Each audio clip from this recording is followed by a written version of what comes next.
different view of us on Earth, the sinking ship of men. But it's beyond the stars. I found the place where they were, and they finally came to light. Over the winds, they dwell in light, like the arrow in the sky. I found myself on higher grounds from up here, for I see them all the ways in flight. Now I can see the whales looming out of the dark, like arrows in the sky. I can't believe my eyes, but it's true. See Gojira left, with tickets as low as 1,433. You might also like the heaviest matter of the universe, Gojira. L'enfant sauvage, Gojira. Too serious, Gojira. Huge tunnel empty light, like banks of clouds they gather. See massive shape of flesh, swimming giants in the clear. The light comes to me. I'm on the wing wide open. It teaches me how to fly, slowly moving in the air. Oh, much told with no words at all. Powerful presence for only speech. Breathe. Over the winds, they dwell in light. Fly.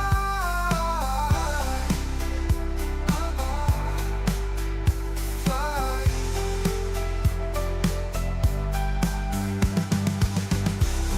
Over the winds, they dwell in light. Light. Light.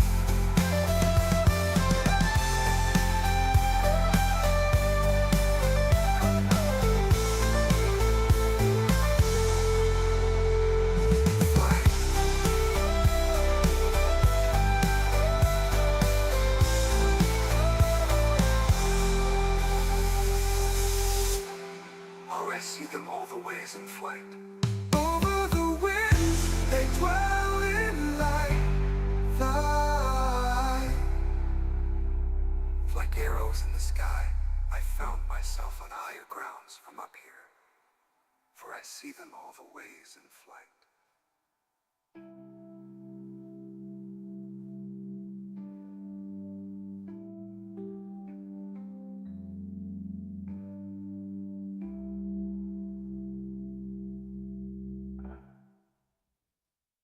All the leaves are brown, and the sky is gray. I've been for the war.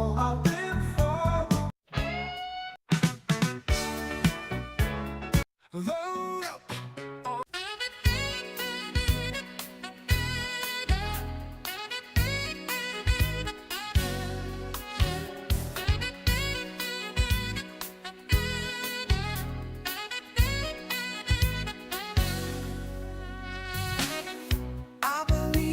Can see the future, 'cause I repeat the same routine.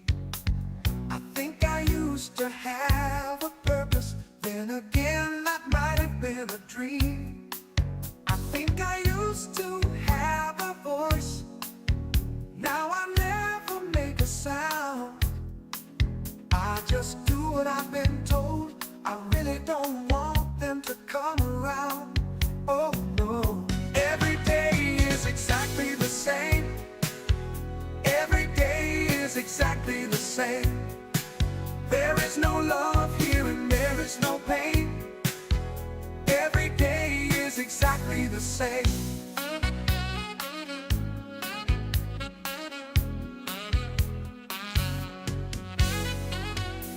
I can feel their eyes are watching.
130 tall. You might also like Paranoid and Aroused, Core, Down Bad, Taylor Swift, The Alchemy, Taylor Swift. Give me a reason, 'cause I got nothing to gain. So what are we doing now? Feeling complacent, I cannot be contained. I'm so lost and lonely now. Where do I run? Where do I hide? Give me a reason to end my life. Where do I run? Where do I hide? Give me a reason to get out alive. Give me a reason, 'cause I got nothing to gain. So what are we doing now? Feeling complacent, I cannot be contained. I'm so lost and lonely now. Give me a reason, 'cause I got nothing to gain. So what are we doing now? Feeling complacent, I cannot be contained. I'm so lost and lonely now. Give me a reason. Something takes a part of me, something lost and never seen. Every time I start to believe something's freaking taken from me, from me. Life's got always been messing with me. You wanna see the light? Can't they chill and let me be free? So do I. Can I take away all this pain? Wanna see the light? I try every night, all in vain, in vain. Sometimes I cannot take this place. Sometimes it's my life I can't taste. Sometimes I cannot feel my face. You'll never see me fall from grace. Something takes a part of me. You and I were meant to be. A cheap bag for me to lay. Something takes a part of me. Feeling like a freak on a leash. You wanna see the light? Feeling like I have no release. So do I. How many times have I felt disease? You wanna see the light? Nothing in my life is free, it's free. Sometimes I cannot take this place. Sometimes it's my life I can't taste. Sometimes I cannot feel my face. You'll never see me fall from grace. Something takes a part of me. You and I were meant to be. A cheap bag for me to lay. Something takes a part of me. Welcome, my friends, to XboxEra. If you're new here, let me fill you in. XboxEra is a platform for the Xbox community with best-in-class forums, a kick-ass Discord server, and of course, XboxEra.com, your destination for the best news, reviews, and features, all focused on your favourite platform, Xbox. It's every Xbox fan's gateway to the best of XboxEra. Our incredible podcasts listened to in over 50 countries worldwide, our in-depth reviews, our own merch store for the coolest in gaming threads, and of course Day One, where you can track, rate and discuss your favourite games on Xbox Game Pass. We're a small, agile and independent publication, and importantly, we're completely funded by you. If you value having a publication truly focused on your preferred place to play, you can become one of the cool kids by supporting us directly via Patreon. Just head to patreon.com/XboxEra. You get cool swag and awesome perks, and we get to keep doing what we do. Become a part of the best Xbox community on the internet and help us grow even larger.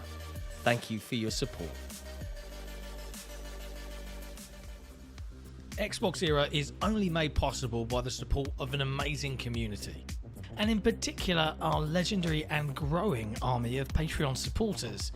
Our executive producers, Top, The Scarecrow 121, Peter B, Not Jack, Mohammed Sherez, Kevin S, Korkenstein, Jordan White, Jordan Andow, Frankie C, Terran H, and Britt. Our amazingly generous grand benefactors who take their support and dedication to XboxEra to another level. Krat56 and Assassin. And then there's our boss, our leader, our shining light in times of darkness, the one and only XboxEra CEO, Torn Raptor. You guys are all fucking awesome. If you enjoy the content XboxEra produce and want more of it, and you're not a patron, consider heading over to patreon.com/XboxEra, pledge your support, and get cool swag in return.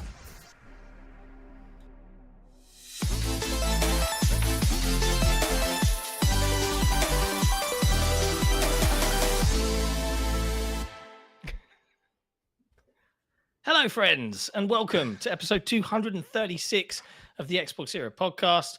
I'm Sika Mechanico, and we're here to discuss all of the latest in gaming from across the industry. But overall, we're focused on your favorite platform, Xbox. Big shout out to our wonderful community that makes all of this wonderful stuff possible. Our executive producers, especially our grand benefactors, Crowd56 and Assassin, and our wonderful CEO, our boss, Torn Raptor. I'm joined as always by Special Nick. What's going on? We have Jesse, who has mysteriously randomly disappeared offline. Randomly disappeared. So it's been something with this camera and doing like a timeout. I think it might be having a cable going bad. So you know what that's I like. know your pain. I Yeah. feel your pain.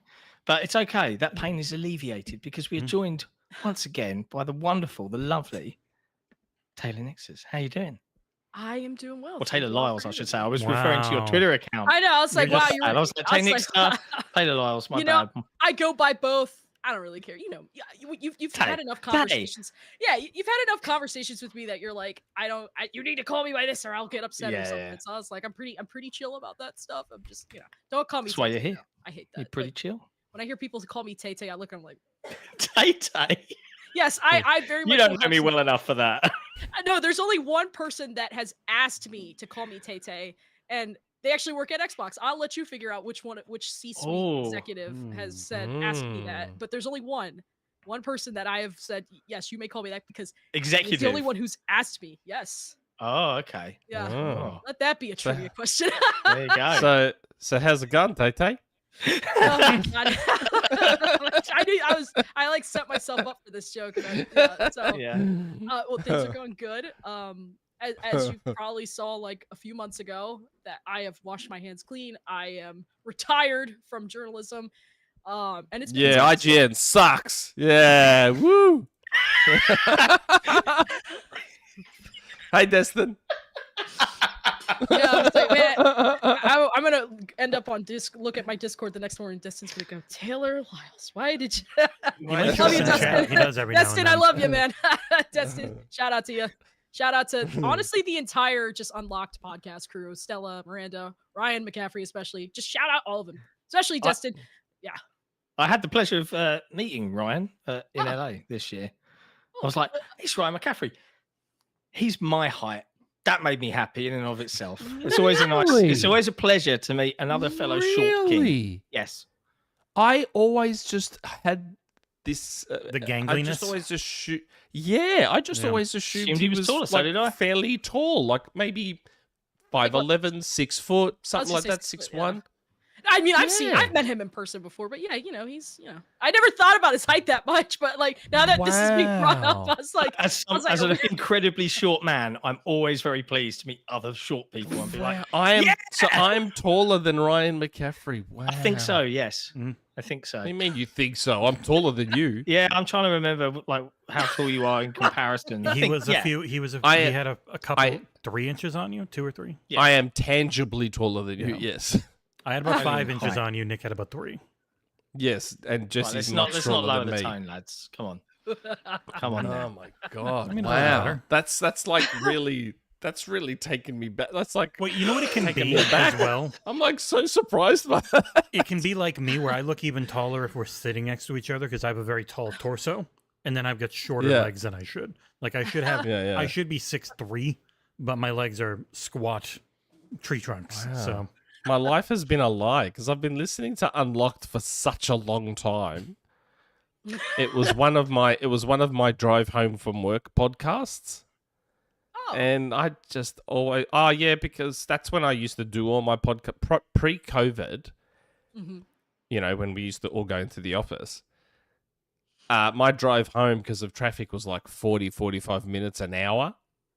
Okay. So I just that was my time to listen to podcasts. I'd be like, man, I got a whole hour to fill in. I'll chuck a podcast on. Thanks, my camera So keep I always, dying. Stupid. I always used to cable. listen to Unlocked. Unlocked. Shout out to Unlocked. Podcasts Unlocked. They're great. That should be another. I don't know how they managed on to top of this one. like. Well, thank you, but I don't know how like other podcasts manage to keep it trimmed to like an hour. I know. because I don't know Run of either. shows. I the- run of shows. Make a ROS. yeah, Stay but organized. Yeah. the gaming industry is so like, especially now, the gaming industry is so like volatile, and there's so much nuance to so many topics that if you I find, and it's just personal take, but I find that if you truncate and you deliberately shorten conversation, you don't always get to the nuance and the kind of like the nitty gritty of every topic that you might want to. Yeah. Like, I wish sometimes we'd have a podcast unlocked untethered, where they're not locked to like an hour and 10 minutes, and then Yeah. we get like a really long segment where they deep dive on stuff. I don't know, maybe that's I feel like an that's idea why for I really Ryan. like. Yeah, Ryan, if you're listening, Unlocked untethered. look, I know. I mean, I worked at IGN, so like I know kind of like the whole background of like how those shows are made and all that other stuff. But like I will say too, it's like I think that's also why I love listening to shows like this. I really like listening to Kind of Funny. I like the Last Stand Media stuff. I know some people feel a little fun, they don't feel very strong about Colin Moriarty, but I like his content. I think he does really good work on that. I really like the Kind of Funny guys. Especially just having conversations like this, I was like, yeah, because it's great to have structure and great to have a ROS to kind of keep things to a certain time limit. But like, I feel like some of the most productive conversations that can happen is when you just let loose and have fun. Let Just things having a kind of chat. spiral off. Like let them just span and just grow and grow bigger. It's like a rubber band effect kind of. Yeah. I mean, sometimes you end up, like going in circles a little bit, and that's the point where someone should step in and kind of like put you back on track or move on. It's to so the next easy to topic. kind of it's so easy to even transition to those. It's just like if you are good enough to have those conversations and be able to transition to things when you see the tangent is going off and tethering, then it's like, well, speaking of that, and then you just transition into it. For the record, we're terrible at that, and we got so bad with tangents on movies and TV shows that we had to create a separate podcast Yeah, I for was gonna movies say, and so TV shows. Very much not like Nick. yeah, Nick, you have my permission. Nay, I'm begging you, please do it. If you catch Nick making the same point more than once, you are absolutely allowed to be like, red card him, we'll mute him. He'll have to sit in a timeout box for 5 minutes, and then we can, continue on the conversation. It's fine. Now, before we move on, I need to ask Tay Tay something. Okay, here we go. That's it. I can't wait for you to be up in my DMs on Discord or Twitter or X or whatever y'all call it now, and just be like, so who's the Xbox exec? I believe we refer to Twitter as awful festering hellhole. Now, nowadays. I call it my meme supplier. Next time you come on the show, I need you to be better prepared, because in the background I'm seeing a PS5 instead of your Xbox. So yeah, next time- it's been like that since I got it. It's been on my I know. I was like, you can also see my Switch Joy-Con. Yeah, that too. is Switch Joy-Cons, isn't it? Blue and the red. Yeah. Yeah. I know. Next time I'll just have to like I don't even have to unplug it. Well, I just have to unplug it. Be like my wife and just Yeah. like all this shit in my background. She's bought almost or it was sent like this. I'm gonna use for Flight Sim. Turtle Beach sent it, but everything else was bought by her, which I hide all the Funkos that they buy as well, because Jesus fucking Christ, there's so many Funko Pops. Funkos. I know. I know. Can't stand it. A lot of people I know that love Funkos. It's like, no, they don't just have like one or two. They have Yeah, at there's like least 60 or Millions of them. there's like There's 80 in a this lot. house. I think I have don't one. own one. Yeah, see, I have one, but I was like, I didn't really dive in. I got one for. Remember when Rick and Morty Virtual Reality came out, and then if you had bought the physical copy, it came with not just the game, but also came with like a poster, and it came with a Rick Sanchez Funko Pop, and that's the only Funko Pop I have because it just came with the game. I do have this lovely Design Labs Redfall controller. They sent me to give them a good score. Oh, Yeah, oh, That that was a Redfall. good investment. That was a good investment from Arcane. Yeah. Really got I- the star treatment. Yeah. I think that could have been allocated elsewhere, but I digress. Yeah. Everyone makes mistakes. Everybody has those days. I know. I'm trying Yeah. to put some Hannah Montana going on over here.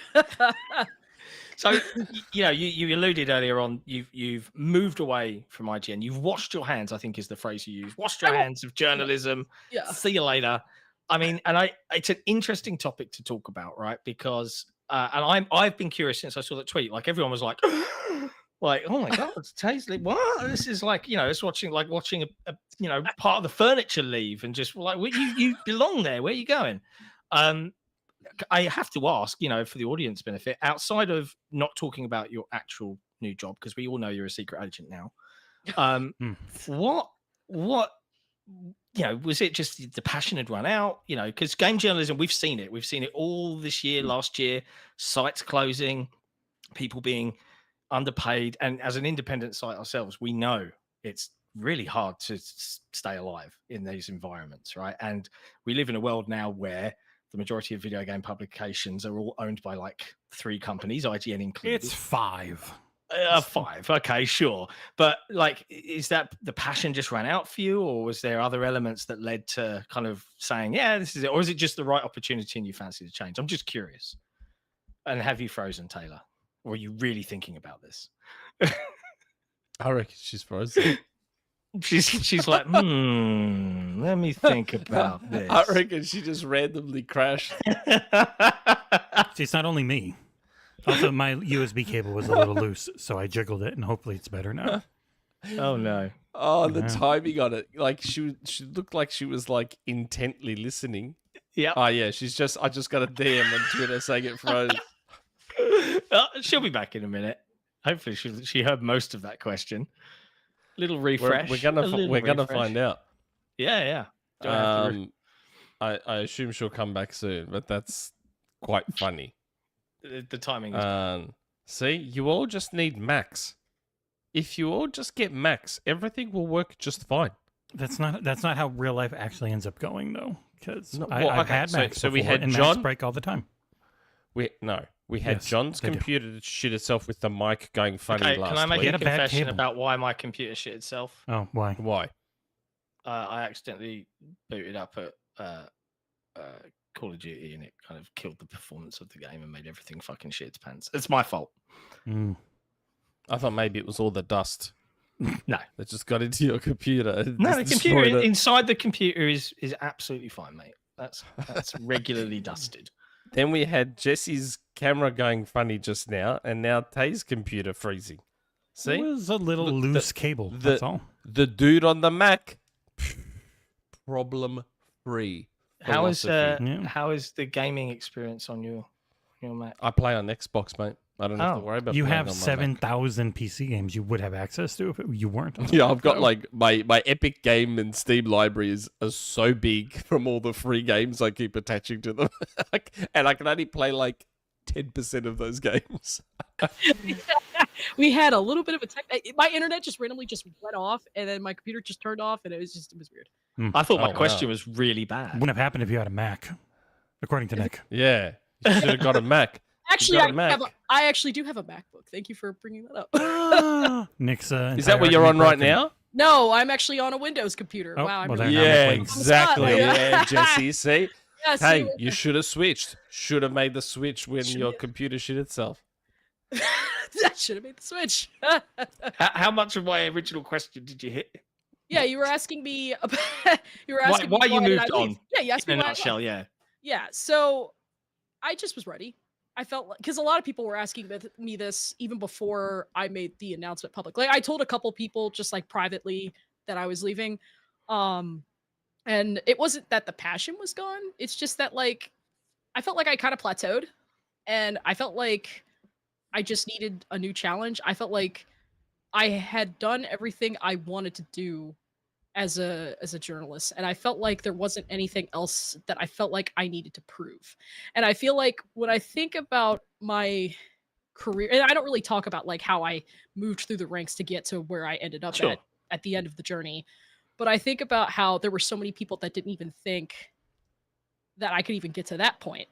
and having been able to just prove those people wrong.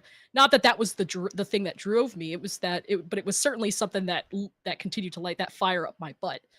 But I just felt like I did everything I wanted to do. I felt like I had nothing else to prove. I felt like I had given it all I got, and I just felt like I felt like it was time for me to move on. I felt like I didn't need to do anything else. I felt like I was, and I remember privately with people who don't work in the industry. I remember privately the last few months before I announced that I was leaving, I remember I just kind of kept going to myself. I was like, I think I've done everything I wanted to do. Like I felt like if I was, I felt like if I had to leave, like if I found out the next morning randomly that like an opportunity came that I just couldn't pass up, and I left, I would be okay. Like if I never worked in this space again, I've told myself I could be okay with that. Yeah, and how long were you at IGN? What was it, like? Yeah, I would say. Well, I joined May 2021. So it was about a little over 3 2021. years. I thought it was just before COVID for some reason. I thought I had. You're thinking about The Verge. You're thinking about The Verge. I was at The Verge. I joined The Verge in February 2020. Like a few weeks before the pandemic happened. Yes. Okay. And then you put up that that's the PC same time that I guide. booked my Vegas trip. Oh. I booked my Vegas trip Feb 2020. Oh. For my 40th birthday. Oh no. Yeah. Oh man. But yeah, so I was upset.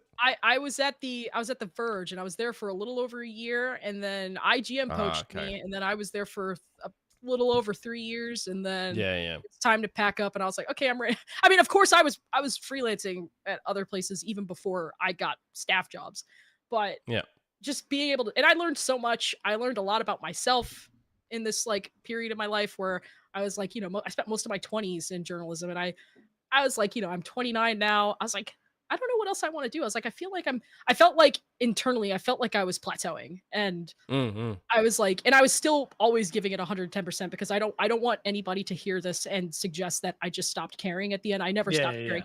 I feel like my Dead Rising coverage was an example of that because I was writing all that after I had put in my notice. So I was like, I loved it. I was like, so anybody who wants to, so anybody who might have thought that I was like, that I was just like, oh no, the passion just wasn't there. I was like, no, I think my Dead Rising coverage was a very good example of that because even the people the PR team was kind of like, wait a minute, you're leaving? I was like, yeah. They're like, I threw everyone off, like the PR people at Apple, who are fantastic, and they continue to be fantastic. I mean, all the people that I worked at in PR are just fantastic people, and they're all doing great jobs, and I hope they're all doing well. And when I sent them all my goodbyes before, and I think I might have sent them before I made the announcement. I can't remember. I'm blanking on it. But I remember they were all kind of like, "What? You're leaving?" Yeah. They were shocked. How I felt. I definitely, I don't think anybody was expecting it, and I was like, but I try to keep my life very private. I did share tidbits online and even in the podcast and stuff, like saying like when I go hunting and sharing random. Yeah, you dropped that on us last time. We were like, "You go hunting?" I was like, "What?" Yeah, I keep a very private life, and when I made that sort of goodbye post, I wanted that to be the start of the clean break, because I knew I made like one other post like as a final goodbye, and I as much as I loved just like working in this industry and like being able to talk about stuff that I'm passionate about, technology, policy, and games and stuff, and movies to a degree, I just felt that I was ready to stop trying to make this divorce between my private life and then my professional life. And I felt like being perpetually online has its toll that it takes. Yeah. And when I made that post and not saying where I was going next, some people also thought that was like, oh, she must be going into game development. I was like, no. I was like, no, because a lot of people were also asking me that, because I had some people have conspiracy theories. I will say that there was one tech company that was trying to get a hold of me. I won't tell you who it was, but Apple. It was not Apple. it was not Apple, but there was definitely one tech company that was trying to to get a hold of me, they were just too late. But Oh, they're a fantastic company. If y'all So want not to take Apple. very nice, humbling to to be kind of headhunted like that though, right? To a Yeah, degree, like oh. it was, yeah. It's great. It's just, it's definitely something that makes you feel very kind of like, oh shucks, kind of vibe. So, yeah, I can imagine. and I Well- did think about it. What is it? Were you gonna ask me who I it was is? just I'm going not to say, no, I was just going to say it's understandable that people thought you went into game dev because that's the path a lot of game journalists take, whether it's from IGN or whatever. The path usually is games journalism and then like a writing job usually at a game A lot of studio. games PR side of things. Pretty Yeah, often. games PR. I've seen a couple that do just actually the writing, like the storytelling side of things. But yeah, you're Yeah. and you're right about that. It's just You and can I was actually get paid. exploring that. I was definitely exploring those avenues, but they're just the opportunity I took is out of games journalism. It's not in tech. It's not in Hollywood. It is Well, outside John of said all it was a those secret agent job, so we know you can't talk Yeah. about it. Double O so, Taylor. double O Tay. I know. Double O Tay. Oh God. Wow. Look at A this, name just- potentially bestowed by a bond. Yeah. Yeah. There So you go. but yeah, so that I just it's not that the passion was gone. I just I just felt like I did everything I wanted to do, and I just didn't. I wanted to do something else that would allow me to professionally challenge myself. Yeah, Mm. it's interesting you mentioned the always online side of things, and I think in order to be successful in this space, that is the life you have to live. Yeah. There is no unplugging. There is no because no one person can play everything. But like, I certainly don't play. Jesse gets close. everything. Jesse does get close. That's a fair Jesse gets comment. close. I Um, take all the scrolling beat 'em ups and the fighters, and then I Jesse takes hand the you rest. the Nintendo codes that their PR very nicely sends me. Yeah. But like I feel like even though I don't play everything, I read about everything, and I keep a pulse on it. And I think that aspect, like you're always Discord's always going off. You're always looking at like what's coming up next, and it's especially when you're doing it for yourselves, like we are. Like there is no day off. Like it is hard work. So kudos for sticking it out for so long and achieving everything you wanted to achieve, because we're 5 years in and we're still like well, this is a crazy time. And then when you get to January and you're like, relax for 2 weeks. It's Xbox. Not this upcoming January and Yeah, February. No, Xbox's there's new no show. relaxing Off we anymore. go. And then February is insane again. So Yeah. Yeah. it's an interesting one. I wonder how many people do get burnt out in that way, like genuinely burnt out. Yeah, and I feel like with everything that's been going on right now, just like in media specifically, I feel extremely lucky that I never had to experience a layoff. I can't think of many people that have said I went into games journalism and I left because I got laid off, or I left because I was just tired of all the you don't hear that often. No. And my heart goes out to all those people. I know that there were layoffs recently at I think Inverse. I know that there were there's just like there's been so many. there's There- fandom. There were a yeah, couple of places GameSpot. that offered that were like, "Hey, you should apply for this," and then 3 months later, that position was fired. And I'm like, "Cool." That's why I didn't. Yeah. So I will say I feel very blessed to have never ever had to be put in a situation where I had to be put through that, because I've seen a lot of people who have been put through that. I see the mental toll that happens and stuff like that. And just things like that. And I want to make this clear too, because I know some people feel like that is why I left, and that's not why I left. It just it is a mere coincidence. Fair. But so So Well, now that you've given us the fluffy PR response for why you left, now we can dish Now the give us dirt, give the and dirt, now yeah. you can tell us what Ryan and Destin were doing to you that caused you to leave. it's because Destin's closed down his cookie business. Yeah. And that's They're really like, fuck this, Destin. These cookies Berry look Bakery, man. fucking- It was hurting my heart, man. When he shut it Flip down, I was the like, "Why?" table. Say, They this is did bullshit. look really good. They did look really good. I They gotta give did those look cookies. nice, didn't they? They were very good. I have to say they're very good. I wish he would give me the recipe. I know he won't, but I can dream. So, but I gotta say, his cookies remind me a lot of like these ones from this bakery called Levain Bakery. Like there's one in Georgetown in DC, I think, but it's like originated from like New York City. And the cookies, they look very similar to the ones that Destin makes, but I gotta say, Gary Bakery is like way better. So, but it's like now I have to go back to Levain Bakery because Destin shut down the cookie biz. So I guess it's having had to send so many books out like myself and ship them and wrap them and post them and do the customs forms. Sending stuff on your own without like a fulfillment company doing it for you is a real. You're gonna have some fun doing that with Console Wars, right? No, I'm not gonna do it with Console Wars because that's all. What if we did a 360 book? The 360 book hopefully will do a bit better job. Yeah, the 360 book is coming, Tay, and we will be reaching out. I am so excited for that. Your writing muscles one more time. Get the game journalism vibe going again. Just when you thought you were out, we're going to drag you back in. I think we said your feature would be Dead or Alive Beach Volleyball. Is what we Thanks. Well, actually, writing is probably the one to write about for you, right? Yeah, because I was going to say. Yeah. A very important 360 game. It was like when people think of generation defining games in that specific generation, Dead Rising is one of those games. I mean, I call this now the Dead Rising effect because when you go back and look at Dead Rising and like it showed a lot of the technical prowess of the 360 at the time because it came like within the first year of its span.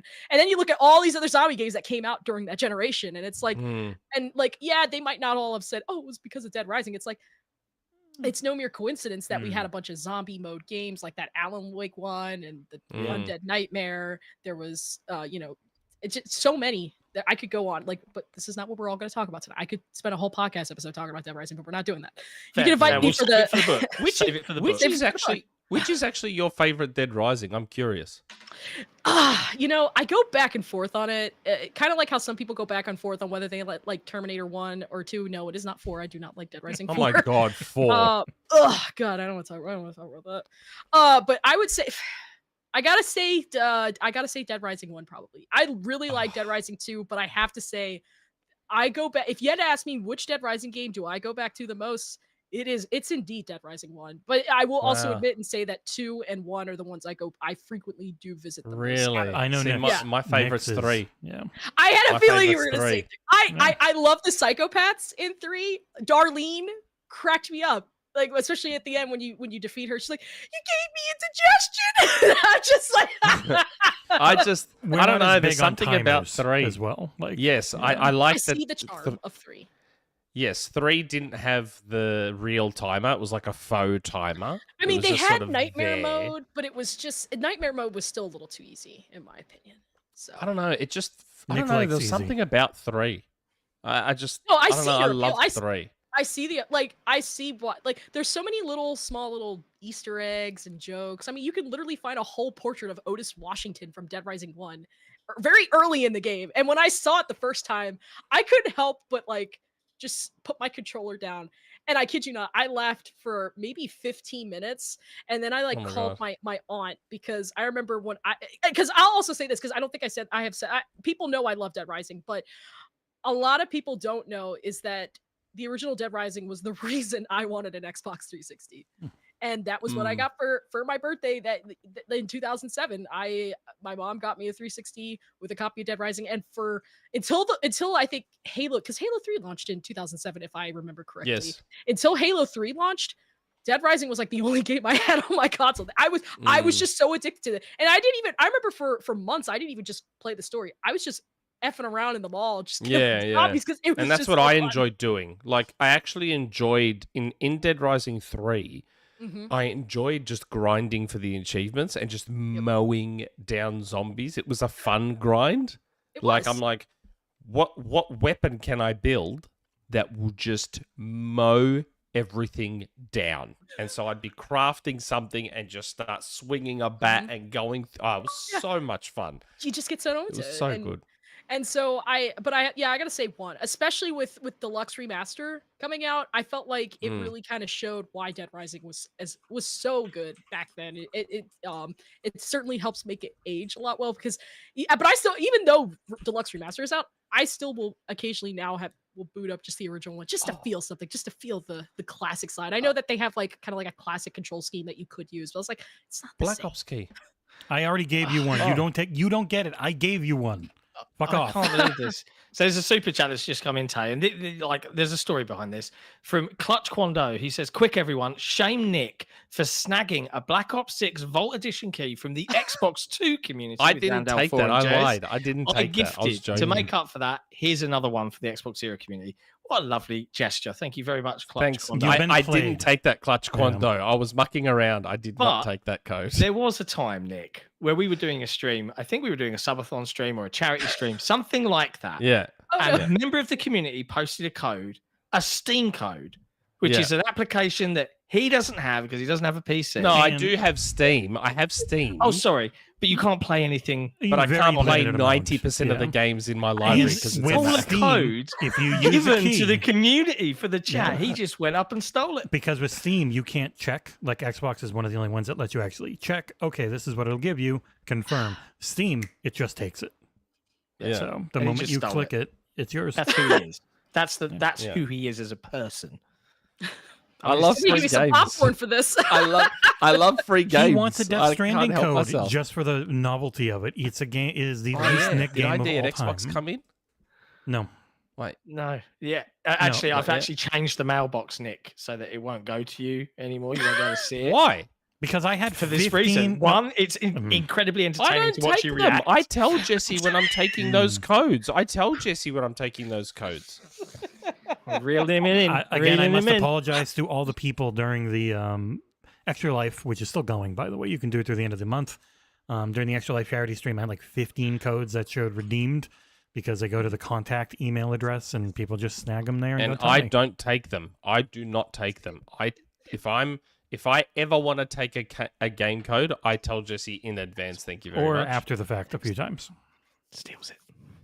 Yeah, like I redeem it and then tell you I've redeemed it. Like immediately tell you I've That's redeemed right. it. Either Or way, you know a I've couple of redeemed days it. later. I've you sorted redeem it. I've sorted it with Xbox. bullshit. It's coming direct to me and you only, and we can keep an eye on that. Keep him gated off. Stop him from chomping all the codes. That's right. Taking care of it. Thank you, Clutch Kwando, for shining a light Yes. on his Thank you. vile behaviour. Speaking of other video games, as always, we usually like to start the show. We're off on a bit of a tangent already this week on bit? video It's been games in 40 general, minutes. including. Has it really? Oh wow, it has. But you I've know been what? here for a long time. Before we start that, I'm going to insert a community question here. Oh, I like it. Go for it. This is kind of stuff I like to Yeah. rock I'm and gonna roll with the insert- punches. The first nameless one. So yes, this person for some reason did not leave their name, so I apologize. Hey guys, after what has been a pretty rubbish week for many, I'd like to look at something positive. Instead of questions this week, I'd like to just say how much I appreciate the work you guys do. Listening to the podcast and headlines So makes me and my John. very boring drives to work much more enjoyable. Thank you guys. Have a great weekend. See, driving to work. You're That's welcome, when whoever I that was- is. Yeah, we Yeah, don't you're actually know. welcome. They didn't leave their Yeah. name. So, like, You're no matter welcome, what random Nick said, person. I've now made it. You must put your name in the category again. I don't care, Nick. I'm sorry. They must do that because they stopped. So they lose. But it's Yeah. good. But yeah, what have we been playing this week? And Tay, you're our wonderful guest this week. What have you been playing? You've been playing any video games Yeah. this week? And if you Yes. have, what are they? What are they? So I have been playing a lot of Super Mario Party Jamboree. I really? also just recently picked up that new Life is Strange game, so I'm gonna. I also Double gotta go back. exposure? Yeah, double exposure. Yeah, and I also it is today's birthday. It's Halo 2, so I feel like Yeah. I have to do a good service to Master Chief and play Halo 2 after we finish recording this podcast.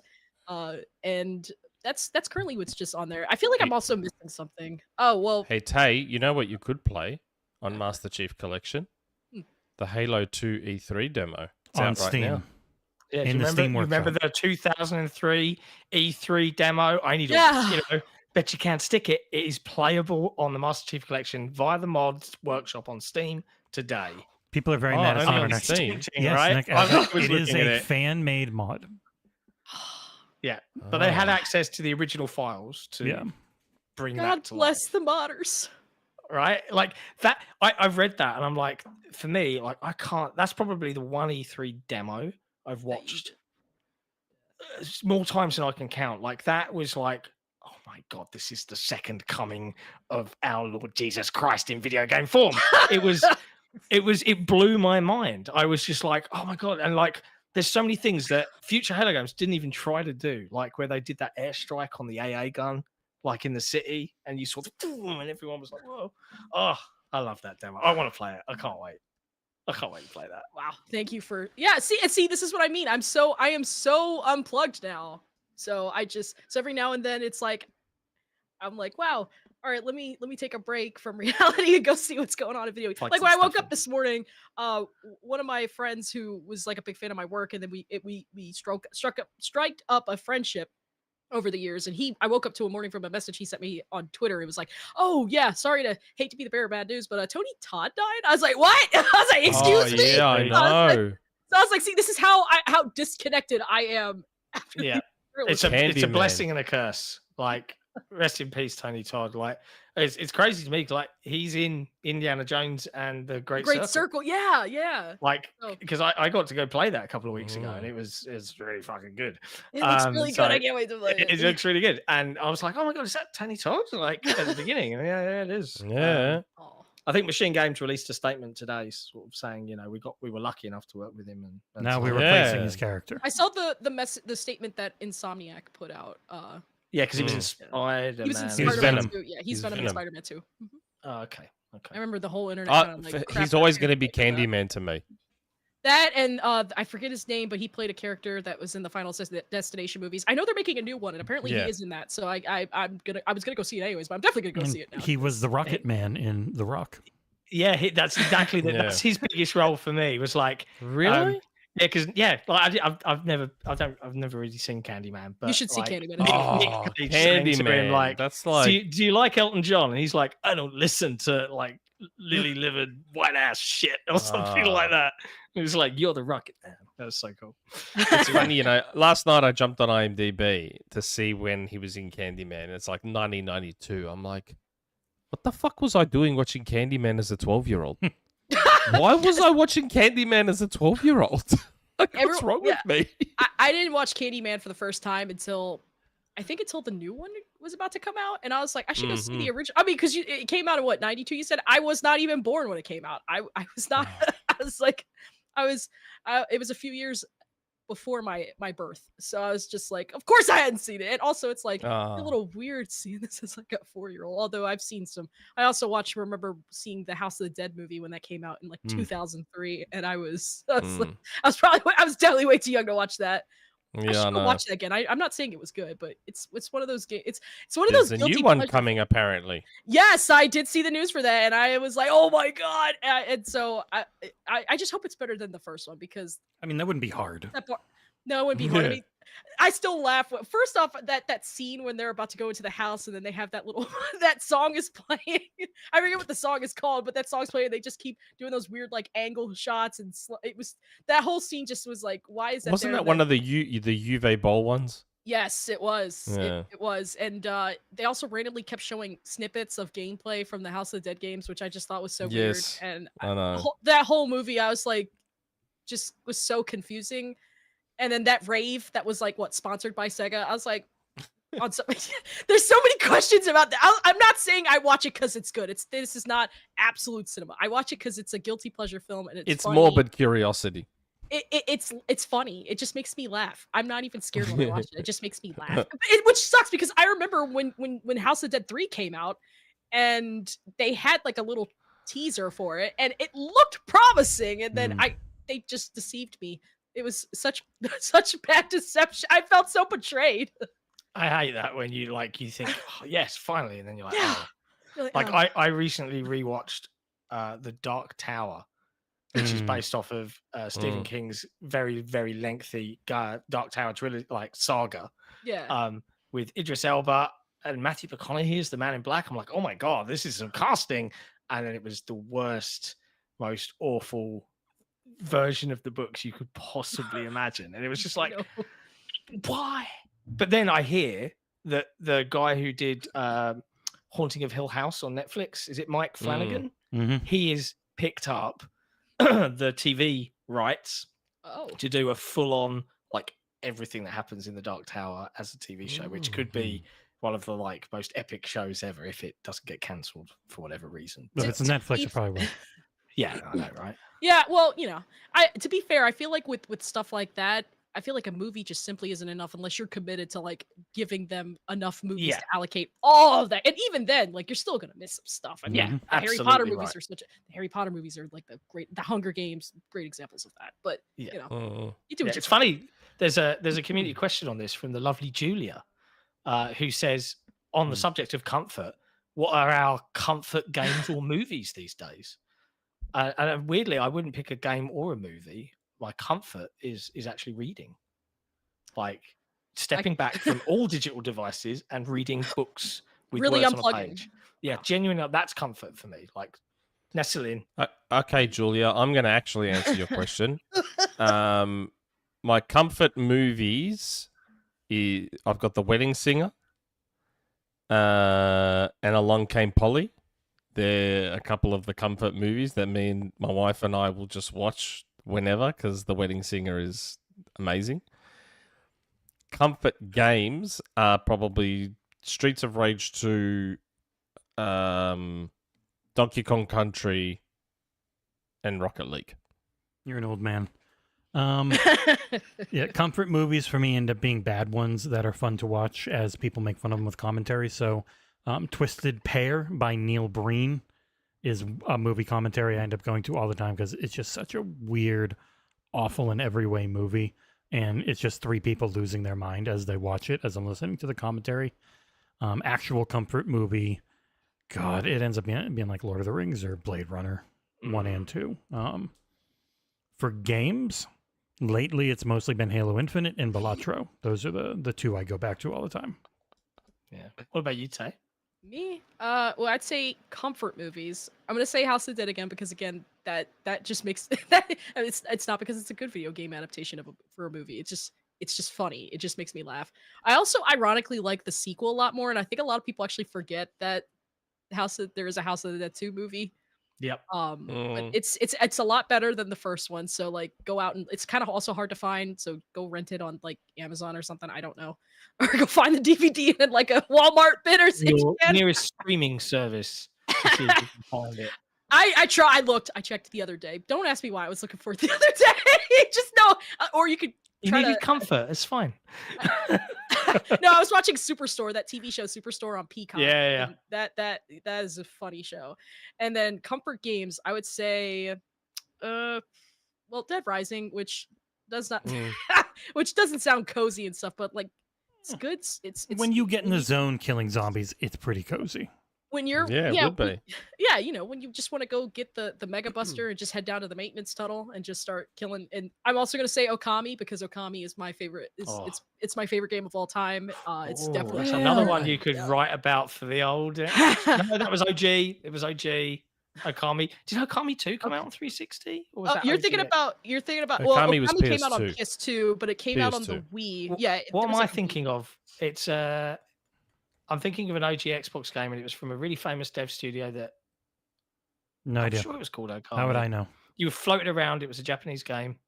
You're the dog. That's going to drive me nuts now. OG Xbox. Somebody in the chat, if you know Gun what it is. Valkyrie? No. It was Japanese, but like Gun almost like Valkyrie is Japanese. Kinetsugami style, like really ethereal, mythical Japanese, rather than like just it's a Japanese game. That's going to drive me nuts. I'm going to have to find that game now. Chat, if you know what it is, you should just say, "Hey, this is what it is." Is he? Why are you raising your hand, Nick? You never shut up. How did we go from talking about what we've been playing and Tay started with Halo and now we are here? Why'd you worry about it? Just go We're with the professional flow. yappers. No, I have to do the timestamps later. I put the questions. I put the questions you up on problem. stream. It'll make it easier for you. I So, quickly went Tay, to the question. aside from playing Halo, what else have you been playing? Well, Dead Rising, Deluxe Remaster on my Steam Deck. Yeah, I answered She that. But wants those to are my play favorite. Halo. She hadn't been playing Halo, but Nick doesn't pay attention because he wasn't talking. We were also Togi. got a question. There you A fan had Chat, asked a question asking what our comfort stuff was. Mm. Yeah. That's how we got to that. Yeah. John That's ham-fisted in a why. community question. Yeah, because it made sense. Did it? Yeah, No, it that's how really we got to that. I had to very quickly go find it. Nick 'cause I is was really not like, expecting it. I'm not.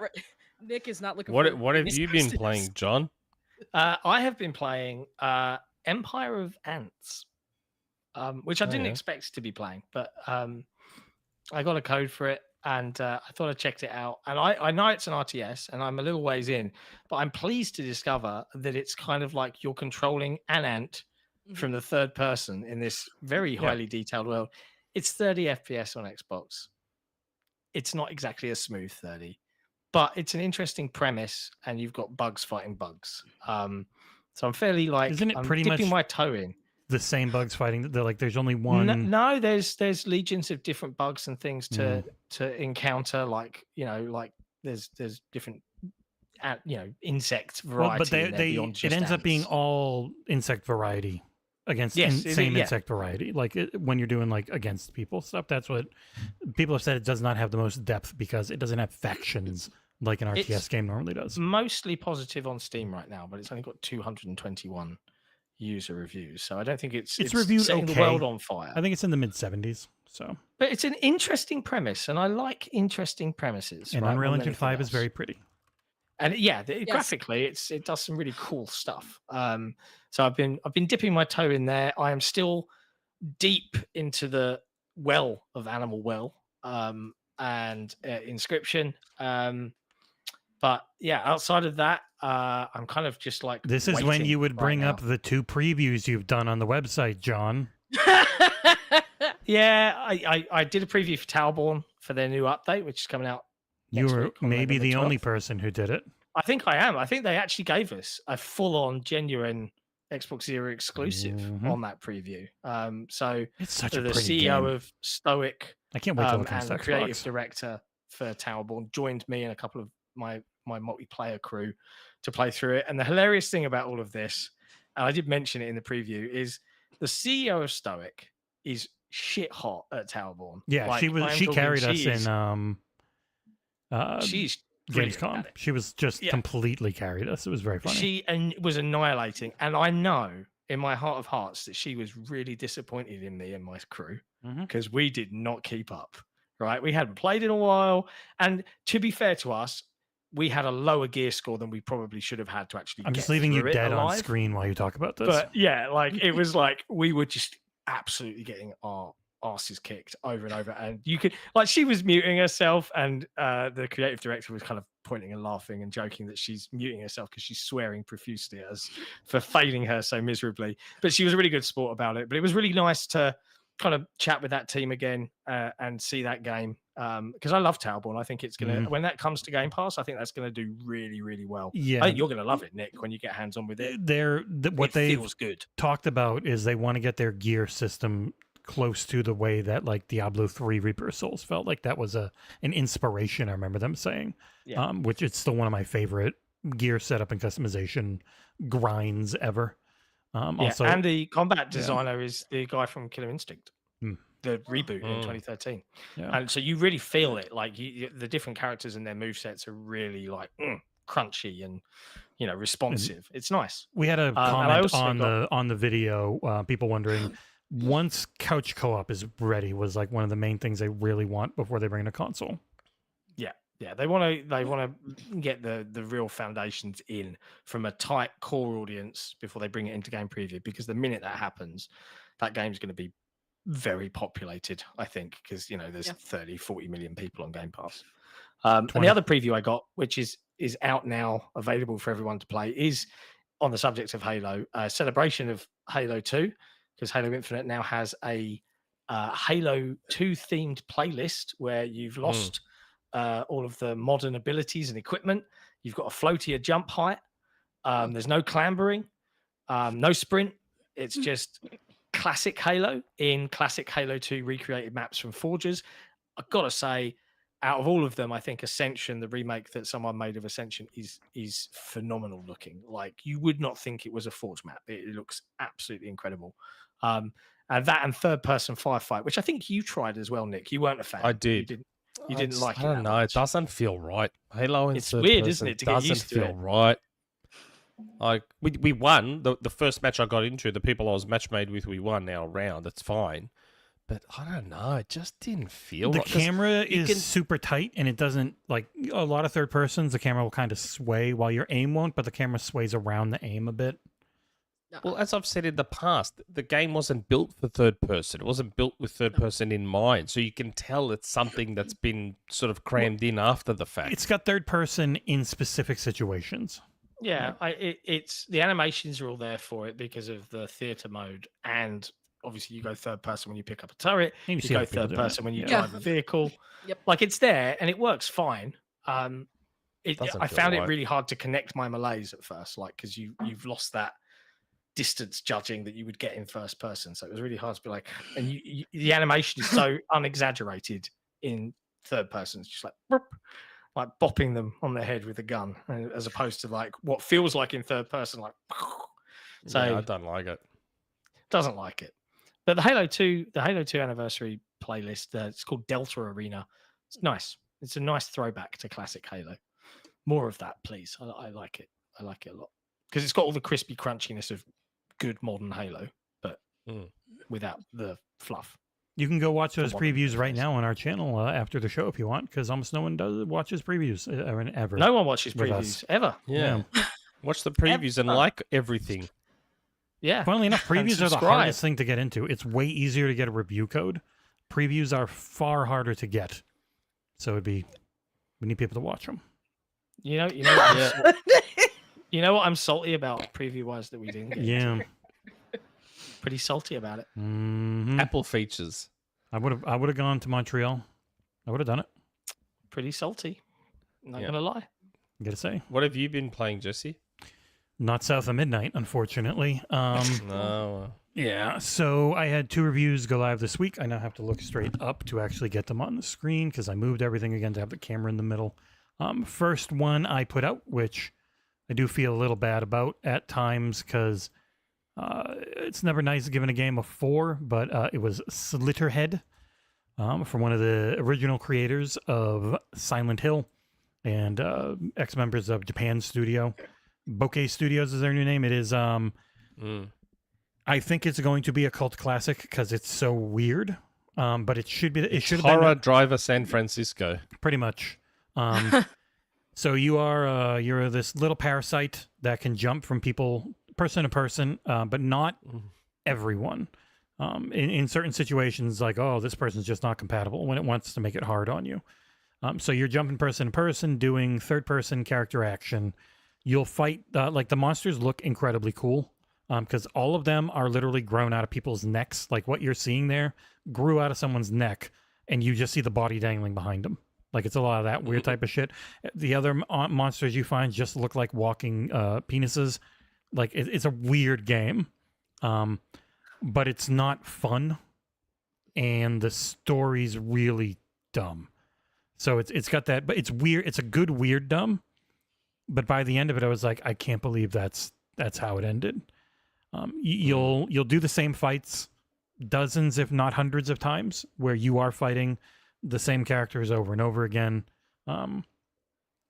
Every human shares cooldowns on their moves, so it's not even like you can jump to a person, use their cooldowns, jump to another person, use their cooldowns. Like you just end up doing the very stilted attack, swim, move your right stick in a direction to parry, or dodge out of the way if you can't parry it, and you do that same thing 1,000 times. Also, that scene you're watching, Nick, they don't talk, they moan. So every time they're talking, they'll go like, and with her being the sex worker character, she's like, and that's the entire cutscene.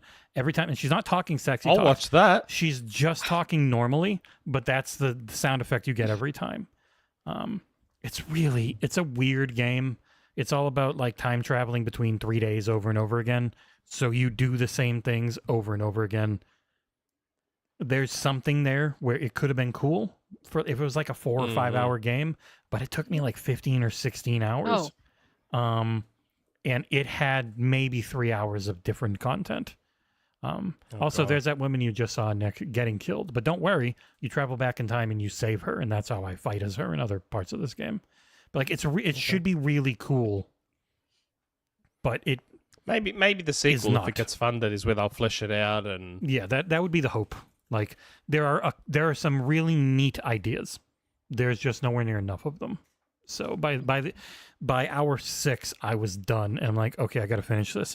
And like 7 times, I would fight what was the end boss and think I was done, and it was like halfway point. I'm like, what the fuck? Like, it was the angriest Painful. I've been reviewing a game outside of Scorn, which I also gave a 4 because that game sucks. But again, you do feel bad sometimes because people don't want to make a bad game. They just did here. Thankfully, Metal Slug Tactics, which is on Game Pass and just came out, super good. Really? It's so Oh yeah, I tempted gotta to try install that. that. yeah. I'm tempted love to try the Metal that. Slug series, so I gotta try this. I'm excited. It's But when you said in the review that it's super hard, I'm like, Yes, man, it is. Well, I So mean, to be it's fair, Metal fair Slug hard. games were never easy. Like Yeah. they were, they were No, challenging. but this is a turn-based strategy game though.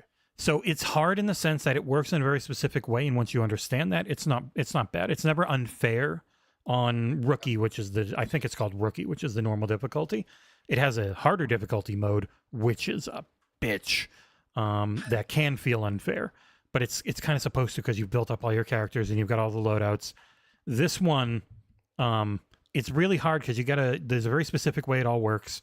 There's always going to be 2 things up in the top right of the screen. As long as you get the main one done, you win. Even if you've got 1 person left alive, everyone else is dead, you've won and they're all back with full health next fight. So sometimes you just have to push. Like I have to make sure this person gets to the end and I win. But if you lose, you got to restart your run, whole thing. Thankfully, it's a roguelite, not a roguelike, so there is meta leveling. Any of the new zones you unlock, they stay unlocked. Any of the people you unlock, stay unlocked. So there's in-gear or in-run gear upgrades, and there's out-of-run loadouts.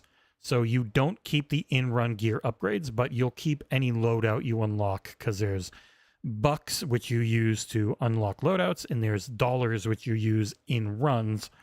That stuff doesn't carry over. So it incentivizes you to still go through the early areas to build up your character for that run to be stronger for like the end game boss to get a run through. And you'll eventually unlock metal slugs and like power suit things and a whole bunch of other stuff. There's just a ton of variety. So tempted to give this a go. It's awesome.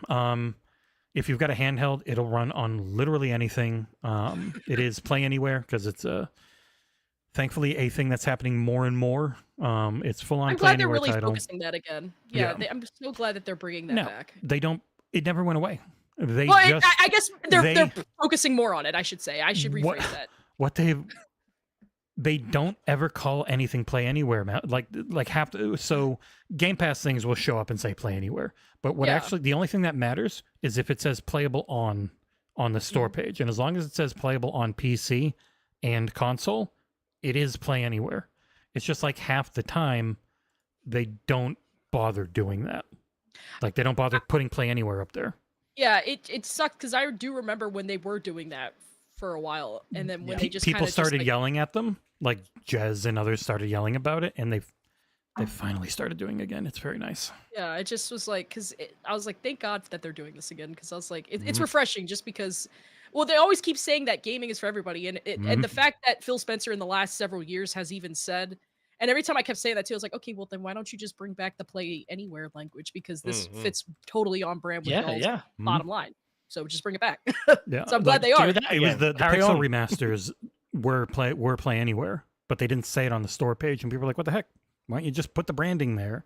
Because I think I think play anywhere is like it's a grouping of things you are going to do. It's going to be cross buy, cross save, cross play if applicable. Like you're essentially getting the same game on the Windows Store and an Xbox. So like that doesn't like Stalker 2 says Windows Edition when you look at it on the Microsoft Store. It's not play anywhere. Pretty much whenever they say Windows Store, because that one was so old, it feels like it was almost before that was really being pushed and a thing. Unfortunately, God, I'm so excited for the Stalker 2. hoping to get it soon. We're on the list. I'm very excited. So yeah, Gosh, I can't wait to play that. Yes, they were. I think they were kind of saying, "Hey, be registered on the." it's appropriate everything's website. on. It's Press Engine for Yeah. everything for anyone watching that's trying to do this. The other thing, and I'll talk about it quickly because, boy, It segues us nicely. I played quite a lot of this. The main topic of this podcast, which we can get right into, the least No, Nick I haven't game. talked about what I'm playing Who cares about you? because I've actually played a shit ton of games this week. So Oh, what now are they? Let me I've got see. some games to talk about. No one cares about Pokemon. No one cares about Vengeance Hunter, and I already reviewed Pepper Grinder. Everyone cares about all of it, and I'm sure the developer of Vengeance Hunters might have. Because speaking of Neo Geo games, which is what Metal Slug is, I played a game called Vengeance Hunters, a scrolling beat 'em up, which is my specialty. Because they're and this short and you're lazy. game- Yeah, no, but I also love those games. Yeah, that too. The developer, who I believe is called Nalawa Studios, I don't know if I pronounced that correctly. They've intentionally made this game You did. be to sort of bring back the vibe of a Neo Geo title. Like even their intro credit thing for their studio does it like that Neo Geo logo flip thing from the arcades. Like Oh. they've created this game, Vengeance Hunters, to be a Neo Geo game. The game's not even in 16:9. It's in 4:3. And they're Oh. Like big that's pixels. how much. That Yes, feels big Neo Geo to me. They're characters. big. You were committing to the bit. Yes. Yeah. Like the game, they get so they do a brilliant job capturing the vibe of those old Neo Geo arcade titles. They do a very brilliant job of it.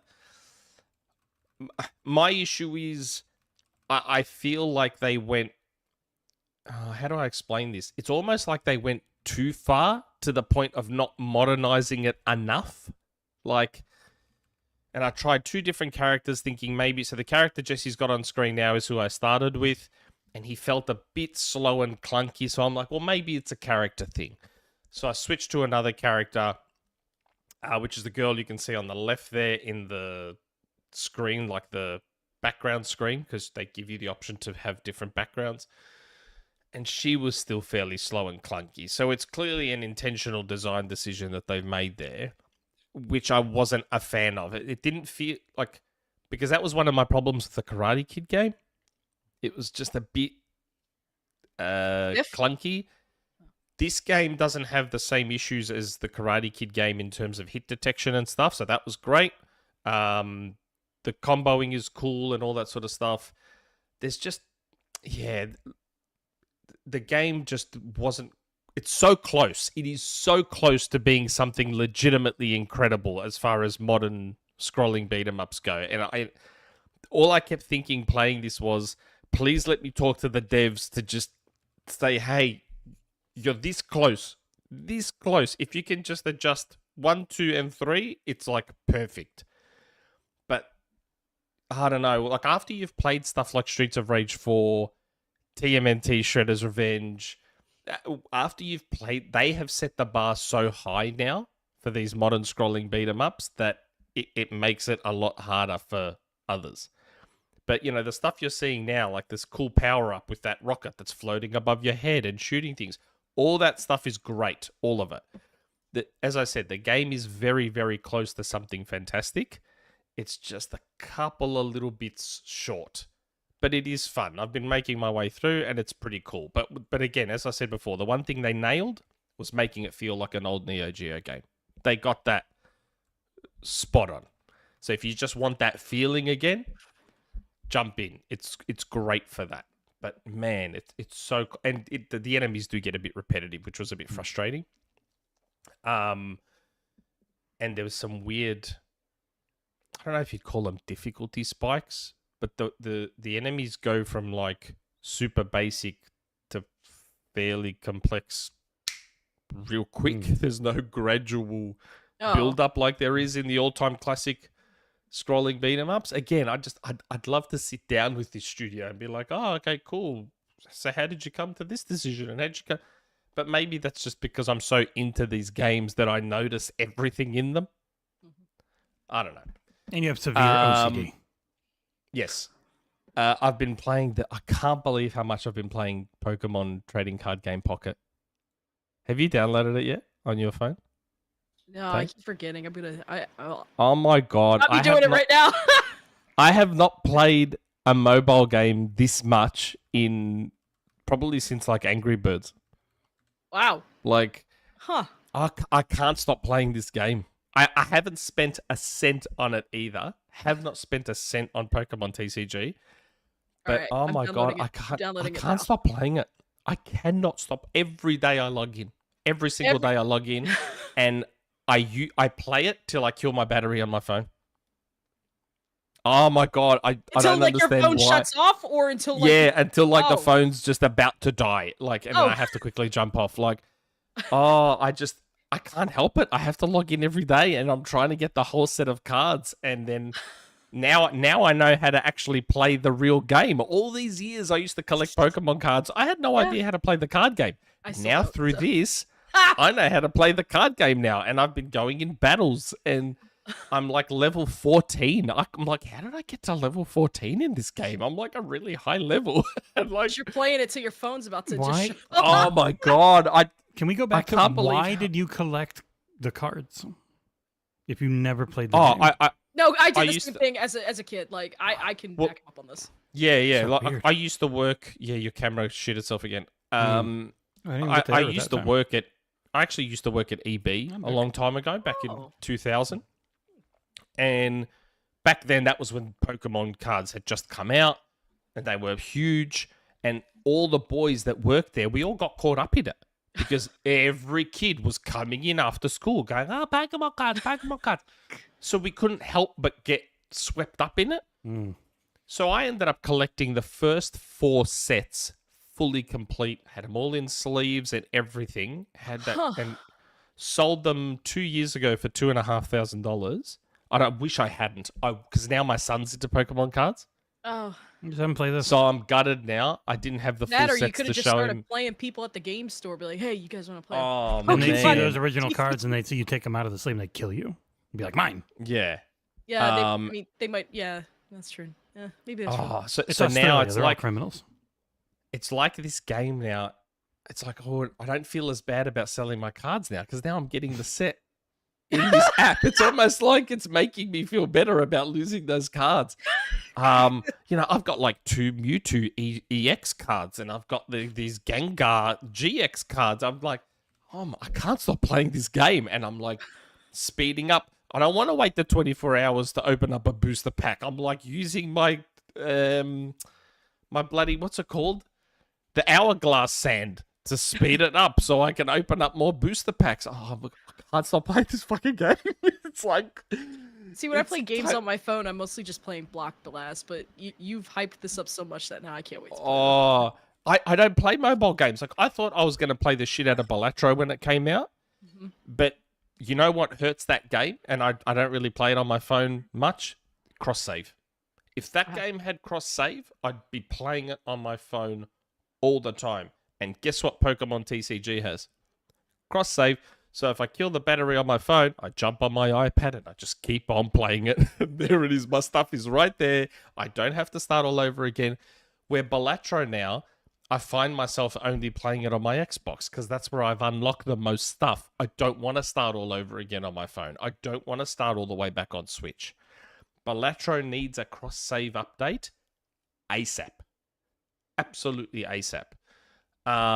So yes, that's Pokemon TCG, which is just holy shit. I can't believe a mobile game has its hooks in me like this. I even did the 2-week free trial of the premium subscription. I've never done that in my life, ever.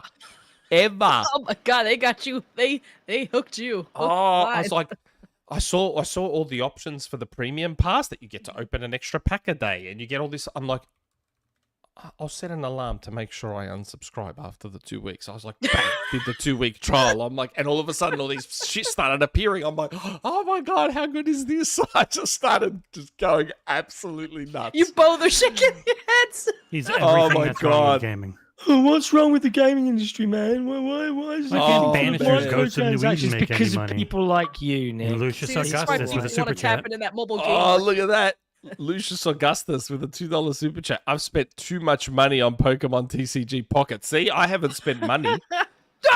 You would. I haven't spent money yet. You would. Yet. Yeah, keyword. He's saying yet, keyword. Yet. Check back with him in like a month and see. I can't get over how much a mobile game has its hooks in me. It's never happened to me. But again, I used to play the crap out of Angry Birds in the early days of mobile games and on my old Nokia's Snake and that sort of stuff. But man, I was ready to play this before we jumped on the podcast because now that Macs have that cool feature where you can... Macs have the feature that Microsoft wanted to implement with Windows Phone, and Windows 11 does technically have this feature with Android phones, where you can use your phone on your Mac. So your phone is just there. Yeah. My wife uses her Android on her PC all the time. Yes. So I was like going to play before I jumped on the podcast just on my Mac here while I was setting everything up. I'm like, do I play? I can't stop playing. You pull the jazz and you just pull it up and it's just you're playing and not paying attention. Oh, and like I've been saying to my son, I'm like, you playing Pokemon card game? He's like, oh, I go play it, get cards.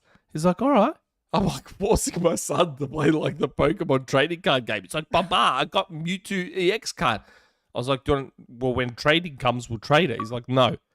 And then like an hour later, I got the Mewtwo EX card. I'm like, sucked in. I got it too now, so I don't have to trade it to you. Super chat for Nick. Oh, my God. Super chat from our grand benefactor, Assassin. Does this mean Nick is going to review Pokemon games? Nah. Look, I played Pokemon Shield on the Switch. Mm-hmm. And you know, that's the first Pokemon game I've ever beaten. I had never beaten a Pokemon game before that. I played Yellow, played Red, played Gold, Silver, played them all, but never beat them. But Shield was the first one I beat. Well, what stopped you from beating? I don't know. Was it? I don't know, like, to be honest with you. I just Four and you just because I remember there was times. Yeah, go ahead. I was just going to say, I don't know if it just got became a lot and got too much, so I just never bothered finishing. I remember when I was younger, I remember my brother played like the first 4 generations of Pokemon, and like we had the Poke fever. We were kids growing up in like the 2000s. It is delicious. 95 kids.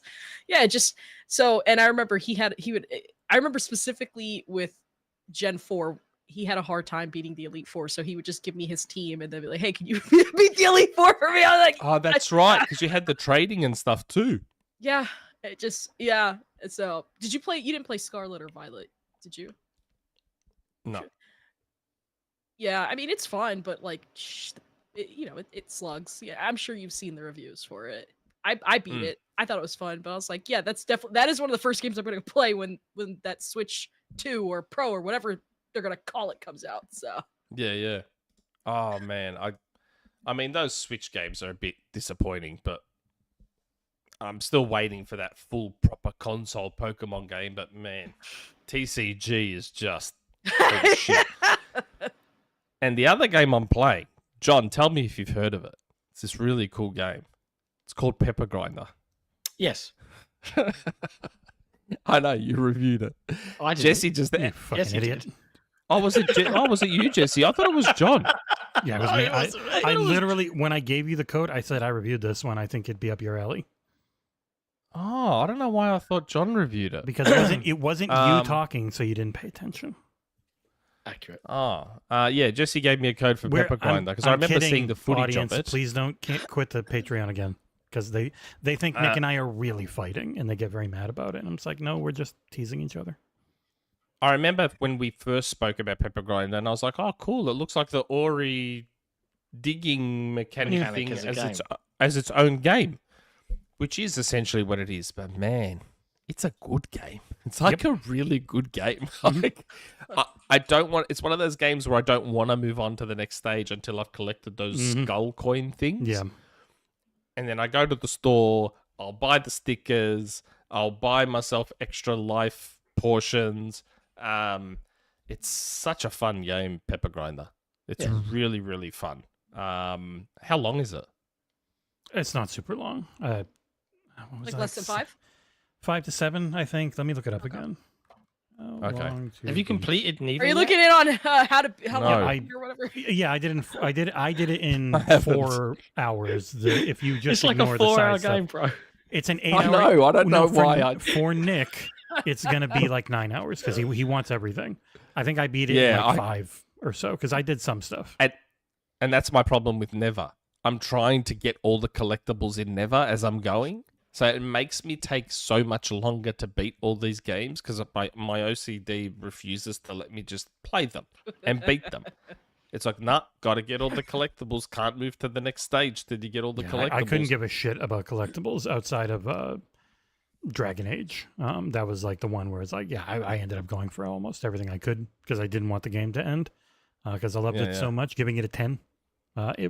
For Nick, I know how much he likes when I do that. This one has some fun stuff, some unlockable stuff that's really interesting and enjoyable to go after, but I didn't feel the need to go after all of it. I just bought all her hair. Yeah. I went into the shop and bought the blonde hair, the brown hair, the black hair. Go to the unibrow different for outfits and all that sort of stuff. Being Greek. It's such a cool little game, Pepper Grinder. It's really, really fun. I strongly recommend it. Very smart. What did you give it, Jesse? Let me go to the end of this. I don't know. I've done like 20 fucking reviews since this one. I gave it 7.8. I liked it. Really? 7.8? I'd be okay with an 8. Oh, I don't know. I feel like with the close. whole 7 out of 10 joke, I feel like most people would say, "Oh, you hated it." So But at the point, that see, sucks. we still do out of 100. So we've got the differentiators in there. Because we're like, if friggin' Metacritic and OpenCritic are going to make everything out of 100 no matter what, might as well do that too. So can't be like, Make oh, it like it's a a 3 test out of score. yeah, it's like a 3 out of 5. I really liked it, and on that it means it sucked because it's a friggin' 6 because of the way. Yeah, see that just doesn't work. I wrote an article about it. It feels very jarring when I go back and watch archives of X-Play reviews and like, we gave it a 3 out of 5. And you're just like, and then you look at some of the 3 out of 5 games they give versus the other 3 out of 5 games they give. And you're just like, Review scores. Review scores are dumb.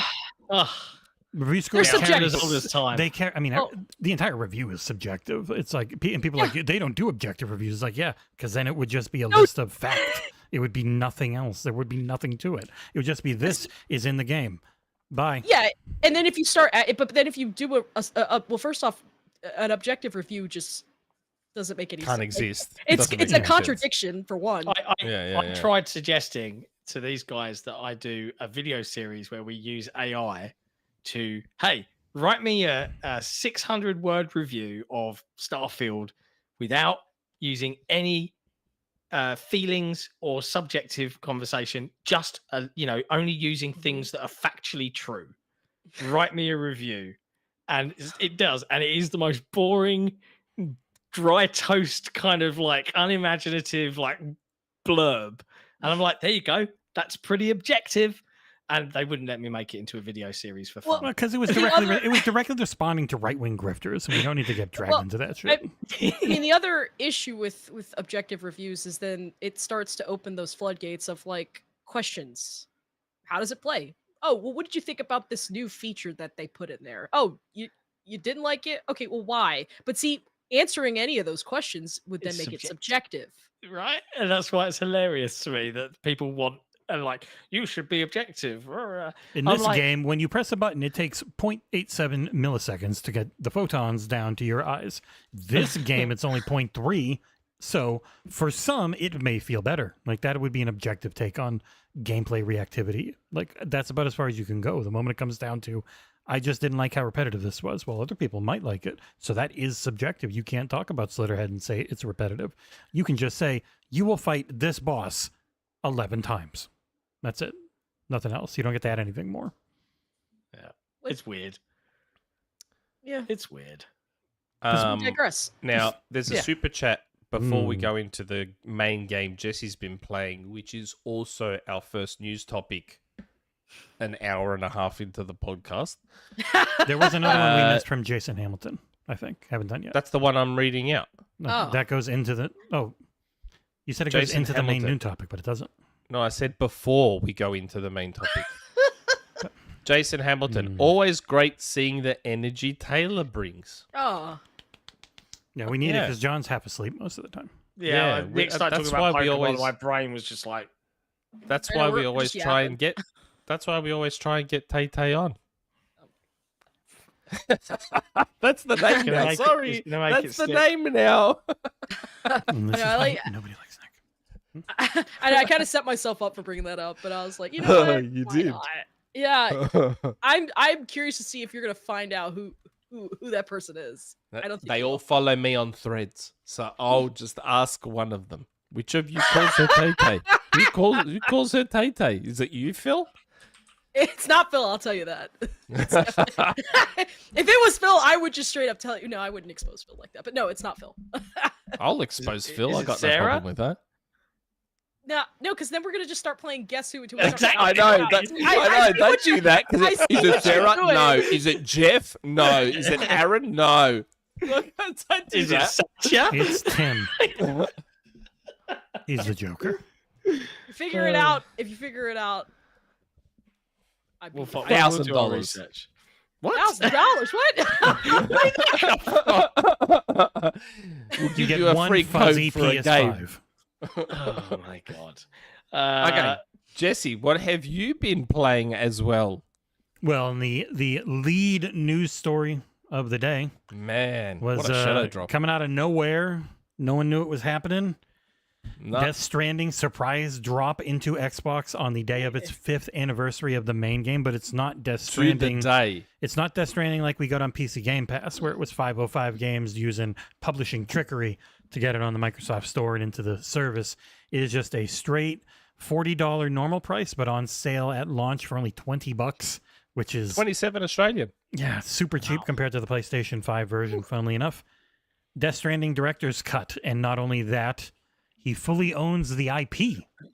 Yeah. Which is Yes.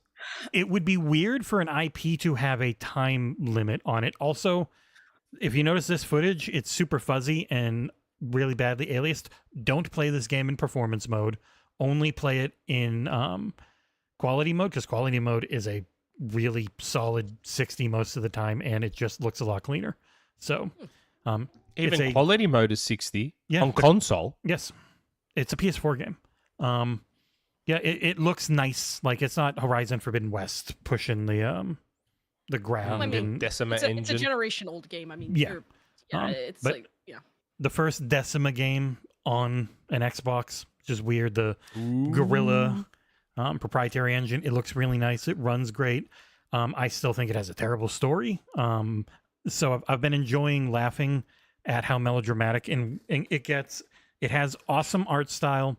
It has interesting gameplay. I think It looks like the most boring game on earth. It is essentially I liked it.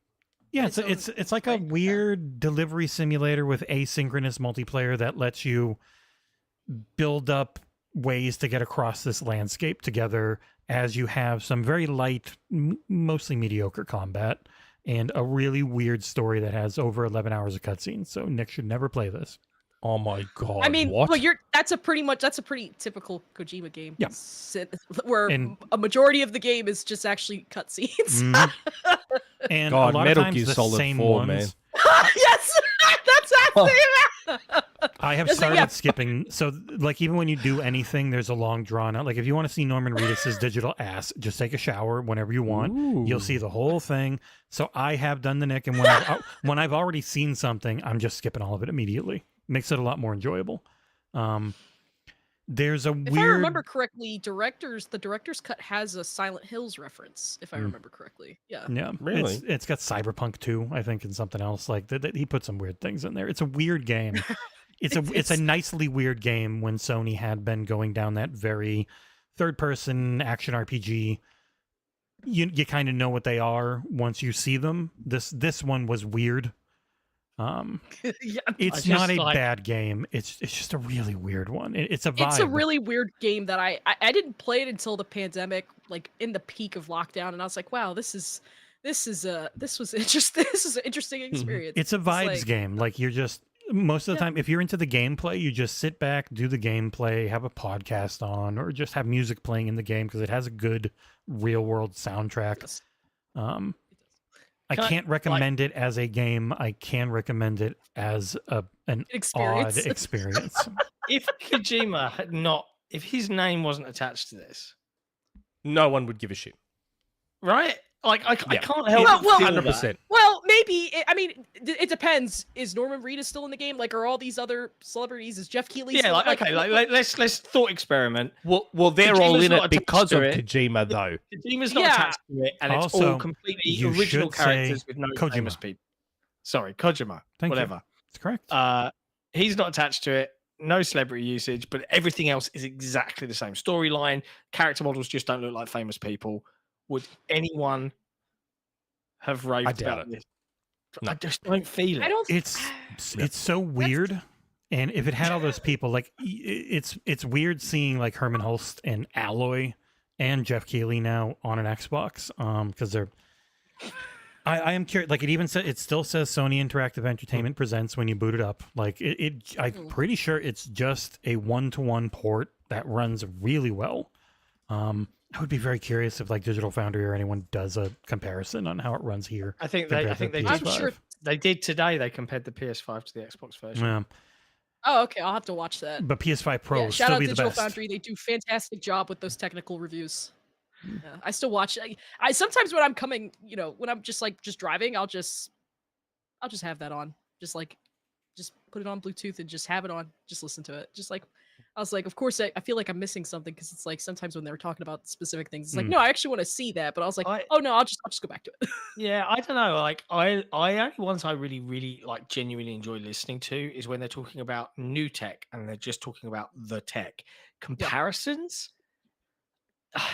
I find Like- gratification in both, but I think it's just because I'm just a nerd for that stuff.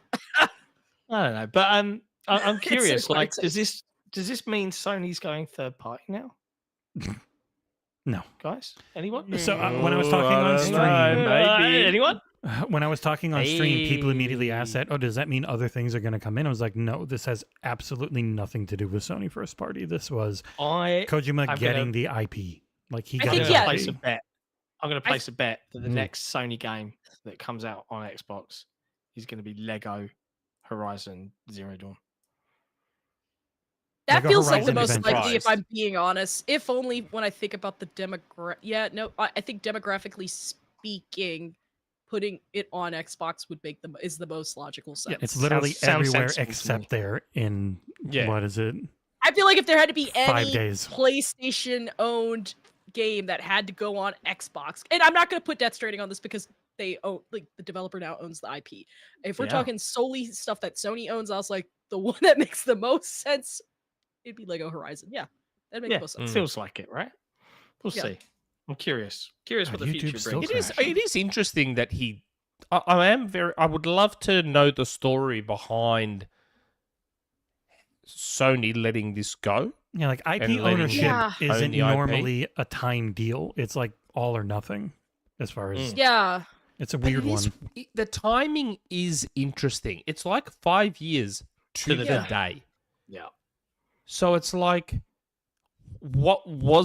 is it just pure coincidence that this got organized so No. close Did it to happen 5 years to the day? Or did it happen in advance and they just decided to sit on it? Yes. And Did it happen in advance and they decided to sit?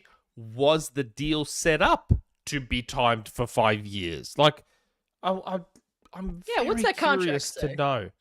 Oh. Yeah, I'm super curious to know which way this went because again, Sony, Xbox first started to relent on IP ownership with Sunset Overdrive and Insomniac, where Sony has never really relented as easily on IP ownership, and this is Kojima as well. So it's like, Yeah. Well, that why was the would reason. they relent? Yeah, like they want the IP. That's that with their publishing. Like I'm pretty sure they have Stellar Blade now because they published it and saved it. Like normally, if they Yeah. do that, they keep it. Microsoft's the one who's more like, yeah, we'll fund it and we'll get it on Game Pass and all this stuff. But you can keep the IP. I think is what they've Yeah. done more. And so that would suggest then that Death Stranding 2 will either be a day one Xbox release or a timed. I would guess PlayStation they've exclusive. they've kept at least time. Yes, Yeah, I'd be shocked Yeah. if they didn't money hat that one. The 'Cause other they had a full even more publishing deal for it. So yes, the more interesting discussion from my perspective, given I'm a Metal Gear Solid fan, is Fizzint. Now, there's an article on PlayStation Universe that states that Death Stranding and Fizzint IPs are now owned by Kojima. So I'm curious what that means for the stealth action game that was announced. Because they wrote again, it in the just all this headline, but I don't remember seeing it in the body of the article at all. Yeah, which I'm is reading the weird. body too, and I can't see it in the body. Yeah. So I do wonder what happened with Fizzint. I'm hoping Kojima owns that because I'd like to see that game on Xbox. A stealth action game by Kojima is what I want. I'm not interested in Death Stranding. I have zero interest in that the game. only thing they say is that Kojima Productions has revealed that it now retains full ownership of the Death Stranding and Fizzint IPs. But then it doesn't. It only talks about Death Stranding in the actual press release. Yes. So. So I'm very Interesting. curious to see what happened there. Do you think Because, OD man- are going to come? OD, which is Xbox's game, is going to come across to PlayStation at some probably- point? well, I think it wouldn't be surprising if it was a timed exclusive. I saw that and was thinking it's a timed exclusive. Well, I figure it's going to end up again, being on everything, including like phones and stuff, because it's all cloud based. when they originally did that deal with Kojima, it was pre Project Latitude. So OD probably started as an Xbox only thing. Especially given the fact that allegedly no one else wanted it. Like this was the game he took to Google, and then Google's like, "Yeah, we'll take it," but then Stadia For Stadia, yeah. shit the bed.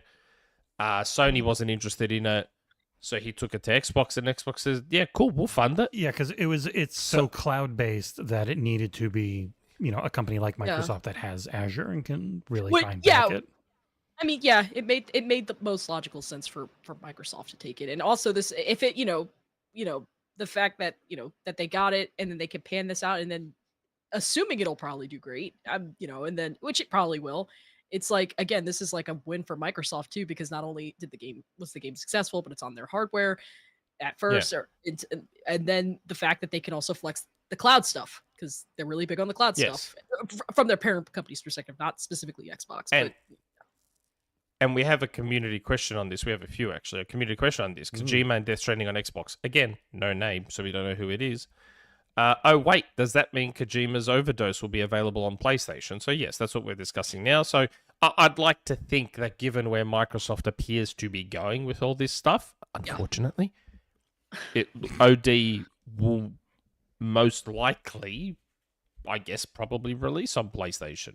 The question would be when. Like, would it? I'm thinking. It's Will it be day 6 one months. or will it be timed? Well, it depends. If it's a cloud-based game that relies on having as many players as humanly possible, maybe they just go day one and get as many players in as possible, and so it's another Kojima game on PlayStation, and maybe they just try and get as many of those players in. I don't know. Yeah. Like, Oh. I'm going to take a stab and say it is day one. Only because it makes sense for what we think OD is. Do you know what I mean? Yeah. Where if it was the stealth action game, yes, you keep that as a timed exclusive for a little while. But because this is a game that appears on the surface to rely on having as many people involved as possible, maybe they want it everywhere straight away. Yeah. I feel bad as well because Didact, I should say, also Yes, asked, hey, Didact 3. Yes. yeah, he asked, hey, is IP ownership change of Death Stranding to Kojima and the Xbox release? What will happen to Death Stranding 2? Will it come to Xbox 2? If so, when? What about OD and Fizzint? And Are those Fizzint. multi-platform Are those now? multi-platform Literally, we now? were like, we just spitballed which all is of what those we're- suggestions. So, Yeah. So, yeah, our assumption is that Death Stranding 2 will also come to Xbox, but Sony being Sony, they'll probably be like, hey, 6 months to a year on Likely PlayStation a year. first. Probably a year, I would say. Yeah, somewhere it's- in that range. 6 you months say to a that, year. but like, I feel like I that'd mean, be the stipulation for them getting the IP. yeah, maybe. I don't know though. Like, I look at like the recent odd announcement of Indiana Jones on PlayStation, and it's like it's not 3 months, it's not 6 months, it's like 4 and a bit months. And I'm like, why? Yeah. Why? We don't know exactly. It still only says spring. Oh, I thought it was April. It only says spring. Yeah, I think it just says spring. I think it was. So if I you've heard remember- that, you should shut up. I haven't heard that officially. No. Yeah, there you go. No, it's they only say spring. He's deducing. Yeah. So Yeah. I'm sure I read it somewhere, but not officially, like from another journalist. Maybe it was that pesky journalist should Tom shut up. Warren. Yeah, was it Tom Warren or Tom Henderson? It was one of those Toms. I'm curious though, Tay, because I don't think I we've feel had like you on. Tom would probably. I feel like Warren would probably know best. Yeah, but Warren doesn't know shit. the man knows some stuffs. Like the man is. And I took that personally. Yeah. I'm curious, Tay. Like, you know, we haven't had you on in a little while now. It's been a minute, right? And Yeah, it's been a hot minute. you know, you've seen. Sorry, Nick. It's a tangent. Yeah, suck it up. You've seen Why? all the We've got another industry. community question. You've seen all the industry changes and stuff, and Microsoft's new strategy and stuff. How do you feel about it? What's your take? I'm curious. what's your And take? whilst you're answering, what's Tay Tay's take? A new segment. Yeah. It's the Tay Tay Take. Oh, how She's good's that? there. That's gonna get it. This is gonna get a timestamp. Tay Tay Take. So, I'm gonna need you to repeat the question. Tay Tay, what is your take on the Project Latitude. you know, the general new era of Microsoft putting their exclusive games that they could lock down onto their platform to make the console hardware more attractive, and instead saying, no, our strategy is we're just going to put more stuff everywhere on PlayStation, on competitors, because we want people to play more games. Do you think it's the death of the console for Xbox? What's your take? What's Tay Tay's take? I wouldn't necessarily think it's the death of the Xbox console, especially since they're still doubling down that their hardware is the definitive way to play their games. I think with everything that's been so unprecedented right in the last few years of the industry, and the fact that we've seen unprecedented number of layoffs, I feel like perhaps this might just be a way for them to just recoup some money. I would imagine. I'd wager that's what I'm thinking of it as, because I can't fathomably see it be that it's just like, no, we just want to do this because that's just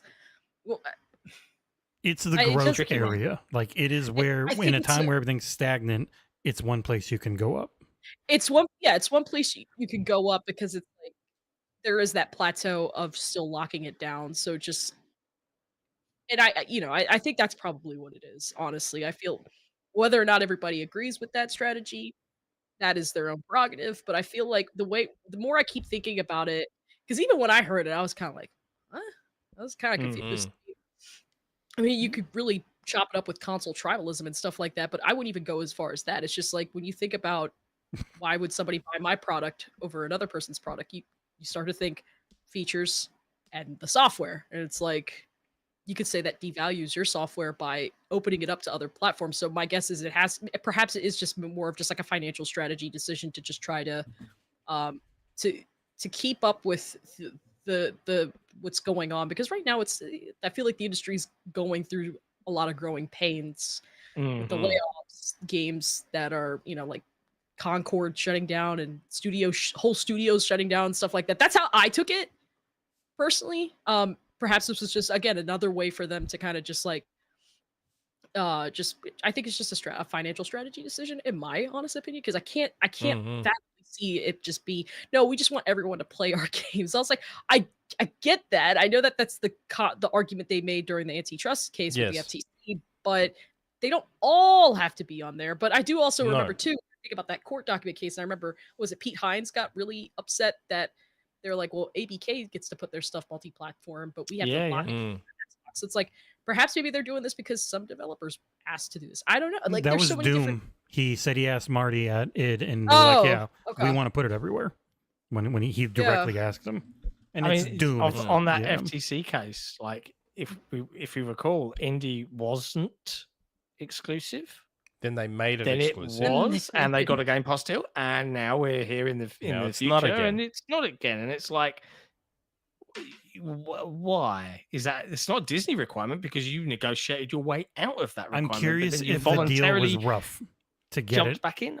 exclusive in Game Pass versus not exclusive in Game Pass. I bet you they didn't have to give up as much because we have seen how much they ring Sony's corporate balls with the Spider-Man games and taking like 24% or something of them. It's crazy how much they get. You got to remember though, this is something that we had said from years ago before even ABK. Satya Nadella has always been a Microsoft everywhere person. Yeah. Always has been. Wanted Office everywhere, wanted this everywhere, wanted everyone on Azure. That's been Satya from the start. He never got involved in Xbox before though. So Xbox was still doing exclusives, they were still doing this. The second they spent $69 billion. I think that is when Satya stepped in and started to actually have a look at what was going on at Xbox and went, well, hold on. We're everywhere with everything else we do. Why aren't we everywhere with Xbox? I think that's when things changed. Once he was green lighting spending $69 billion, he wanted everything everywhere because everything else Microsoft is everywhere. So you think this was the stipulation? Okay, we'll give you ABK, but you need to start opening up things I just think that I don't know if it was a stipulation per se, again, because unfortunately none of us were flies on the wall in those We're meetings. all taking shots in the dark, yeah. Yeah, but I think Phil and co probably did a great job convincing them to buy ABK and said, hey, they've got a mobile division with King and they've got this great PC division, blah, blah, blah, blah, blah. Let's buy them. Mm-hmm. And Satya's like, yeah, cool. But then once they were spending that much money, he wanted to have a closer look at what Xbox was up to. It's like, hold on, this is the most money we've ever spent on an acquisition. A big part of I need to have a look here. Was convincing the FTC that, no, it makes way more sense to leave Call of Duty everywhere. So when you're hearing that for months and months and like a year and a half it ends up being, I think a natural inclination would be, well, if Call of Duty's everywhere and it's just too big to not be, what about all these other big games that we just bought? And what about all these other things we have? Why wouldn't they be other places? And then you just start seeing things that make sense. So I think it got beat into them over time. I'm talking about the very high muckety mucks that normally didn't look at it. They're like, oh, I have to go to court and talk about why we're going to have Call of Duty everywhere. And that is going to get the wheels spinning in your head on why don't we have everything everywhere? Like you are saying. I know, but this is that topic we've always discussed, which is that those people outside of Xbox don't understand how the gaming industry works. It's not that simple. Having said that, okay, so there's a community question that kind of relates to this. So in the interest of getting these community questions in, let's chuck this one in. Omen has a community question, and the category is platform exclusives, which is it's in the form. I know. It's in the forms. There's only 4 of them in there. Can't be that hard to find. It really sounded like you said forums, so I just swapped over to it. But forms. Forms. Forms. Forms. Omen. How many platform exclusives per generation do you think Sony needs to maintain their market share? Personally, I think they'd keep the same market share with no exclusives. Well, I don't know if there is a number they need. I feel like PlayStation has now hit that point of ubiquity with video games. I mean, have a look this year. First party-wise, they had Jack All outside of Astro. Well, they still had plenty of exclusives, though. Yeah. They have an exclusive coming out on the Switch in 5 days. So, never mind. Yeah. Yes, I think they'd keep their market share with very few exclusives too, because they've hit that point now where people just, you buy a PlayStation. If you want to buy a console, you just buy a PlayStation. Do you know what I mean? Like, I think Microsoft's stance is that's already the de facto attitude of the casual, right? And their supposition is, well, the people that are still living and breathing Xbox have thousands of dollars worth of backwards compatible games. They're not going to go anywhere. They're going to buy the next hardware because why would they restart and throw everything away? That's their mantra. That's their ideology. Which kind of makes sense. Yeah.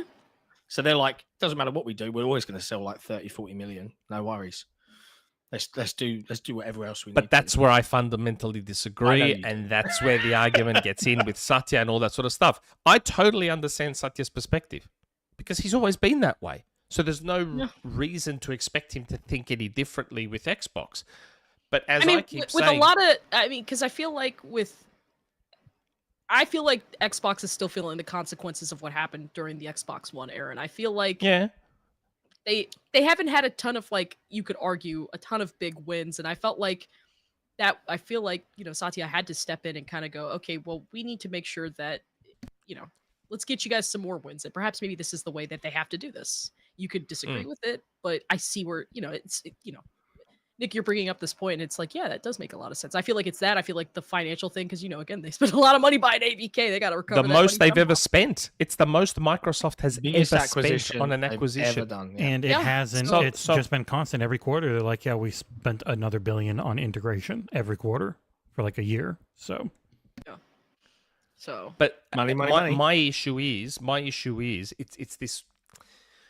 it's this weird situation. Like I still personally think it's short-term gain for long-term pain.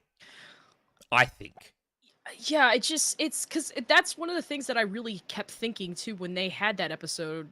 They record like an episode where they're kind of like sitting down, explain like, hey, this is why we're doing this, and I just kept thinking about it, and I was like, I want to know what the parameters are. What are they determining? What stays exclusive to the Xbox hardware ecosystem? Because I imagine not every single thing is getting a multi-platform release. Yeah, I can't fathom that. So we've theorized on this, like, at least, like, and why can't they just come out and say, hey, if you're Bethesda or Activision, it's going to be multi-platform. If it's Xbox Game Studios, that's your exclusive band. But then I think they're never going to say that because they want the option to do whatever they want. They want the option to do whatever they want, but I feel like, honestly, too, it also makes sense to release Bethesda stuff multi-platform. And I'm not just saying that because it used to be a third party. I'm saying that in the sense that it's like, when I think, as much as I love Bethesda games, I also know that they don't, you know, with the exception of like Elder Scrolls and Fallout, a lot of them don't sell all they that. Like, had they're to be critically bought acclaimed. for a reason. Yeah, they're critically acclaimed, but they don't always sell the best. Like Prey is one of my favorite games from Arcane, and RIP Arcane Austin. And so, but I know that game didn't sell that well.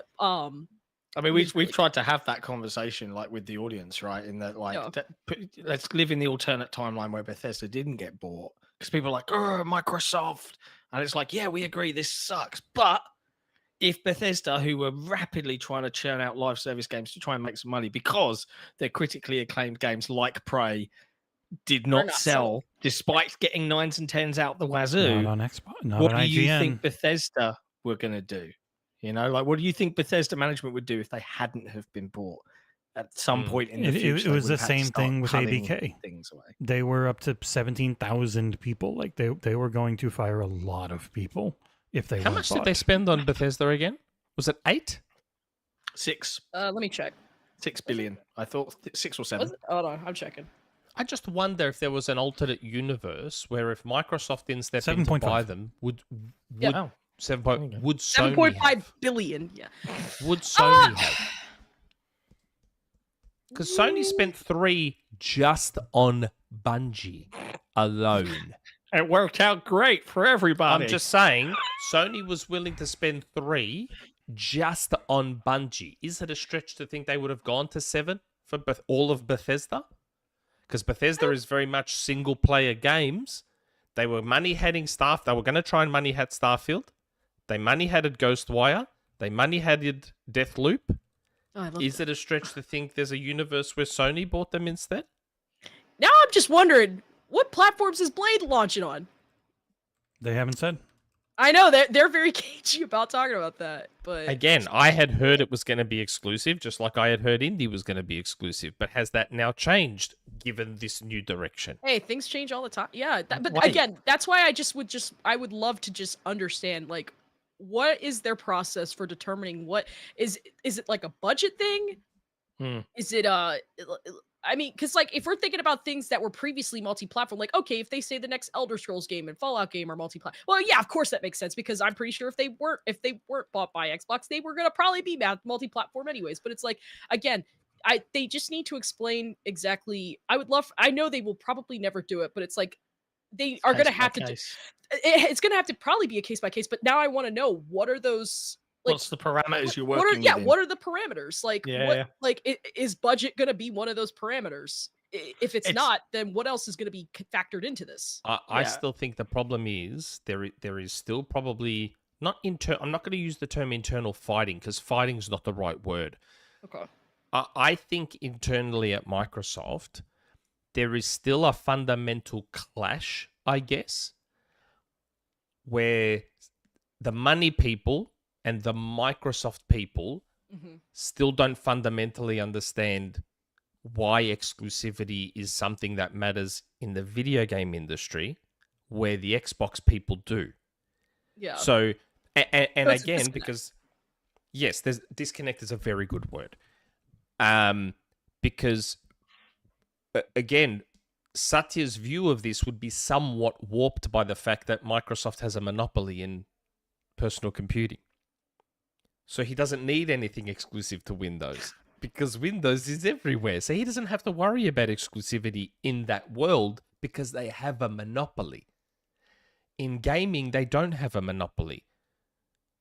But they need exclusives to get more people on board in their ecosystem and in their hardware. He doesn't need that in Windows. He's already got it. So why does he care about exclusivity in Windows? Yeah, we'll put it on Mac. Why not? Who gives a shit? We have the monopoly in PCs anyway. Yeah. But in gaming, they don't. So I think there's, like you said, there's that disconnect where, so Xbox is like, no, we need to keep some of this stuff so that people will actually buy an Xbox. We need to keep some of this stuff. And Satya's like, no, we don't. Put it everywhere. Make as much money as possible. It's like, yeah, but if we put it everywhere, then you're giving people less reason to buy an Xbox console, which means less people subscribing to Game Pass, which means less people playing on our platform. Which means, so I reckon there's that internal disconnect, struggle, clash, whatever, probably still going on now where they're just not understanding that. There's not a middle ground being reached, perhaps. Yes, and that's why they're probably not coming out and saying, well, this is going to be exclusive, this is not. Because maybe they're still discussing what should be exclusive and what shouldn't. We all know my answer. If it was me, I'd lock all of it down because I think that's short-term pain for long-term gain. If you give people no choice on where to play Call of Duty, guess how many Xbox consoles you're going to sell? You're going to sell a fuck ton of consoles, aren't you? But think about how many Xbox consoles you'd sell if you had to buy an Xbox to play Call of Duty. I wonder if there's anything stopping them. Let's fast forward like 2 years. New generation of hardware. You know, they've got their handheld thing. They've got their big beefy boy. And they go, hey, yeah, so this year's Call of Duty, because, you know, it's new hardware launch. Oh, you know, we're only human. It's going to be exclusive to the Xbox hardware for 6 months. And then don't worry, PlayStation, we just had to focus on our hardware. You know, you understand. Can you imagine what a boon that would be for just that hardware for 6 months? I'd imagine that there would probably be an equal level of anger as people felt when, what was it, Bayonetta 2 was like, what, a Wii U exclusive? Everyone's like, what the heck, man? Yeah. And they're like, well, they funded it. So it's like, what you want to do? Their hands are tied down. It's like Nick is of the opinion that Microsoft is and forever will be always treated as and seen as the villain in the gaming industry. And if there's nothing you can do to change that, which I would probably be the villain. May as well live up to the moniker and be the villain. Go full dastardly, you know, like 1 billion gamers and just lock it all down. That's Nick's take. And I understand it. I do. But, you know, I also look at this industry and we've seen what's been happening over the last 18 months, 2 years. It's rough out there because game developers, if they don't take risks, they're developing safe products, but then people are still just quite happily playing on legacy hardware, playing free-to-play games that they're invested in. They don't want to spend any money on anything. And it's getting harder and harder to survive. And if you miss, and you miss big, and your studio's shut down, and round we go. And it's like Tay said, a lot of growing pains and teething issues and all that sort of stuff in the industry right now. I mean, it's rough. It's rough. There's a super chat from Grand Benefactor Assassin. Super chatting on the 0.001%. Someone at Xbox or Microsoft hears this. Well, apparently they watch our show sometimes, so they might. If you want Game Pass subs to go up, you need exclusive software. Sorry, not sorry. Well, you need consoles, to give people a reason. at the end of the day, hardware, I mean, technical prowess, as much, I mean, I care about that stuff personally, but at the end of the day, when push comes to shove, the way that consoles are sold is not with the hardware explicitly. That might be a component of it, but it's like a 90-10 split. 90% of that is going to be the software sales. And it's like, if you're telling me I could buy this on something else that I was already interested in anyways, and then on top of that, this other thing has exclusive stuff that I can't get on your thing, then I feel like the choice is already made. Yeah. Well, I think Microsoft on that front are like, and this is where we hear all the discussion, and I presume you've been keeping somewhat up to date with this, with the, the rumored, dual PC medley of console world that Microsoft are planning for this new device, whatever it may be, right? And I think from their eyes, and I look across, my kids and their friends, and nowadays it's not about consoles anymore. It's not about PlayStation. It's not about Xbox. It's all about PC.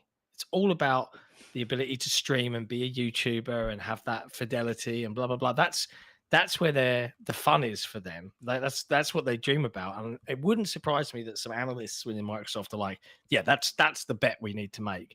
And as always, I would also urge Microsoft, you do this a lot. You make bets, and they're usually correct, but you usually make them about 4 years too soon. Long term. The ideas are ahead of their time. Yeah, often.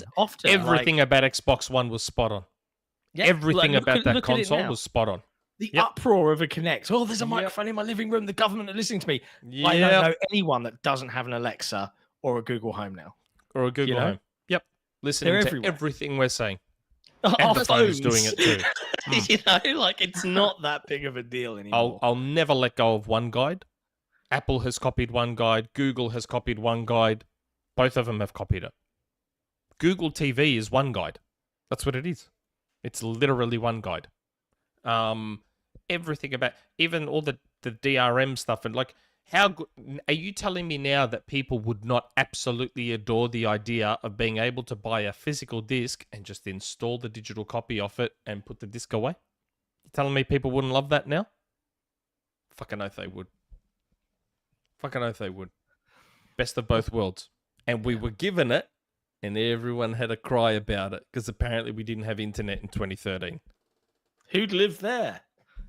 I mean, I think with that topic particularly, there's still other things about internet infrastructure that still play a role. Of course. That's why cloud hasn't taken off. Yeah. Of course. Although it is their fastest growing segment.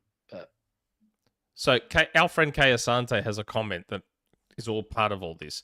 But Nick, what business are they in? Selling hardware or selling software? The hardware is a means to an end. I understand that. But when you're in the gaming business where hardware is still so prevalent, Nintendo's about to, until of course Sony finds another 10 million PS2s that they've sold, the Switch is about to overtake. I mean, let's be real. The Switch has overtaken the PS2, but suddenly Sony keeps finding all these PS2s they've sold, even though you haven't been able to buy a PS2 for nearly 10 sold like years. that because it was a cheap DVD player. Like that was the main. Yeah, reason. it was. I mean, that's why it continues to be one of my favorite gadgets of all time. I love a gadget with versatility. Anybody who knows me well enough knows that. So and then they had we're in a shockingly cheap Blu-ray player despite its price because Blu-ray was so freaking ridiculous at launch. Yes. We're in a world where we still have a video game console that is about to become the greatest selling console of all time. So you can't ignore hardware. The other problem for Microsoft is their hardware is primarily responsible for their Game Pass subs. So they can't ignore their hardware. They have to keep trying to sell that hardware because otherwise Game Pass dies in the ass. I feel like the issue. They've got a tricky road to navigate ahead, I think. There's going to be a lot of growing pains for them going forward as they continue to navigate everything in a post-ABK acquisition in the current climate of the industry. It's a different industry because like the Switch is still right around or a little behind the DS. And that was just one half of their gaming hardware at one point. Like Nintendo did have to smush both they had to have their handheld save their consoles. Why'd I freeze again? Its pants. I know. What the heck? I didn't get an error or anything. Come on, Ty, join us. Trying to sandwich his head. I will say, in the interest of giving both sides here, I saw a take on Blue Sky. Was it on Twitter? I'm on Blue Sky. I was there when it was invite only, so it was. I saw a take on Blue Sky that I liked, and I'm not going to name the person because I don't know if they want me to name them, so I'm not going to name them. And I like this take because a part of this take relates to me in so much as the people that know me know why I like video game consoles. The games don't matter to me. I have always picked my favorite platforms based on the platform and the ecosystem. Okay. Like you said, Tay, you like devices that can do everything. So I like the reason the reason the PlayStation 3 is my favorite PlayStation is because it was an incredible platform and an incredible ecosystem. It was it was a great Blu-ray player. It was a great media player. It had free online. It had cross-buy and cross-save. It was the first platform to introduce that. And it also had great games. Or I think it was Sony's best first-party period myself. That's why I also loved Xbox One. It was a great platform, a great ecosystem. The PlayStation 3 was also when we had full backwards compatibility with PS1 and PS2. Same with Xbox One. So I'm all about the platform more so than the games. Because as someone that just buys them all, you can get great games anywhere. Even the Atari Jaguar had a couple of great games. Games are games. You can get great games anywhere you look. So for me, the games are less of a reason to pick a main platform. The controller matters to me. Backwards compatibility matters to me. All these sorts of things matter to me. So when I saw this take, and it relates to exclusivity, I found it quite interesting. So what this person on Blue Sky said is, part of the reason they think Sony is resisting this multi-platform push so much, because this person believes that eventually that's what it's going to be. Everything is going to be everywhere. They think we're going to get there eventually. Eventually, it's just going to be everyone's games are everywhere. It just makes me wonder if we'll see that in our lifetime. I think so. I feel like it will happen. I was like, just when? I think within the next decade. But yeah. But they think part of the reason Sony is resisting so much is because in a world where everything is multiplat, what is the reason you would then pick? So let's say everything goes everywhere. Mm-hmm. What would then cause you to pick a certain platform over another? If games are no longer a factor because everything is everywhere, mm-hmm. What is causing you to pick your platform? The hardware, the tech. The hardware, the ecosystem, all that sort of stuff. Yeah, like the technical features. Yeah, like does it have backwards compatibility? Like it. Yeah. Yep. Do you have play anywhere? pisser? Do you have this? Do you have that? Do you have all these things? Is the controller nice? All these sorts of things. Yeah, like performance of it. Yeah. This person posits a world where Xbox is better than PlayStation for all that stuff. So in a world where everything is multi, all of a sudden maybe not as many people are choosing PlayStation because Xbox is so much better at all those other things, the platform and ecosystem things. Which is why Sony is resisting. So yeah, they're in PC and they're just dipping their toe in PC now. Yeah. But they're still very much resisting that going everywhere that Microsoft seems to be all in on. Because maybe they think, well, shit, if we do this, Microsoft's going to beat us at all the rest of the stuff because we're just not as good at those things. And Microsoft they have more bandwidth to get stuff out everywhere. Like either their studios are already used to doing everything day and date on both console and PC. Their studio, they can just farm out ports more. Like PlayStation had to essentially buy Nexus just do nonstop work on ports. Like Microsoft, it's what Square's having a problem with. Square lost their ability to put games out everywhere because they went all in on having teams dedicated to putting out a PlayStation version, finishing that version off, swapping to getting it ready for PC. Like they used to be everywhere all at the same time. And once you're not set up for that, it takes a while to get that up and going. And even a game like Helldivers 2, it uses such a weird engine that Darktide's the only other thing that uses it. Like, it's just a pain in the ass to get to work. And a lot of their post-launch stuff was trying to fix that. So getting those engines up and running to even get Xbox ports done, it just takes a while. And then it leaks out and everyone loses their shit the entire beginning of the year. I don't know. I found that an interesting take because It's one of the rare times I've seen someone else think like me, where I focus more on the platform and less on the games. I mean, I will say, I think if we're just specifically talking about DualSense over the Xbox controller, I really like the Xbox. Like, I feels, there's a reason, like, when I play PC and I'm not opting to use a keyboard and a mouse, I'm playing on an Xbox One controller just because it feels more comfortable. Well, that's... Yeah, go ahead. The DualSense haptics are awesome, but the actual shape of it hurts my hands really bad.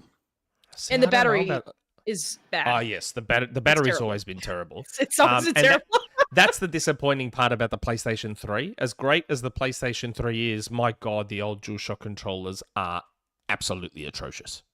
The PlayStation 3's, the DualShock 1, 2, and 3, some of the worst controllers ever. And even the DualSense Edge has a smaller battery somehow than the regular one. Like, it's just... No, it's the same battery. It's the same battery. It is physically smaller than if it's the same amount. It's the same power battery, but it now in a controller that requires so much more energy in what it does. So, see, that's the funny thing. I've come around a lot more on PlayStation controllers now that they seem to have figured out what their actual problem was all these years. So everyone that was pro Xbox used to just hate PlayStation controllers and say, oh, symmetrical sticks are the worst and blah, blah, blah, blah. And I got swept up in that, and I used to think the same thing. But it took until the DualShock 4 for me to realize, and actually the Wii U Pro controller, to realize what the actual problem was with PlayStation controllers. It wasn't symmetrical sticks. Symmetrical sticks not the problem. It was A, where those sticks were placed. Yes. And or B, the handles. Yes. So remember, Sony's controller, Sony didn't worry about ergonomics. Sony took the Super Nintendo controller and they just stuck handles on it. That's all they did. Because remember, Sony was developing Nintendo's CD console for the Super Nintendo. That's how Sony got into the industry. They were making Super Nintendo's Mega CD, and at the last minute, Nintendo screwed them over and said, we're sticking a cartridge. And PlayStation's like, fuck you. We're going to keep making the PlayStation. So they did. They made the PlayStation. But all they did was they took the SNES controller that they were using and stick handles on it. I will agree with you. The DualShock 4, I think, is the best PlayStation controller that they have made. It's finally Do you like it more than the Sense? Than the DualSense? I want to like it more than the Sense because of those haptics. It's just, the battery is really just what I think. No, But it's not great in the DualShock 4 either. It's not great in the DualShock 4 either, but I just feel like the shape, and also I thought it was doing really interesting things with just like, because I keep going back to just Resident Evil 2 Remake, how the health bar was just on the, and I know that you can kind of, they're doing some interesting things with the Sense controller, but I feel like, I don't know, it's just when I hold a DualShock 4, it feels more snug in my hand versus it is. The DualSense is very wide. The DualSense DualSense is very wide. I will say the Sense is my the DualSense is my second favorite PlayStation controller, but it's like unless you've played on a PS4 or held a DualShock 4, like you'll know what I'm talking about. Like I can't even really sit down and describe. Like I have to feel like I got to sit down and write a dissertation on it. But it's like there's just something about, there were certain games, like even when I went back and played the Last of Us Part 1 on PS5, and like playing it on the DualSense felt a little weird. And there was something about how natural it felt when I played The Last of Us Remastered on the PS4 with a DualShock 4, and how it just felt more organic for that specific genre. And I will say I think the DualSense is great for platformers. You don't understand. I will buy games on a specific platform just because of the genre and how I feel like that genre makes more sense for my for the controls. Like I had a conversation once with someone at The Verge. It might have been with the editor-in-chief, and I remember I spent maybe an hour talking to him about this, and he kind of looked at me like, I think you just need to like sit down and write something about this, because your whole thought process for it. Like, see, you get what exactly. Yeah, I totally understand. I could talk about it all day. Like, I was so glad that Sony figured out the handles were the problem. Their handles were too short, so your thumbs had to come down unnaturally to sit on those symmetrical sticks. As soon as they made the handles longer, all of a sudden your thumbs were up naturally, and it wasn't a problem anymore. like I don't know why, but for some reason I just felt like playing a first-person shooter on the DualShock 4 on a PS4 felt so much more fun than play on a PS5. But I'm good at most FPS games I'm playing on PC just because for the obvious reason. But it's like, again, if I had to really just sit down and like explain like what genre makes the most sense to me for what platform, just solely based on the controller and the control scheme of that game, we'd be here all day, and we're already here long enough. You want some fun stats real quick, Nick? So the PS4 stock controller had a 1,000 milliamp hour battery. The PS5 has a 1560. The PS5 DualSense Edge has a 1,050. It's 50 more than the PS4, 500 less than but less the PS5, than the DualSense. and it's 33% smaller in actual volume.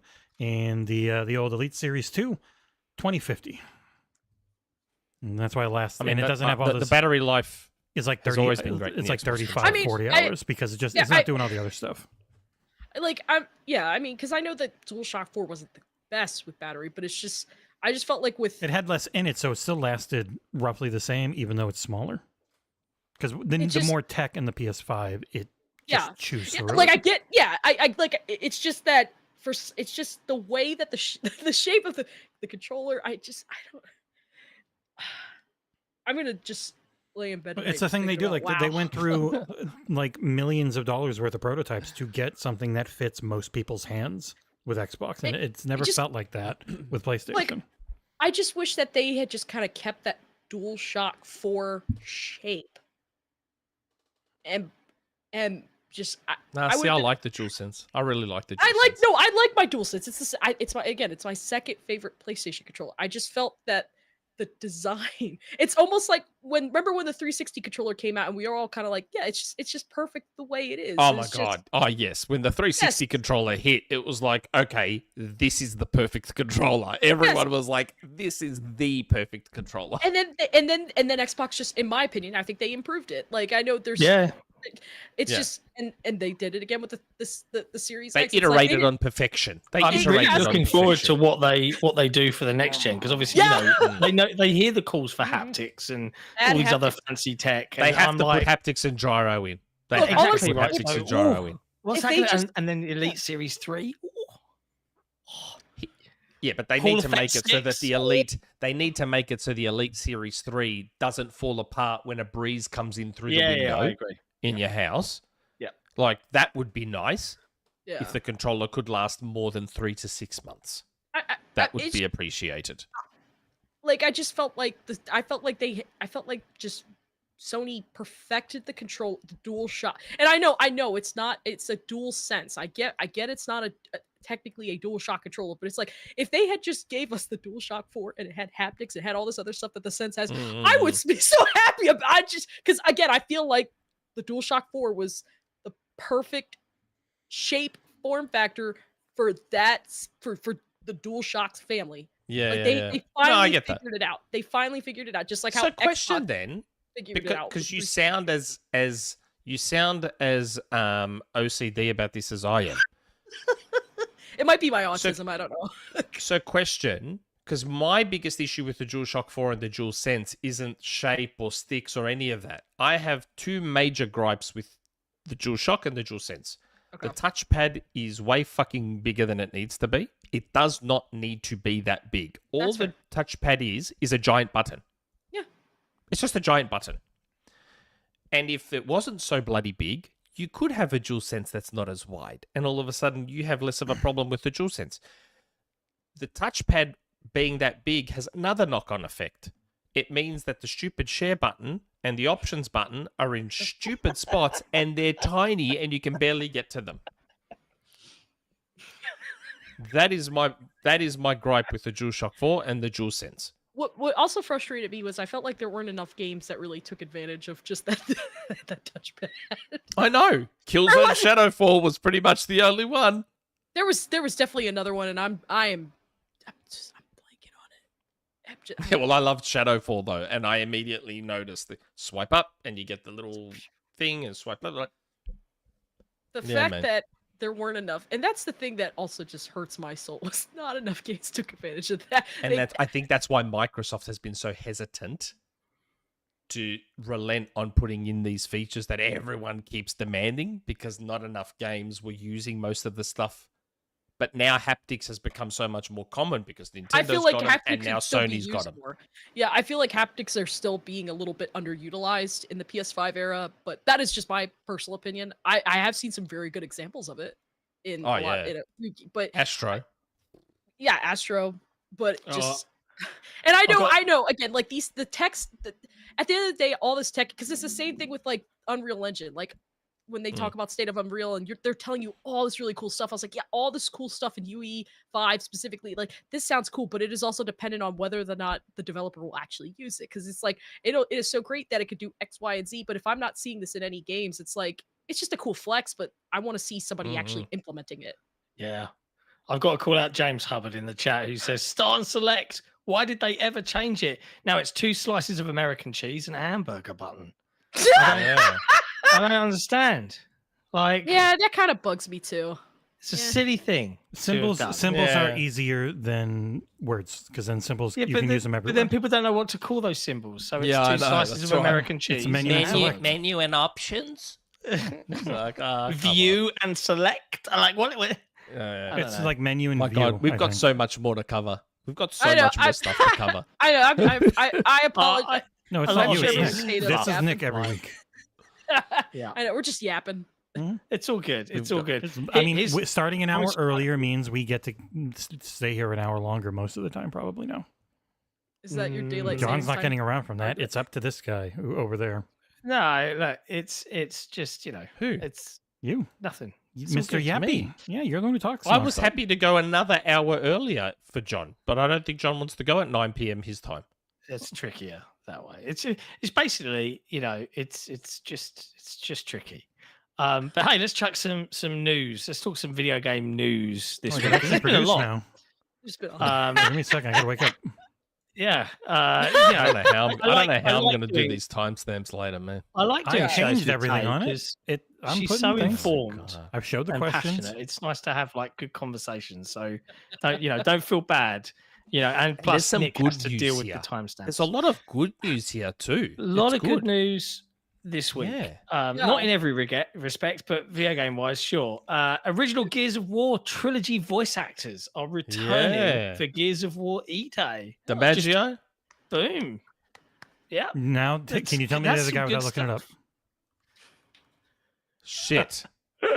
Carlos. John DiMaggio and Carlos Ferro. Carlos Ferro. I don't know. I was Sorry, asking I don't know Nick, the second guy. 'cause, Who's yeah. Dom? Who's Dom? I don't know. Who's Carlos. Dom? Carlos Ferro is Dom. Dom Santiago Mhm. and John DiMaggio is Marcus Phoenix. Okay, sorry. I knew John DiMaggio because of Bender and because of Yeah. does. Yeah, he's everywhere. Are we in for AI de-aging? I think yes. Yeah. They shouldn't What? sound like they did as old men. They should sound young. And how do you do that? You do some little pitch changes and some other very light, subtle editing work to make them sound younger. I think they'll do it. But Marcus never sounded. Marcus was always gravelly and rough anyway. Would he sound hugely different? As a 20-year-old, yeah. 14 years before? Yeah. Yeah, like They're I mean, super you young know, in this. I mean, you never know. You never know. It's not like there's no 20-year-olds on Earth that have deep gravelly voices. I did not think this was going to be Maybe a Marcus was controversial just one of take. those. Maybe Marcus was just one of It's those Nick. blokes. It's Maybe Nick. Marcus was just one of those blokes. Anyway, it's good to see them coming back. Now, here's the question. I'm just throwing this out there because it's a Gears question, and it's a short answer. Gears of War E-Day, Yep. 2025 or 2026? They have- 6. Yeah, they have I think enough. I feel like 2025 is already stacked, especially if we're not even factoring in GTA 6. I think 2026. And like Borderlands 4, there's a lot of massive games that are probably going to be coming out next year that they have. So for their slate, it's that mix. Okay, there's a world-dominating game. Avoid that. And if we've already got a bunch of stuff for Game Pass, spread it out. Like that was Avowed. Avowed wasn't delayed because of everything that was in November, which finally mostly got delayed to friggin' February. It was delayed because Stalker got delayed into November, and so it was going to be Avowed, Stalker, Flight Sim in the same week. And they're like, why would we That's do a that? lot of cooks in the kitchen. Yeah, because they had that happen in July with third-party stuff where they can't control it, where they had 5 day one releases in a single week with Flintlock, Flock, Kunitsugami, Magical Delicacy, and God, I can't remember the 5th one. I should be able to, but it was all in one week, and I do think they are finally in that point where they're like, our big releases get spread out. We'll be smart about it because we have Avowed, we have Doom, we have South of Midnight, we have friggin' so much shit that is coming next year. We got another the Call of Duty thing. Because that scallywag of scallywags, Mr.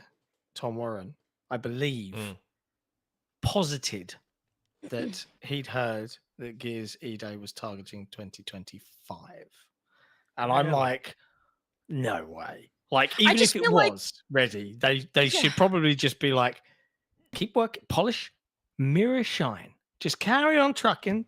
See you in 2026. Like, it's fine. Yeah, right. And I forgot Doom and Fable. Like, yeah, no, they have too much. I mean, and next year, technically, Playground Games with Forza Horizon should be ready to rock and roll from the development time frames. In a way, from a timeline perspective, it makes sense in a way. So if you go, it's been a long time since they put a game out. Yeah, because E-Day is prequel before everything.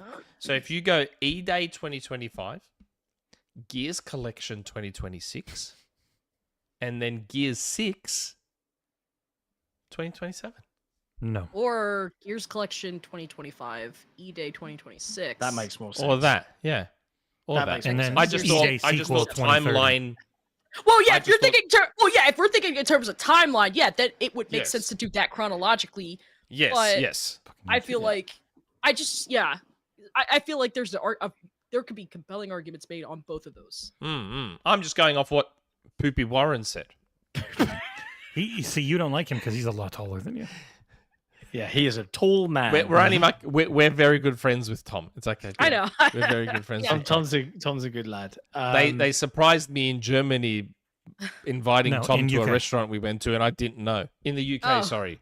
And in the I UK. got to give props to Tom. He came by and he came and played this with us, Console Wars, yes, the card game. right? And had a good time with it. And yeah, it was really fun time doing that kind of stuff. It was cool. Shout out Tom. So, yeah. Tom does a fantastic job. Yeah, he's a cool dude. Also, Looking forward to E-Day. E-Day. I'm looking forward to E-Day. It's going to be nice to get Yeah. back into the Gears universe. Yeah. Can't wait to review it. Hey, co-op review it, baby. No, you Co-op won't. review. Maybe. We'll Unless see. Sean rock, paper, scissors, who reviews it. Ooh, speaking of something else, I'm South going to be of reviewing. Midnight. Yeah. What? I said, speaking of something, I'm I'm getting so to looking review. forward to this game. Yeah. I know. I'm reviewing South of Midnight, bro. No, you're not. That's a me one. Not a Yeah, fucking I- chance. Yeah, because it's an Xbox game, and I speak to. I know where you UK live, and I PR know your speak to, address. Nah. We need Anyways. Jesse to review South of Midnight for the Mega Boost. You say to the guy who 'cause gave the the Mega wrestling Boost attend. tends to Xbox games. Yeah, we both do. We're just Mega Boosting our way up. Got a Open Critic Mega right Boost. Don't let me anywhere near Xbox games except Perfect Dark. now. Okay. Right. Anyway, South of Midnight. We saw, as per social media, that they invited everybody but us to come and play and get hands-on with the game, it seems, at Compulsion in Montreal. And we now have a Weaving Hazel's Journey, a documentary about the creation of the game, airing on Tuesday next week. This game looks so good. It looks great. It I looks so really want to good. play this a lot. I'm Oh, excited. try and to get you an play it, extra what I would code. say. By telling you to try and get an extra one. It looks Yeah, I'll try and get you an fantastic. extra code, bro. Okay, Yeah. sure, guy who took And Hellblade Indie and is taking Fable. Between the art style, who between the gets- incredible art style, and Everything. hearing that they're not planning on it being this massive, bloated, open world thing, it's going to be something a little more focused. I'm like, oh god, sounds so up my alley. It just It looks looks so good. perfect. I really like. I can't wait to play it. Like, I'm curious to So, see the previews. So We still don't have a date. They keep saying 2025, but we don't have a date yet. I'm just gonna When throw it out do there. you- Maybe Q2. Q3? I think Q1. But Oh. what I'm saying is, when do you think we get the date? January. I was gonna say Microsoft- Game Awards, TGA. Yeah, Yeah. I reckon Game Oh Awards. yeah, TGA is a good shout. I think they'll be back. reckon more at I'll the have Game a Awards this trailer year, then. yeah. That would be the last. that- That would be the last big time to kind of get as many eyes as possible to see. Hey, this is when it's coming out. That's I guess TGA March. is the last. Yes. That's my guess because Avowed's because- February. Yeah. Because they're staying firm on 2025. So if you are firm on 2025, then give us the date in 2025 for 2024. Give us the date for 2025 in 2024, and the Game Awards would be it. That would Yeah. be the last. Unless they're that gonna would do be the it last here. chance. I mean, if they don't do it at TGA, then I'm gonna stick with Q2, maybe Q3, Like early April? Q3. Because they've got Avowed in Q1, right? So maybe February South of Midnight's like is an Avowed, April like I game. just said. What about March? And I just What said about March. It's still Q1. I did just you? said March. That's still Q1. Well, March is Q1, so Yeah. So April, I would say early Q2, April. Hmm. Makes sense. Am I not coming I have through to, in- Nick, Can't wait. I've just seen Brit in the chat. You know, like you've Well, been a big oh. fan of just ignoring me. the art style of South of Midnight. Like you really like that art style. So if there's lots of really well animated cutscenes that tell the story of the game in that art style, are you going to watch them? Okay. Yeah, that's why he does. All right. That's why he would never review it. Well, at least he's honest. Also, I think they have said you can turn off the animation style. You can make it just. Oh, I don't want to understand that at all. Hell's I'm no. saying It for looks people- great even when there you're are- playing. It looks. There are people who it does bother, like the way their eyes and their brain work. It just Oh gives yes, them it a might. headache. It might. Yeah. Yes, So. yes. That I understand. So is that like an accessibility feature? Mm-hmm. Okay, well, Technically, that's, yes. Yeah. First off, can we just appreciate that accessibility is really at the forefront now, Mhm. and that that game developers are really You know starting who's to best highlight that about it? stuff. PlayStation. Sorry, Xbox. Yeah. They're Oh, really yeah. good with it though. But I think in Yes. terms of software side, PlayStation is better. In terms of hardware side, Xbox is ahead.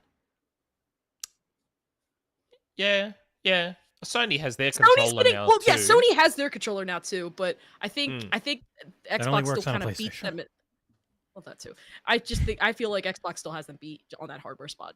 But yes, I will say But it does- I'm glad they have one now because they. It need does appear though that Sony's first party there was obviously internally very much a focus on accessibility within their first party, especially at Naughty Dog. Yeah. Especially at Naughty Dog. Yes. Oh yeah. Not on the accessibility of all the countries that can't have a PSN account, thus can't buy those games on Steam. Yeah.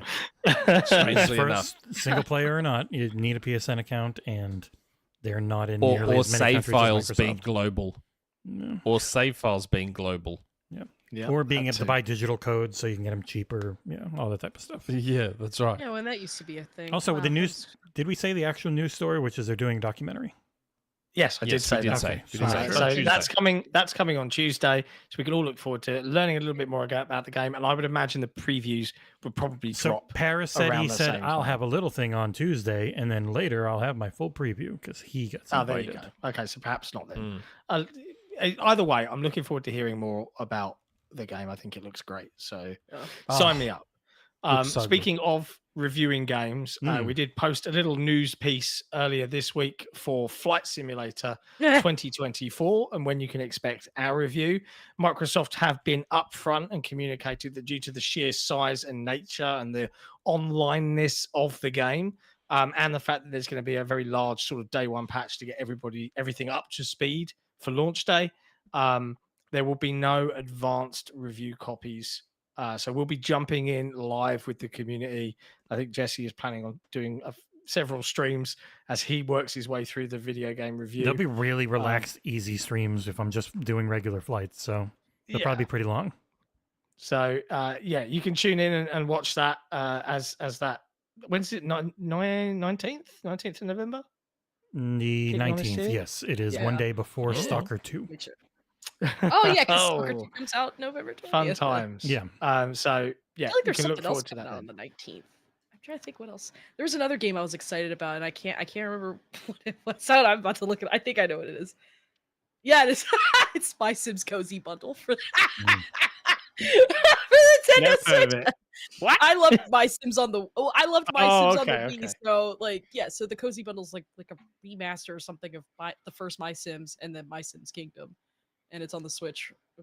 I don't think it's coming in hot, Lucius, as much as it's overtaking. Well, they're still going to have the regular flight sim, but this is built on that same tech, and they've talked about essentially because of having to set up all the servers and have everything ready to go, and having a big patch and all that type of stuff, that they didn't want people to feel super rushed. So it sounds like they could have had it ready 6-7 days out, which actually is kind of the friggin' norm, annoyingly enough. But it's a massive game. You know what? You've got 2 days. 4 days is more the norm. 4 days is generally the norm on some of these. So to avoid that, they're just like, hey, you at XboxEra, you get everything out really quick and then get ridiculous amounts of views. So have at it. So that's what I'm going to do.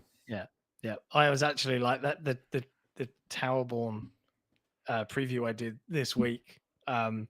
I got like a little ping like half an hour before it was due to go out, the video and the written piece, saying like, and I won't share details, but basically something's changed. This bit needs to not be in it. And I'm like, it's no worries. It's like, really? You can edit? It's like, yeah, I'll get it done. And I literally recorded a few voice lines, edited the video, re-rendered, uploaded, done at 4 o'clock, no issues. And I was just like, that's how we roll.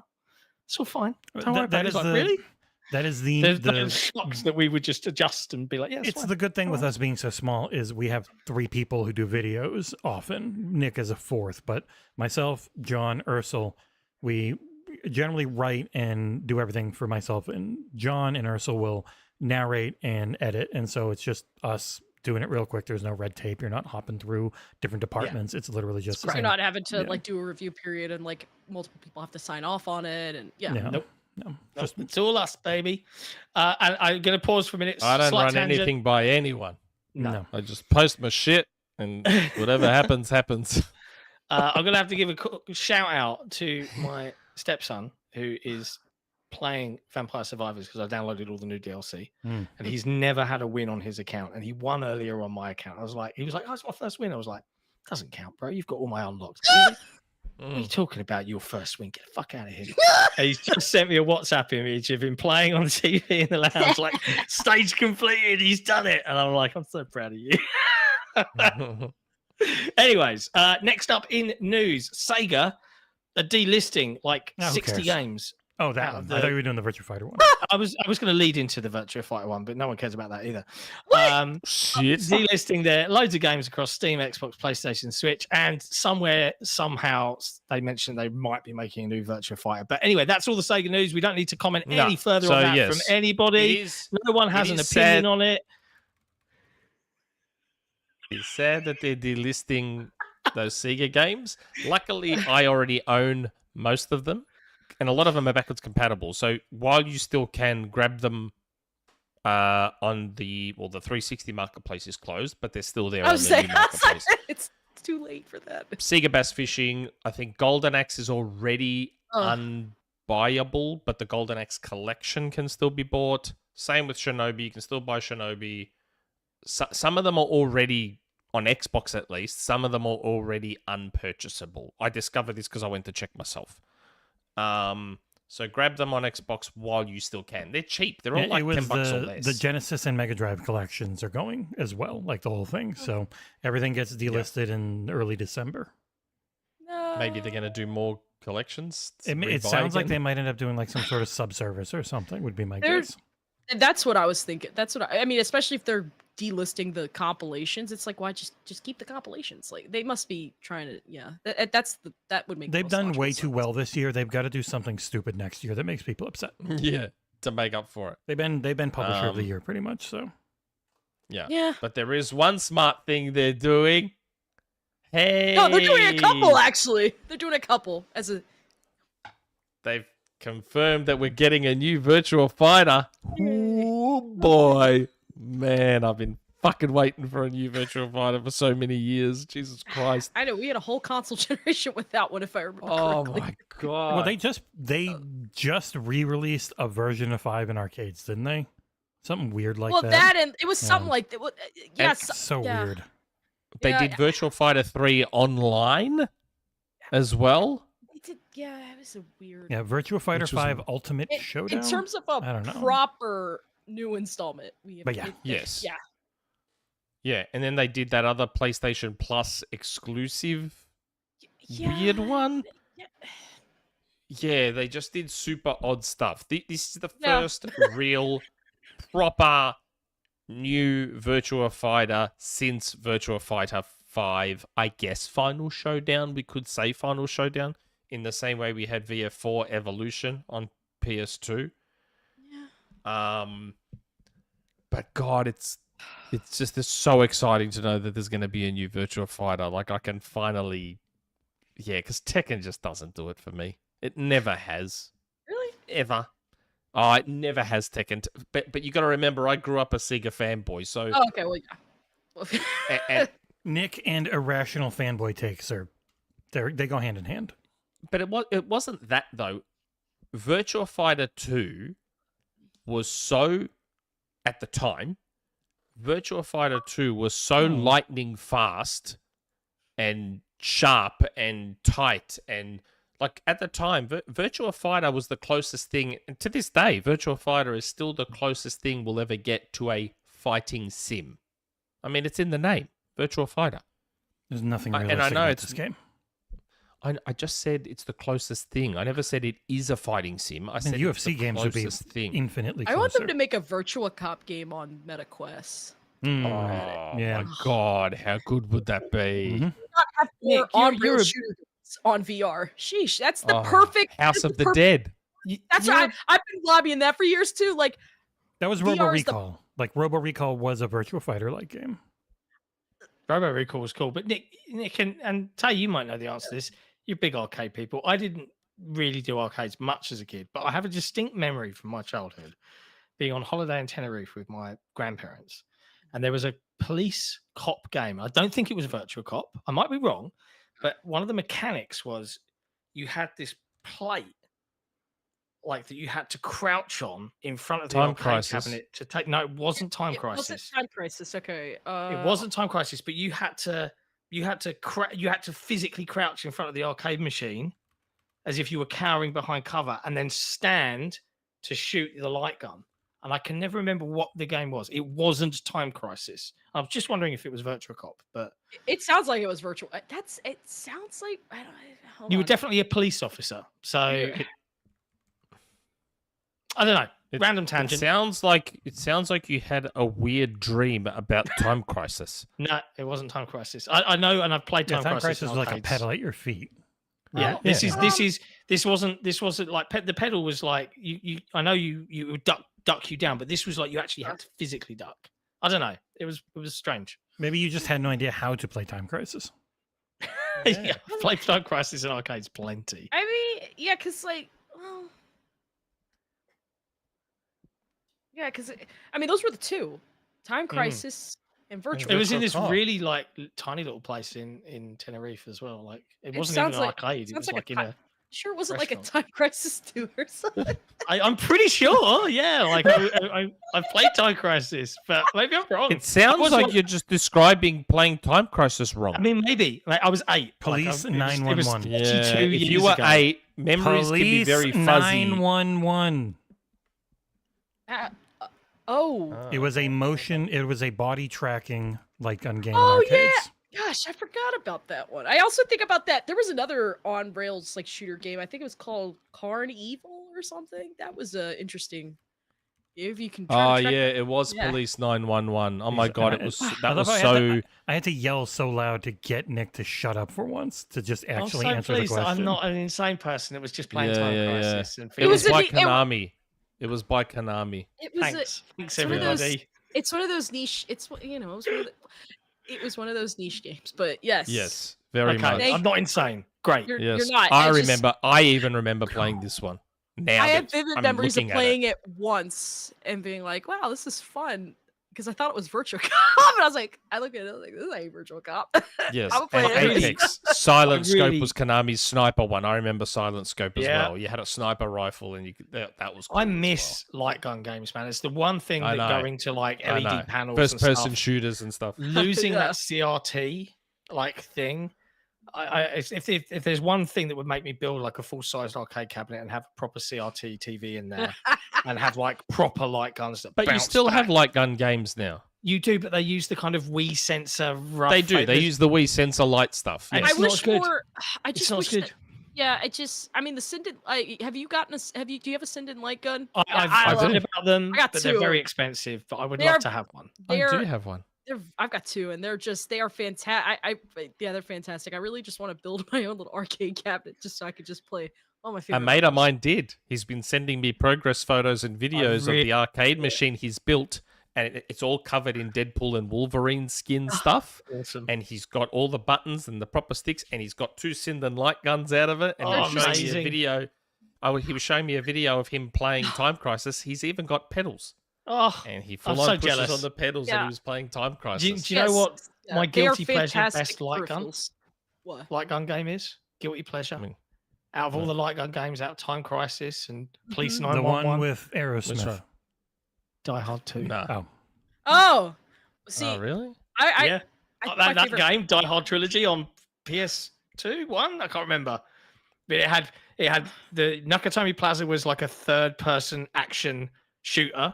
Then you had Die Hard 2, the movie was a light gun game, and then Die Hard 3 was a Crazy Taxi ripoff. Yeah, I loved it. I loved that game so much. Yeah, I think House of the Dead as a series is still like my favorite. House of the Dead genre. rules. Like Virtual Virtual Cop, Cop was for good, me. but Virtual just- Cop for me. Virtual Cop's a close second. I like Time Crisis, but like there's something about Virtual Cop. It just gives off so much 90s vibes. And It's it's so just like good. it takes me back in time I know. to it just Yeah. it I've is still a got 'em. time machine. I've still got Virtual Cop 1 and 2 on my Saturn.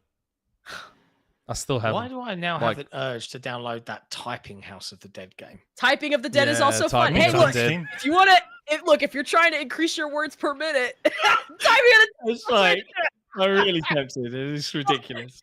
I remember because like my typing, like when I remember I did a type test, like speeding test recently, and I was like, oh, okay, I'm still roughly about the same. I think I got like 5 words faster or something, and everyone's like, I remember somebody saw me typing the other day. I think it was maybe my brother. He's like, why do you type so freaking fast? I was like, played a lot of that Typing of the Dead. Typing of the Dead. That's Ah, I it's credit. just- Yeah, Sega, bring that back. Like, It's so did good. you play? I want to get it because it's cheap. But there's the Yeah. House of the Dead remake on Switch. Is Don't buy that it on any Switch. good? Don't buy it on Switch. No, Because here's it's the got the infrared, so I think that's part of. because I remember I reviewed it when it first came out on Switch, and then they Yeah. released it on everything. Yeah. Or not re-released it. They released it on everything else. Buy it on PC and use your Sinden light gun. That's the best way to play House of the Dead remake. Mm. Because the Switch one just seemed like such a slam dunk, but those the gyro controls are just not where they need to be. They're not the just one. not. They're not right for Yeah. on rail shooters. Like you would like. No, I You was just- actually playing it more on a pro controller because I felt like I was getting more accuracy on a pro controller. Yeah, I was yeah, like, yeah. I was like, this should not. This. Why? No. I mean, I'm no. seeing in the chat, if you want to play a light gun game, VR is now where it's at, right? And that is That's what I'm saying, yeah. Yeah. absolutely true. Absolutely, it is But, like, 100% true. Who is the publisher for Time Crisis? Namco. Namco. Why aren't you making a VR Time Crisis? What do you mean, Sega? Why aren't you re-releasing all the Virtual Cops and House of the Dead on in VR? VR? Let's get on that, Yeah. please. Yeah, We want I a mean, VR revolution.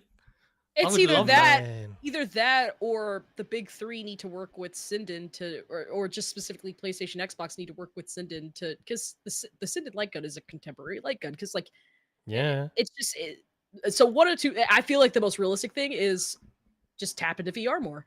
I would be curious to know how many more people would lean into VR if it brought back a lot of these arcade on rail shooter games because a lot of those games were quite popular back in like. But the thing I still is, remember what arcades like are.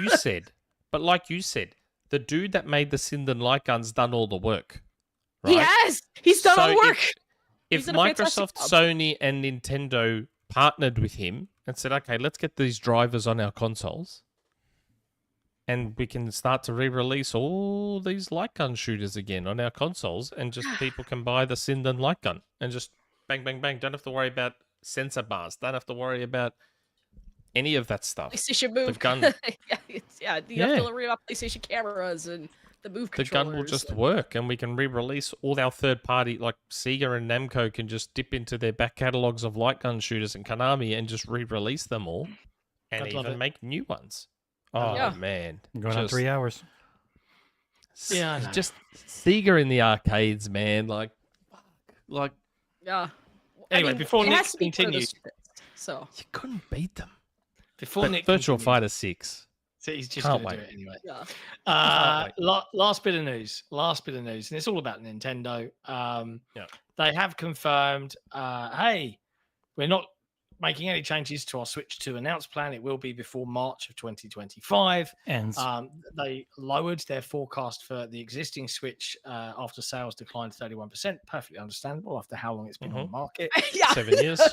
Yeah. 7.5 years. Yeah. And this one's interesting. They surprisingly, but also nebulously, confirmed some kind of backwards compatibility for the next Nintendo console. What Is does that it what they mean, said? folks? What are you going to have to rebuy? We'll find out in the next 5 months. Nintendo people. Well, hold on. What do you mean, some kind of? The tweet here says we announced that Nintendo Switch software will also be playable on the successor. Yeah. Yeah. What do you mean, some kind of? Digital? Physical? I Both? took it as that the next version would be cartridge based, which I feel like would make the most sense because I don't think they're just going to abandon this hybrid design. No. And I just can't fathomly see them making some type of weird disc based. I don't see them making extremely digital only. So I was like, cartridge based would make the most logical sense in this regard. I mean, the DS played Game Boy Advance games. Yeah. They built the slot in a way where they it could could even do build a slot both. for that. Yeah, and so you cool. did Assassin, but John didn't do his job today, so they don't remember. Oh, yes. I went to read it, but John was in such a fucking hurry to move on that I didn't Because do you- the community question. Because you just yap. No, I wanted to keep talking about Sega. It We're was s- John that wanted to move We on. love our me and Nick will talk about Sega all day, but we We will like you said, definitely we're going answer on your 3 hours. question. I do hate the patrons, so it's understandable, especially those grand benefactors. And I had it there as Bunch of well, thinking, selfless yes, we're going to jerks. talk about Sega. So I'll read. And there was another question we should have asked earlier, right at the start of the show, too. Fuck. That's What was why the question? give me the control of the questions, and I'll make sure they get asked, mate. You know, Oh, yeah, you're the one that moved on the topic. you take away the control from me. You know? Like, what do you want from me? Yeah, okay. His So yes, OCD backwards wants control. compatibility is good. It's good to see Nintendo not going out of their way to fuck over their customers for once. We'll see.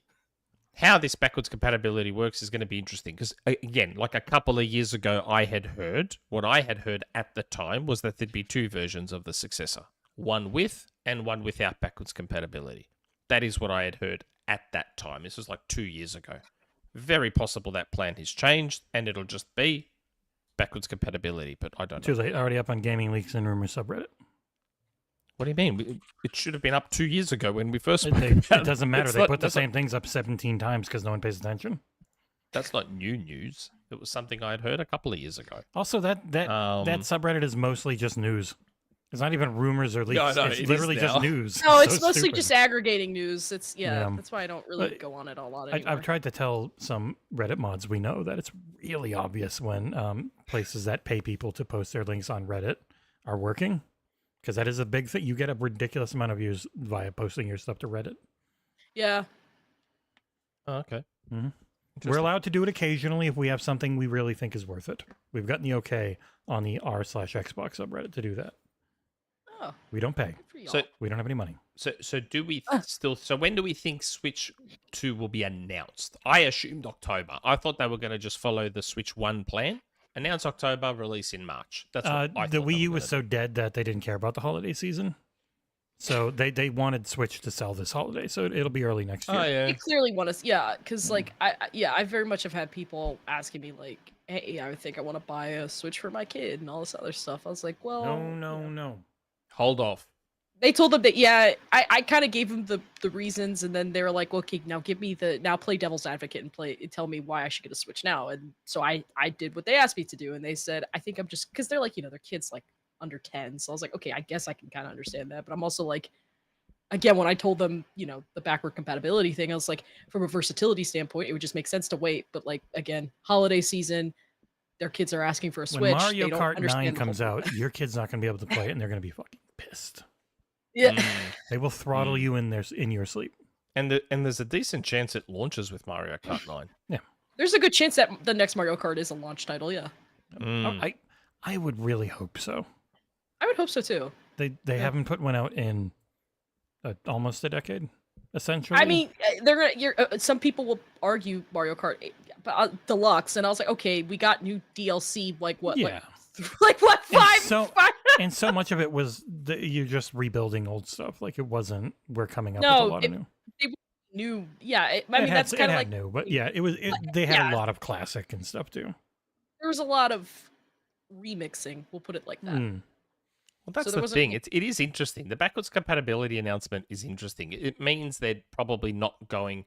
Because if they're going with backwards compatibility, it means they're not going to do what they did from the Wii U to the Switch, which was resell the entire Wii U library again on Switch, which is what they effectively did. The rumor is... the first 2 years of the Switch. The rumor is they are doing lots of remasters like everyone else, including like Breath of the Wild and stuff, to try and resell old games. That's a rumor. Seems weird to me if you've got backwards compatibility. That seems odd. We can play Dead Rising right now on Xbox, and they just did a remaster. Like, people don't care. I mean, yeah, well, I mean, but I feel like they had to do backwards compatibility. I feel like they kind of got away with it with the Switch, but that's because the Wii U was just kind of like a dumpster fire. I felt like with how successful the Switch has been for Nintendo, I was like, if they didn't have backwards compatibility, people would have lost their shit. I mean, yeah, people were going to still buy the console, but like, let's be real. How many of those people were going to hold off because of that fact? Or how many people were not going to do it? Just, and they're at least at launch. Finally carrying forward their digital ecosystem for once, instead of it's like, yeah, sorry, nothing you bought carries over. Eat shit. Yeah. It's like, oh no, we're bringing Nintendo Switch online to its successor. It's like, good. It would have been really stupid not to. They would anger at least 70% of their base. Yeah, you lose all that trust again because people are. You would. They spent so many years building it back up. I was like, dude, if they just didn't have it at all, they'd just be right back where they started. Yeah, and Nintendo fans would be fine with it. Do we think the Switch will overtake the PS2? Yes. Yeah, I mean, so. Really, let's be honest, it already has. Do you think that unless somebody's XboxEra will building PS2s? Will we overtake 6 million views? Why, yes, we have. We just ticked over what we needed in this stream. We have now hit 6 million views on the channel. Wow. Nice. That's cool.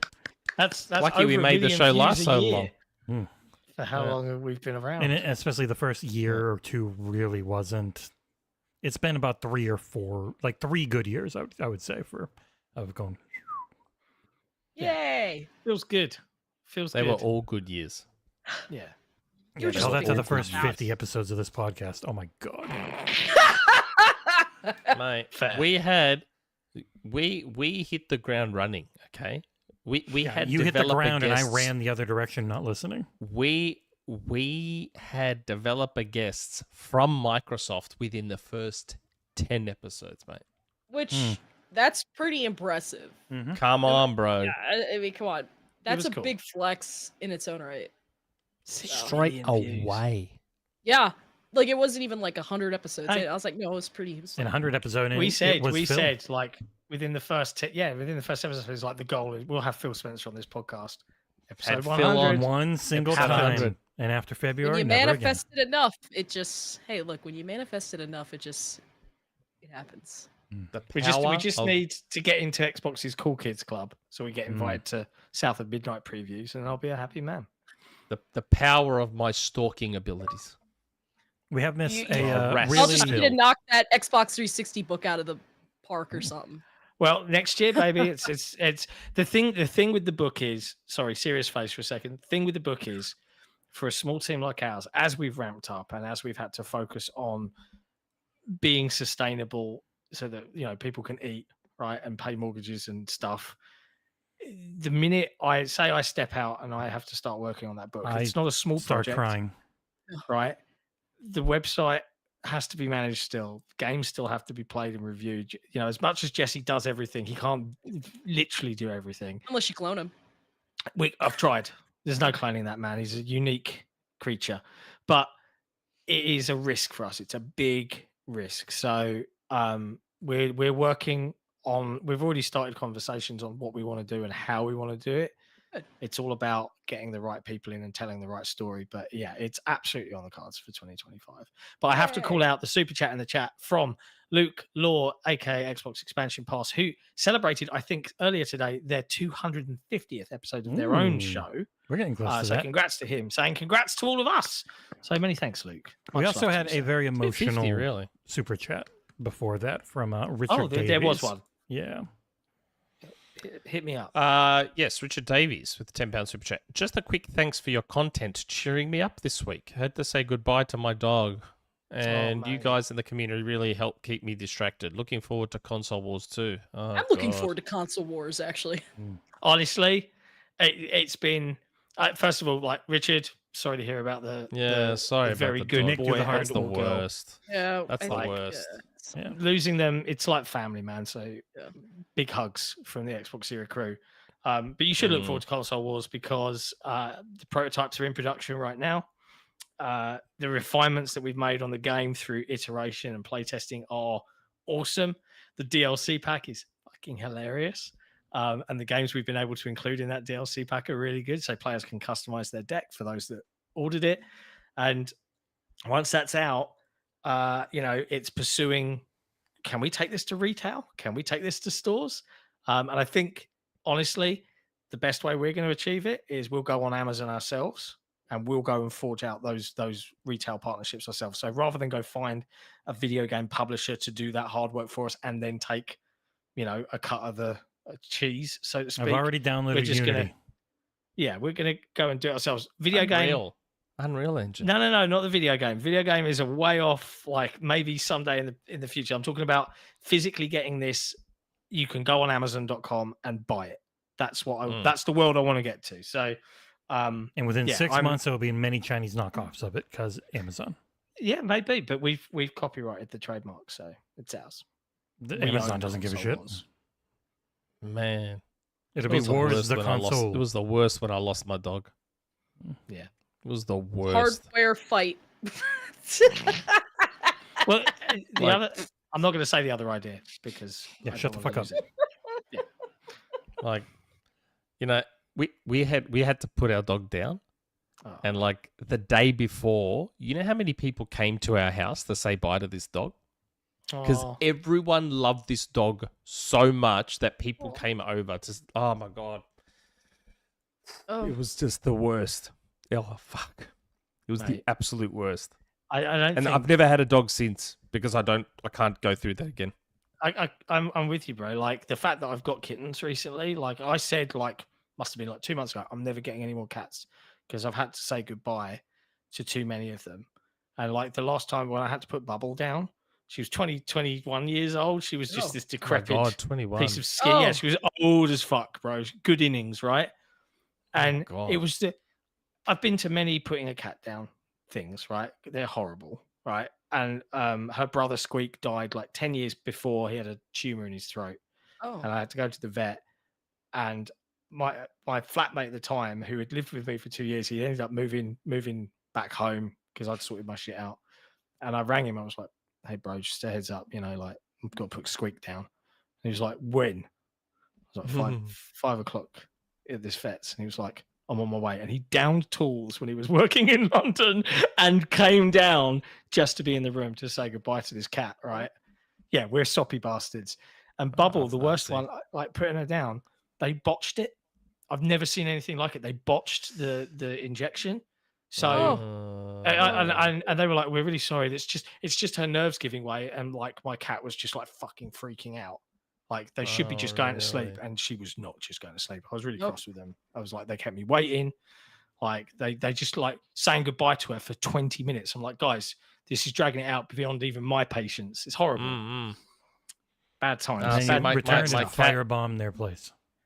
My cat, I don't care as much. British fashion. My cat, I don't care as much. With the cat, it's whatever. But with because I'm a dog person. If you see me moving around very off stream, much a dog person. Both of my cats right there are on me all stream. They never leave me alone. It drives me insane. Yeah. Because they'll freaking fight over it, and it's like, shut the fuck up. I can't do it with a dog again, man. That was too much. It's way too much. So I feel Richard Davies' pain very much. Yeah. Much love to you, dude. The worst. Anyway, that was all the news. Yep. I have DM'd one Tay Nixter on the Discord. Hosted by by Tay. It's time for a game show. The hostess with the I'm mostest. hitting that button.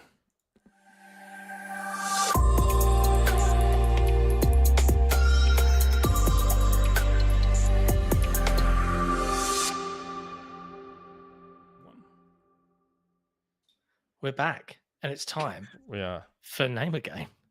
But with the new music, because I can't use Nintendo Music because of their stupid Yeah. app, they're going to DMCA. Yeah. No more stealing the Nintendo music. If you're new to this show, you're probably not because you're here. But if you are, Name a Game is a weekly game show that we play where Nick and I fight as champions for our wonderful Patreon community, where we pick 2 Patreon subscribers at random and compete in naming games to win them a game code. If you are not a Patreon subscriber and you're watching this show right now, or maybe you watch us every week, maybe you check out our forums, maybe you're a part of the community Discord, but you haven't dipped your toes into the Patreon world, you should, because for as little as a cup of coffee a month, you can support us directly and enable us to do more of this cool stuff for you. So if you're interested, if you love what we do, and if you love reading our and viewing our content, and you're one of those 6 million views that we've just ticked over, head to patreon.com/. I see some laughing. Are you going Do through it them right now? now. Tay? Anyway, this week's game. This week's Wait, no. who are we playing for? I am playing for Boy Rush 209, Okay. and John is playing for Jeremy Jordan. Yeah, John doesn't Cool. care. He hates the patrons. Yes, screw those guys. That's why No, he just I mean, moves head on to the topic so he patreon.com can't ask questions and stuff. /XboxEra. This week's Name Game is hosted by Tay Tay. Tay Tay. Hey. What's Yes, the Ben theme Angelo. this week? I had my coffee much earlier. I think the categories God, in the this music screenshot. is so aggressive. This music I know. is so I'll aggressive. shut the fuck The up. I'll figure it out. What is Category. the topic this week, Tay? It is Dreamcast games. Oh, It's not. boy. Nick, before you make those faces, I did not pick popular ones. I picked. You're just gonna have to guess it based on the clues. You're probably You not might gonna be know a lot of surprised, these. mate. You might be surprised. Tay, what do This you is think? bullshit. There's is- like there's like this one is that I feel like was bullshit. like notable, but I was like, no, it's like pretty. It's like for memes. You know, mostly, we'll do not Bodhi 6 and 2 in the necessarily- background. There's no I'm House of angry. Dead This is on there. Bullshit. You're winning by like 12, man. Calm down. It's bullshit. I'm putting Yacht Rock in the background. Oh, I'm fine with it. Okay. It's Bodhi 6 and 2. Oh, great. Tay probably hasn't heard these. I'm gonna turn this up just for a second. This is our new music. Oh, Time for some dance moves, Nick.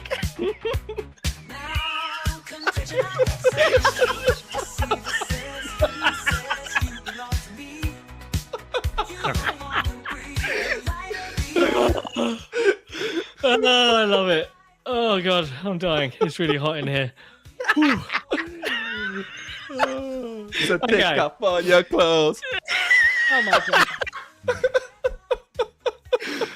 Oh, Dreamcast games. Let's go. Let's do this. Let me lose with grace and dignity. Well, I don't know. I think you might have a chance, but I I don't don't know. have a We'll just chance. see.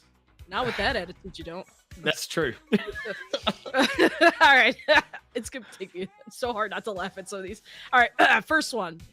Unescorted in the gloom. The fresh evening horse. Yes, it's in private chat. Unescorted in the gloom. Oh shit! Well, that's not the name of the game, but No, it's not. Knowing IP Oh, doesn't matter if you don't know the full name, as Nick would know, even though he pretends isn't a thing. Oh, this is really annoying. Escorted in the gloom. unescorted in the gloom. Sick Mechanico. Oh, I gotta put desktop audio on, that's right. I know the first part, Alone- but I don't know the subtitle. Alone in the Dark. The New Nightmare. Yeah. The fresh, the new, Ah. evening. I didn't know the Night subtitle. Horse. You I didn't didn't know the subtitle. I knew Alone in the Dark. I honestly didn't know the subtitle. For the record, in Console Wars DLC pack, Alone in the Dark is referenced as Alone with a Shark, because Alone in the Park was already taken as a parody. So We Figured Alone with the Shark sounds pretty Evening terrifying. Horse Nightmare. You have Alone with the nothing as Mark. you have nothing as good as the next one, and I'm very sorry, Tay. I did this before remembering you were on, and I'm sorry you have to say this. I can say it if you want. Wow, it must be bad. It could be out of context. In context, I think it's fine. Welcome, pussy. No fantastical cube. I was like, oh. Again, I know the game, but I can't remember the second part. Japanese on the title. I know the first two. Is it 3 words? The last 3 parts? Yes, The no and the fantastical no cube? is no. that 3 words? Yes, the Yeah, no yeah, is yeah. no. It's a Japanese game. Yeah. I know. I'm doomed. It was too funny. No, I know had what to this do is. This one. No. You haven't buzzed. I know the first 2. Yeah, but I want to figure it out before I buzz and get it wrong. Well, I'm gonna start timer up soon. No. Freaking yacht rock tool in the Shit. background.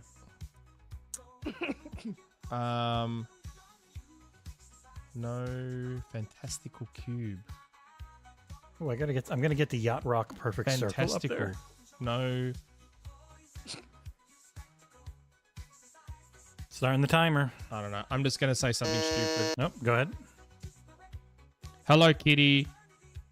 No fantasy square. You weren't far. What is it, Tay? Far. It is Hello Kitty. No magical block. Ah shit. So you spent all night playing that game back in the day. I knew it was He called Hello it welcome Kitty. pussy though. Welcome, feline. That's how you do it. All right, next one. Oh, shit. Deadly Rage, signet of the doggy ancestors. Sorry, what? It's in private chat now. I had to run around. Sorry, my wife is sending me messages and I have to reply to her text messages. I had to click clear buzzers 70 times for it to actually do it. I don't know why. Shit. Deadly Rage. We're now going with Judith is the name of my boat. That'll be the background music. Why is it so loud in comparison? The fuck? Shut up. Deadly Rage, signet of the doggy ancestors. Signet.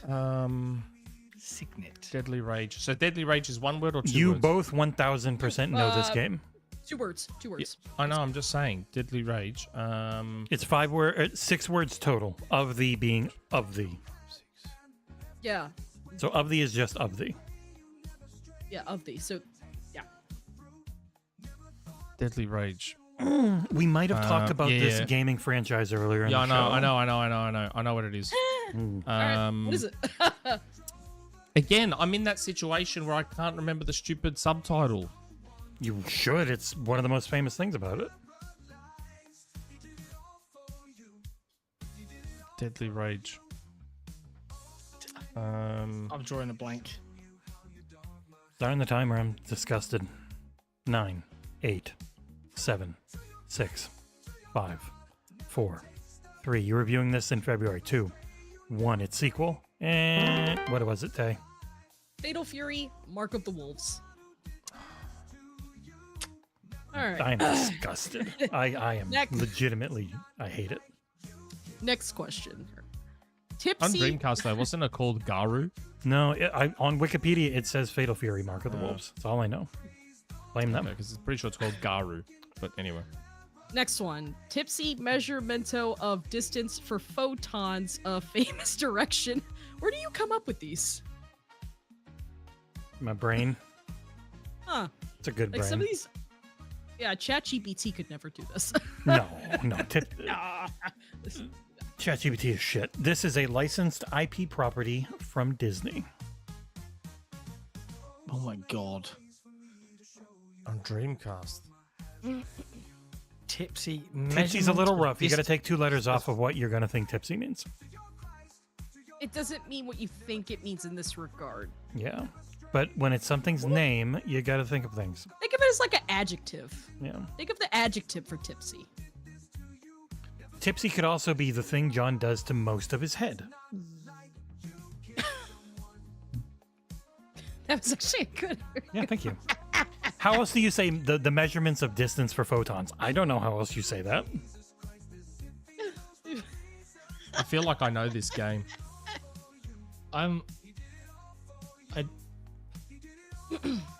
Pixar. What did- Starting the timer. There's a TV show based on it. 7, 6, 5, 4. Tim Allen. 3, 2, 1. Timer. Buzz Lightyear. Buzz Lightyear of Star Command. Oh yeah, there was a Buzz Lightyear game on Dreamcast, wasn't there? Yep. Boy, I hope you guys start getting some right because I don't have that many. I think they might get the second, not this upcoming one, but the next one right. They might. All right, the next one.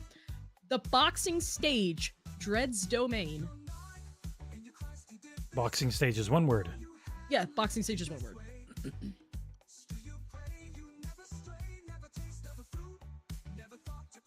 Boxing stage. It is I know not that Peppa part. Pig. Again, I keep not knowing the subtitle for all these games. Dread's Domain.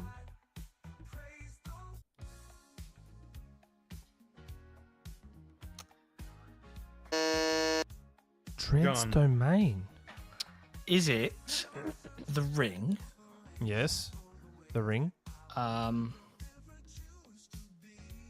The Dread's Domain's the part that I can't Time's get. going. 10, uh, 9, 8, 7, 6, Terra's Five. World? 4. Nope. Incorrect in the end. You're incorrect. You're close. You were close. Now you're giving it The to Nick. Ring what? I don't know. The Ring No. what? If you're not gonna ring, it is Terror's Realm. Realm. Off. Oh, All right. The Ring. Was probably. All right. Next one. It's one word. it. It's called Pacific Guy. What? What? Pacific Guy? Pacific Guy. Pacific Guy, and it's one word. I want you to think about the goofiest thinking Dreamcast game that you think of that is not Crazy Taxi or Typing of the Dead. Nick. Seaman. Yeah. Yep. If I did Atlantic right. Guy, it would have been for John because that's his C. All right. Next one. Flown of the Hysterical, Abdomen's Anger. Can you please clear the buzzer? I friggin' did, and I clicked it. God, this thing's not working well today. Huh. You guys got to get at least 2 of the next 4 right, or else you're banned. I'll play. Flown of the Hysterical. Mm-hmm.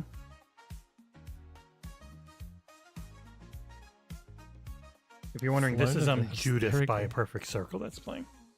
Oh, I need to be able to hear it like I know. properly. Yeah. Flown. Mm-hmm.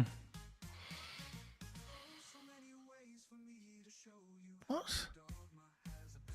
I don't think Flown Oh works. my god. Abdomen's Anger. Abdomen's Anger. Good. Yeah. Yeah. You were gonna say, how does the first word work? I don't remember. Yeah. I honestly How does the don't first remember. word? Sword of the Berserk Guts Rage. Yes. Correct. That is correct. But why is how is flown? I think I wrote the wrong word. I'm still like kind of thinking of that too. I think it might have just been a type. Yeah. I think Because I was just about to go. This is one of those games where I know the subtitle now. Guts Rage. But I'm like, sword flown. What? No, I'll take this one. I don't remember, and I did this like I'm equally impressed that he 5 still days got ago. it. Yeah. I got it off Guts Rage because I remember that Berserk, that sort of the Berserk game on Dreamcast. All right. Next one. I'm still hoping. There is one game I'm hoping Jesse has here because he said he's doing lesser known games, and I'm wondering if he's done this one game Probably that not. I own. There's on only 3 Dreamcast. left. I don't know. Maybe. Well, there are actually 2 I'm thinking that you might. Okay. Well, next one. Go. Conclusive conflict contest. 3 words. 3 words. Conclusive conflict contest. Sick. I don't know the Final third one. fight. Yep. It's the third one I don't know. I know Final Fight as well. Whatever at this point. What was it? Sorry, conclusive Contest. conflict contest. Inclusive content. Yeah, it's in the Final chat. Fight something. Final fight Final isn't- fight No, you're both wrong. championship. It's not final fight. Oh, okay. Ah. Oh, fuck. Hold on. Well, let me wait. Conclusive conflict contest. And it's not Final Fight. Nope. Starting the timer. It's 3 words. 9, 8, 7, 6, 5. Because I immediately went to 3, Final Fight as 2, well. Conclusive conflict. Final Fight. What is it, Tay? Ultimate Fighting Championship.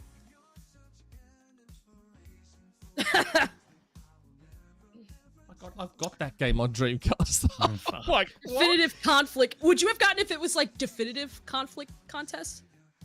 Yeah, I don't think of conclusive as I don't ultimate. view as ultimate, but yeah, penultimate, then ultimate finale. Yeah, it Yeah. works. It Definitive does. conflict. It's one of those Conclusive, things. final. It's not the way you use it, but it is technically correct, which is Yeah, the best type which of is the correct best for kind of this correct. stupid game to try and confuse you. Okay. I'm not trying to make them All easy. right. All right. Second to last one. Water's Prayer Ugger. Wait, I put the wrong thing in chat. Hold on. put the God wrong- damn, the wrong thing in chat. You put. I'm looking. I'm like, wait. But that's the what last. Tay That's, just said. Well, that's isn't the one what's we're in doing private now. chat. yeah, that's You got the extra last time. one. Okay. Can you get So which one- bequeathal so of which one are we walking doing right now? stick, colon, quintessence plunderer? Bequeathal of walking stick, colon, Yeah, we're just gonna do this one next. quintessence plunderer. Yeah, I double-clicked the wrong area. It's okay. We're not skipping that one though. No, You're no, we'll do it. right. Walking stick. There was something teased about it at San Diego Comic-Con this year. Ooh, and there was- that's too much of a hint. I don't know if they'll get this though. I don't know. Yeah. I mean, they God. should. They really They should. should, but like I Dreamcast gave. game. That's why I was like, if I tell them this, I don't think they're gonna. No. Yeah. Bequeathal. Oh. Oh, John. shit, he beat me. Fuck. I don't even know. I know it. I'm presuming I know it. it's I know it. Legacy of Kain Soul Reaver. Yep. Oh, Yeah. Yes. fuck, we're tied. God damn it, no. Don't be tied. I only have one left. Obviously, on my buzz-in, like Nick appeared before me, yeah. and then At the- whoop, and put him Yeah. off me. I was like, It It's on like I does. got it at the exact It's same the time. rollback netcode, baby. All right, please, Taylor, again with the last one. That was the second Yes. to last one. Water's Prayer Ugger. Water sprayer, really- auger. Yeah, Two Water's, words. yeah, I said Water's Prayer. Water's Prayer. Water's Prayer, Water Sprayer. You And- know, I'm in my, you know, I'm thinking very spiritual today. So This is a very tricky use of yeah. I'm first still trying word. to figure out how you got to that. water Well- sprayer. Yeah, What is it? What is the water spray? Yeah. I mean, yeah. I'll just send it to you. Auger. I suppose I'm just thinking about. Some...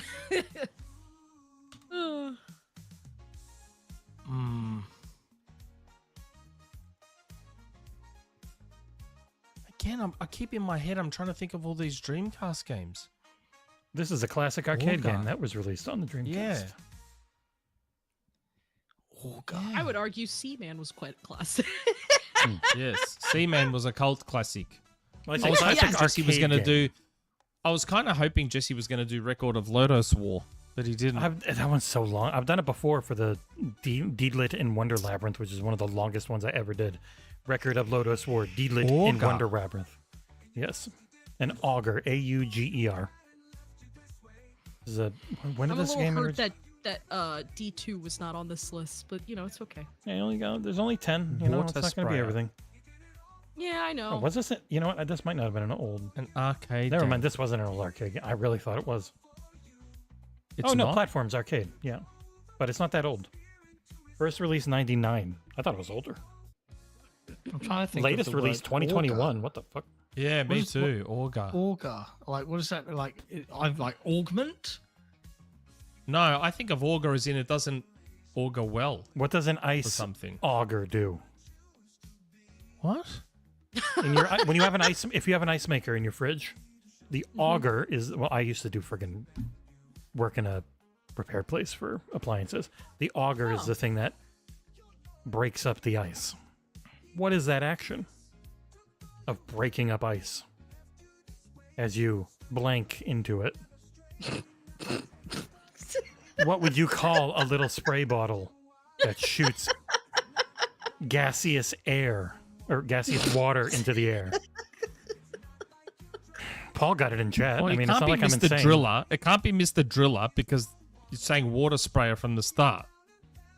But hang on, because you haven't buzzed. Mr. Driller Correct. makes sense. Mist. Yeah. Mister. Mist. Mr. Mist. Mister. It's a mist. Oh, fuck. Thank you, 'Cause Nick. I'm like Mr. Driller, but I'm like, Mister. A mister. It shoots like misters shoot out water. oh. They spray Because when I water. said going like this, I'm like, drill. But I'm like, Mr. Driller? Where's the Mr. coming into it? Have you ever heard of Mr. Driller, John? No. I have. I know Mr. Driller. I love that and game. You just You went- gave him the answer. You never literally could have Jesse, won. you went, chat's got it, and then Nick went, well, it can't be Mr. Driller. And I'm like, No, because Jesse's going, what does an ice thing do? And he's going like multiple this reasons, into I'm ice. like, He's oh. going I'm not like with this you on into this one, ice. John. You You're just drill trying to rub it into in after ice. winning. You drill into ice. So I'm like, Mr. Yeah. Driller? I'm like, what? I feel bad, Because like, when in you, some ways. you were 'cause going Boy like Rush this. You were is from shooting my a neck of gun. the So I'm woods. like, gun something. And then, you know which game I was going to say? Because you said arcade game. I was going to say Cannon Spike. Actually, you know what? That wouldn't have been a bad. That's not a bad. And I'm like, No. gun, Yeah. cannon, and then into ice. I'm like, I a just saw your spike? messages. Cannon Spike. I'm like, I loved Cannon Spike on Dreamcast. But then when you went like this, Well, also drill, it's, I'm like, it's water sprayer. Water sprayer. It's nothing to do with. yeah, but you can have a water cannon. You can Yeah, have a but water it's cannon. a sprayer. It's a mister. And that's where I'm like, you started doing this. I'm like, drill? I'm like, driller? I'm like, where's Mr. Driller in this? I was ready to say Cannon Spike. Thanks for that, Nick. Thanks for that It 3-2 is- victory to me. Feels good, bro. That was one of the funniest victories I've ever seen. Where you had no chance unless he just handed it to you, and he did. Zero fucking idea. Have never heard of that game in my life. I But as love soon as you Mr. said it, I Driller. was like, oh, it's a Mister. I Great, love okay, Mr. Mr. Driller. Driller. Yeah, all right, let's go. Mr. Driller! That's what the game used to say in the I intro. don't even know what Mr. it looks Driller! like. It was on I'm gonna look this up. PS1, It's Mr. Dreamcast. It's literally been on every platform. If you look it up, it's been Yeah, on I was everything. actually ready to buy it the other day. I saw it on sale on Xbox, I think, and I was ready to buy it, Mr. Driller. I've literally never seen this before in Yeah, my well, life. you'll see It's it in a great. second. Oh nope, I forgot. I got to change the setup back. It looks Mr. great. Driller's a good Go game. away, name Thanks, again. Mr. Driller. Fine name again. Here's Mr. Driller, a newer version, so it looks like a friggin' Flash game. Well, Hey, congratulations look. to Jeremy Jordan, who has won himself a game code. Thanks to Nick giving me the final answer, but not buzzing. Reach out to Jesse in the Discord or our forums. And Oh, I don't know what version of Mr. Driller that is. What's This that is one? Mr. Driller Land, newer Oh, one. no. Yeah, there's been a lot of Mr. Driller games and stuff. So I'm talking about the one from Dreamcast and Mr. Driller yeah, here you go. Online or whatever it is. That's you'll see this in yeah. 20 seconds. I mean, this I don't know really what the doesn't hell look that very one different. is. This doesn't look like better. This just looks like an even cheaper Flash game. No. I'm literally looking at it right now. You'll see in like 10 seconds. It's just super fuzzy. Let's see. It's taking forever to appear. I know we're on as I said, we're on like a 20-second delay. Oh, yeah, the Dreamcast one. Oh, yeah. Look at that. How good's Ah, that? There is no difference except for the low res nature of it, pretty much. Nah, Mr. Driller's great. It's on Xbox right now, Mr. Yeah. Driller. It's great. But that was it. Community question time. all right, yeah, let's dive into community questions before we wrap this show up and let Tay Tay get on with her day. Day. No. Before we go to community questions are only made possible. This is part of going to community questions. It's not before. Yeah, It's literally part of it. chill. No. It's okay. We always have to It's shout okay. them out. Yeah. That's part of community questions, Nick. You're treating it like it's a Not separate thing. really. It is a separate thing. I even Not- have a dedicated timestamp. You have a dedicated For- timestamp for everything. If someone sneezes, you for put the a timestamp in. patrons. For the Friggin' patrons, guy. I always have a separate timestamp. I apologise for Nick wasting the patrons' time. They're very important to us, and in fact, every week No, not you. we like to collect their community questions in the forums or via the forums on the Discord in order to celebrate, and let them have their voice and their say as part of their support. For the Thanks to Xbox Era CEO podcast. Torn Raptor allowing for that to happen. Yes, CEO Tom Raptor is the boss of us, and we appreciate him and everything he does. By the way, there's a new thing about patrons we didn't bring up. That's true. Actually, yeah. See? Let me educate. Let me educate you. Oh, Dear patrons and folks that like to gift memberships in the YouTube channel, Patreon now allows you to gift Patreon subs where you can determine the length of time that you would like to gift, the tier of the sub, and you could do that on patreon.com/XboxEra, and you probably should, because that's way more beneficial to us than using YouTube. I agree. Much so. I'm going to jump to this real quick. One more news story. I've never seen this before, but from 2020, August 2020, Ubisoft China apologizes for releasing coffee cup with handle on the inside. I just saw that again. I was like, I forgot that happened. yeah. I completely forgot that happened. I just want to bring that to everyone's attention. What? Coffee cup with Yeah. the handle on the Yeah, this is like inside. about four years and a couple months ago, and it's like, oh yeah, that I completely forgot about that. Let me look at How? this. How do you do that? Holy shit. Yeah, I How do you remember. do that? How does Did that you say, happen? huh? I just wanted to share that with everyone. Man, I'll tell you now though, if you had one of those, it's probably worth a fortune. That is great. Oopsie. It's Oh that's a my pretty God. big oopsie. Not me going is on very eBay to good see if I can times. find one. It's like a submarine with a screen door. Oh dear. Oh, wasn't that Right? the one that Millionaire did with the $20 controller? Yeah. Submarine with a fly screen door. Hey? Okay. Community questions. I'm just going to do the last one on the form. Hmm. FORM. The one that we since did skipped the other it three. would have fit in the other The conversation. one that John skipped Oh my because he was God, in John. such a hurry to move on from the Sega talk. And he hates our grand benefactors. From Grand Benefactor Assassin. Hello. So VGC did an interview with a transmedia boss at Sega, and he revealed some juicy info, like why they're bringing back older IPs, how they're trying to be successful in TV and films, and even casually saying a new Virtua Fighter was in development. Lol, what? Sega has been on a constant win streak with how high quality most of their games are, being multi-platform, and how they're thinking of the consumer first. To make money, of course, but to make money, you got to kiss ass. My question is, do you think Sega's success is the main reason why third-party Japanese publishers are starting to follow their example, like Square Enix? Will Western publishers eventually go the same path? Thanks, guys, for all the hard work you do. That's a good question. Sega and Capcom. Yes. Yeah. Sega and Capcom A lot are of people, why yeah.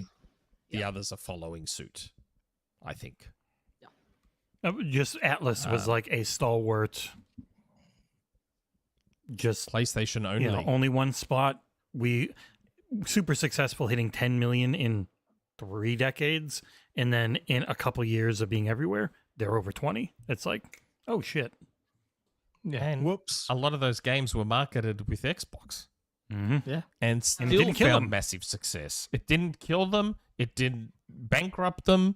It didn't hurt the sales of the games, despite Sega's being marketed with Partnership Xbox. with Xbox in that first the first OG Xbox was just something special. Truly. Oh, wasn't it it? was. It was. Wasn't it? It was such a different time, but it was great. The only thing I was gutted about back then was that Virtua Fighter 4 was a PS2 exclusive. Hmm. Yeah. That was the only thing I was gutted about. Yeah. I hated that. I wanted Virtua Fighter 4 on Xbox. I That would really have done did. great on. That would have done great on Xbox, honestly. That would've Back done then, yeah, for Oh, Xbox yeah. to have a big Yeah. flagship fighter like that alongside Dead or Alive 3. Yep. Mhm. To have God, that Virtua looks- Fighter 4. Dead or Alive 3 looks so good on the OG Xbox. It What do you does. mean? Have you seen it on the Series X enhanced? Yeah, yeah. There's, It's very there's a lot of impressively games good. on the original Xbox that have aged really well. Ninja Oh, Gaiden Black, man. like Yeah. phenomenally well aged. Yeah. Like, Brute force. There's a lot of so GameCube good. games that have aged really well. Can't say the same about PS2 games. No. It's- Going There from is- RE4 GameCube to RE4 on PS2. Whew. There were some weird things about the PlayStation 1 and PlayStation 2 and the way they showed games. It could Yeah. be. Yeah. It's very funny to see them emulated. They still have that weird floaty look sometimes that is never seen in anything else. Mm. Yeah, OG Xbox games hold up, man. Oh, God. They hold up all right Oh, when you Ninja see them Gaiden? enhanced on the Series X. Yeah. You're like, whew, It's that's a pretty game. Black, like the man. yeah. Mm-hmm. Black was great. I mean, weird first-person shooter controls for the Yes. time. Like, you need to make some serious It adjustments. was like you kind of just got used to just constantly hammering that. Oh no, you're talking about Black. Sorry, you're talking about Black. That was a weird Yeah. first-person shooter control. Sorry, Jesse said Ninja Gaiden, and then you said Black. I don't know. I got confused. Yeah, no, Black. Like, I think 'Cause I had Ninja to Gaiden do Black. a special... Yeah, I know. Yeah, Then- I then he think was what talking I about ended Black. up doing was making a profile for my Elite controller Mm. to, like, adjust it to proper first-person controls. Yeah, fair. Yeah, it was super weird. But yes, will Western publishers eventually go the same path? I think they I already mean, are, hmm. but you're gonna see. It takes You're time. gonna see choices made for the studio still, even 5 years now. You know that are best suited at the time. Yeah. Hey, we're small, we're independent. We're gonna go here first. You're gonna still see that. Like, Hey, that's you're not just an actually element of in the Japan business or that's gonna China, be so like- China companies will be like, "Hey, we'll focus on the console that's actually here in China more than you, at first, at least." Yeah. Like Wukong. I think with Square Enix in particular, they're like, because I have a sneaking suspicion that Sony's money hats for Square Enix games weren't that much. No, We I know reckon- it I had wasn't. this It feeling- wasn't with like they got all Resident Evil marketing forever for like what, $5 million? Like it was It ridiculous. was like 5 million, not all Yeah. Resident Evil. I think it was for Resident Evil 7 I think it or was 8, just seven. one of I those two. Was it? I think it might have been both. I know it was for 7, definitely, especially since they had the VR. They had the VR mode, which totally felt like an afterthought, by the way. It's the been and it's been contract tied into that was everything since linked. then. Still, which like Yes, RE2 remake and R3 remake had to come to PlayStation Plus at the same time. I'm opening the Oh. contract right now. I have a copy of the contract. I'm opening Wow. it right now. Oh, wow, It's look at Resident you. Evil. It's Resident Evil 8, Oh, it's and it 8. was only like $5 million. It's Yeah, weird because where I is could have sworn I felt like PS had that exclusivity for marketing on the, and perhaps it's just They've had it on everything. They had it on 4 remake, Yeah. like that. They have it every time. So yes, yeah. we've yeah. seen the contract for 8, but it feels like they have it for everything, and it doesn't. I mean, cost that it much. really does, but I feel like Resident Evil is one of those games that one of those franchises or series that, even though it is multi-platform now, I feel like best known for the still claims- Dreamcast. Oh, I feel like, well, I Wait. feel like, I feel like people will still Maybe claim Jesse's it. right. Like PlayStation fans will still claim it, just like how I feel like Dead Rising. I was pretty sure it Xbox was fans the IP should rightfully itself. claim Dead Rising. Yeah. Wait, maybe Jesse's right because I labeled the file Resident Evil 8, but I'm reading through it, and it might just be all Resident Evil no. games. It was like $5 million, and it's just the Resident Evil franchise. Now it might be $5 million often, but it wasn't a ton of money, and that's why Resident Evil is so tied to them. And nothing else is. Like Monster Hunter I mean, Rise just came right to Game PlayStation Pass at can still launch and claim stuff. Resident Evil, so Yeah. that totally seems just. It's makes one of those sense to me. annoying things because it's not one of those things where you get extra. It just keeps it off of other stuff. Like that's all the contract is you can't be on Game Pass unless you also offer to us on PS Plus type of Yeah. deal. Oh, like wow. there's no benefit. This contract mentions EB show in Australia. I'm reading through it, and there's all this crazy stuff in here. My God, I think it is for all of Resident Evil. I don't just think it's any specific game. I'm trying to find mentions of specific games, and there's nothing in here. Mhm. I'm now like trying to replay all of the, all the marketing. Hey, look It's at Jim always Ryan's PlayStation. signature. They always Right, have no, Resident thanks. Evil. They still have full perpetuity on all the VR modes. People have to like hack them into the PC ones. It's not a thing. It's only on PSVR 1 and then 2, and it's not great because it's only there, so they don't put that much work into it. They're just they're really big afterthoughts. Like 4 wasn't bad, but you completely break 4 because then you just can do everything with the knife. It's weird though because that version is still better than 7s and 8s in my opinion. Yeah, it It's completely also the breaks most it. broken. It makes it It's so also- trivial. It's so easy with it. Yeah. Yeah. But I reckon that's why Square jumped off, because this is probably what Sony was doing. They were probably semi-bullying them into just taking like really cheap money hat deals, saying, Xbox has no console sold. How many sales do you think you're going to lose there? Here, we'll throw 5-10 million at you. And then they've obviously started seeing how much success Sega is finding now. And Capcom, although Capcom, this was back in 2020. And Square's like, well, no, why should we take these cheap money hat deals? Could probably make more even selling on Xbox or getting a Game Pass deal or a marketing deal with Xbox. It's working for Atlas. And I would argue that Atlas's IPs aren't as big as Square's. I would argue. You could argue there's a good argument that could be made for that. Yeah. They're beloved and critical darlings, but they were never massive sellers until they went multiplat. Which ones? Atlas. Atlas. Yeah, No, Atlas, that's yeah. right. That's what I'm saying. Mm-hmm. But Yeah. Squares were massive in spite of being exclusive to PlayStation. Yeah. They got their most massive So- when they weren't. Yes. 15? With 15? Mm-hmm. Yeah. Funny Plonkers. that, isn't it? So that's the form. That's all the form questions. Mm-hmm. Now we move to the forum. Jesse Brother. Subject. Disappointed. Disappointed. Nope, he's canceled. Unhappy podcast. Yeah, unhappy podcast 236 for reasons.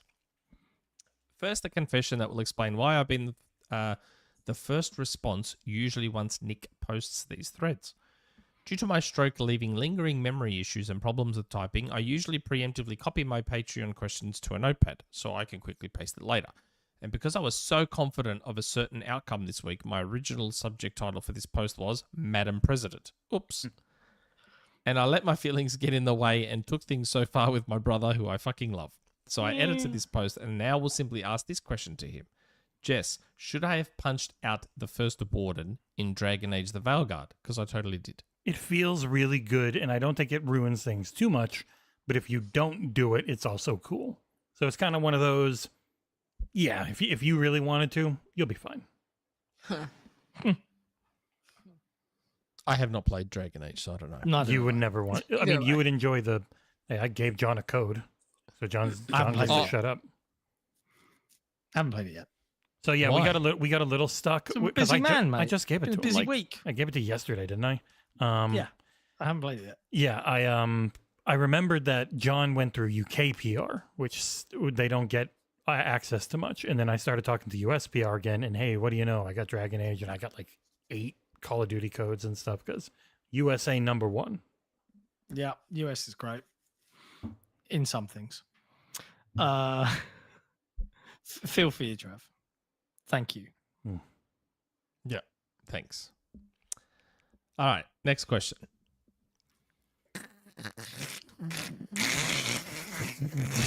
Hytham G. Wow.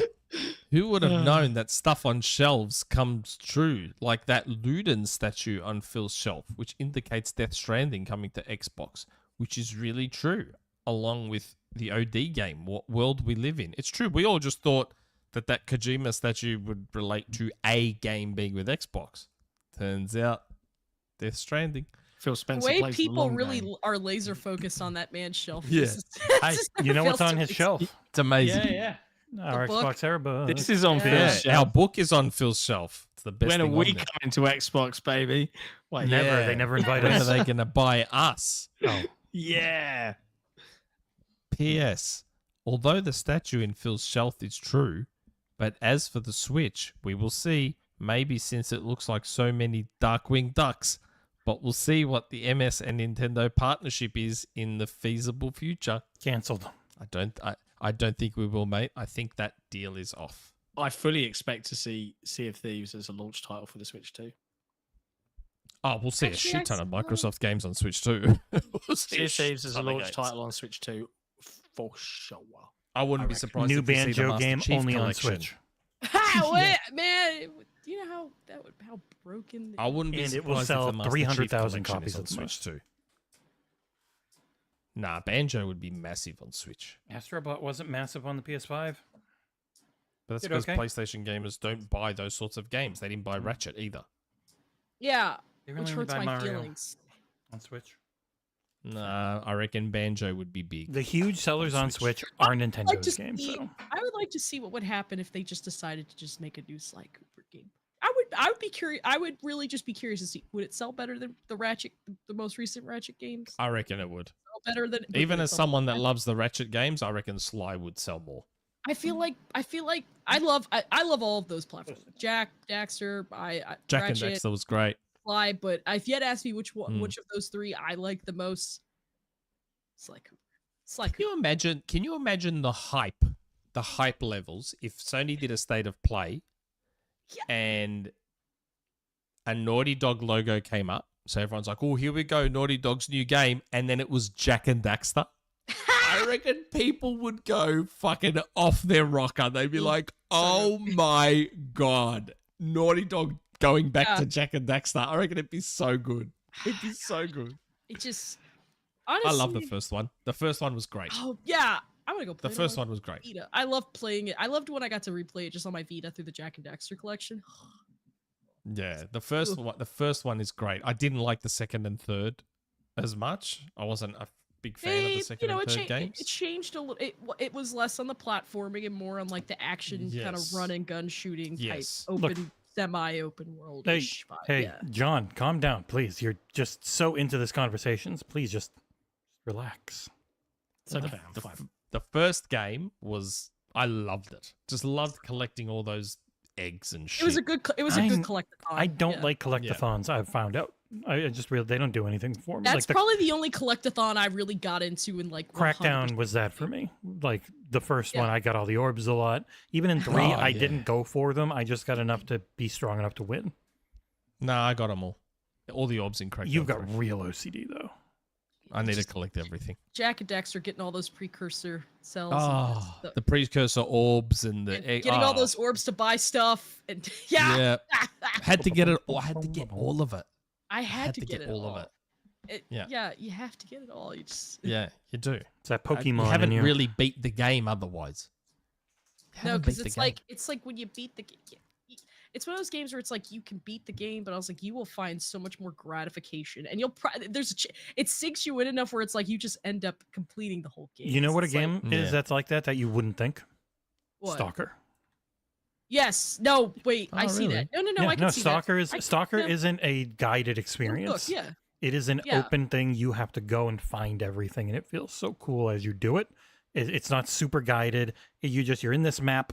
And you got some objectives. You're living there. You're hunting. Yeah. You're stalking. Exactly. Yeah. It's just Stalker would be the other one that I like. I got engrossed in the first one, and I just went through everything back a long time ago, and I'm very much looking forward to doing that. I really freaking hope soon for Stalker 2. Because it's out not that long from now. Yeah. Okay. They've been through the ringer. They have. Next question. See how much Nick wants to immediately jump off the topics when I start talking? Every time? No. LeeLayfield. It's because you hate each other. Subject. Kittens and Rumour Mill. Ooh. Hey, boys. Tay's also here. And I said that in the thing too, by the way.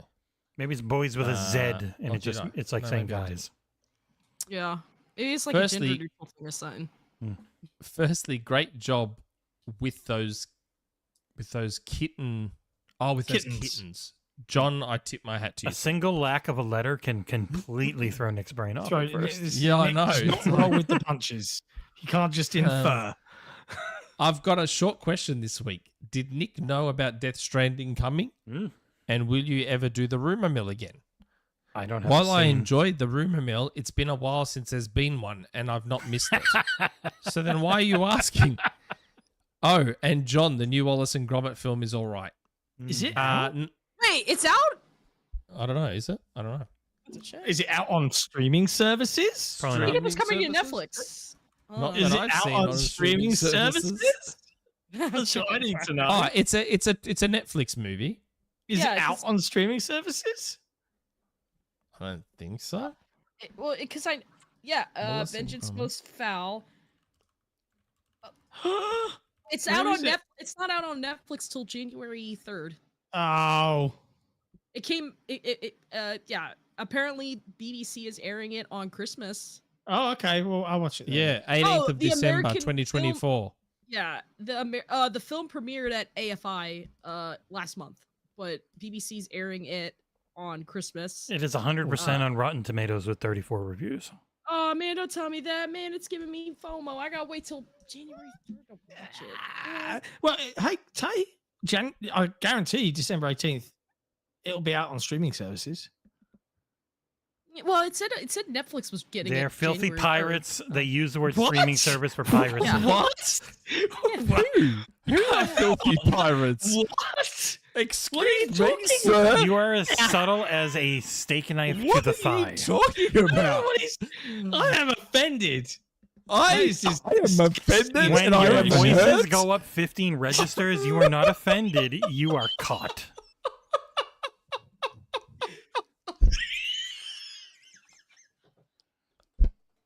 Great, now I want to go watch Wallace and Grommit. When your puberty reverses, you are not offended.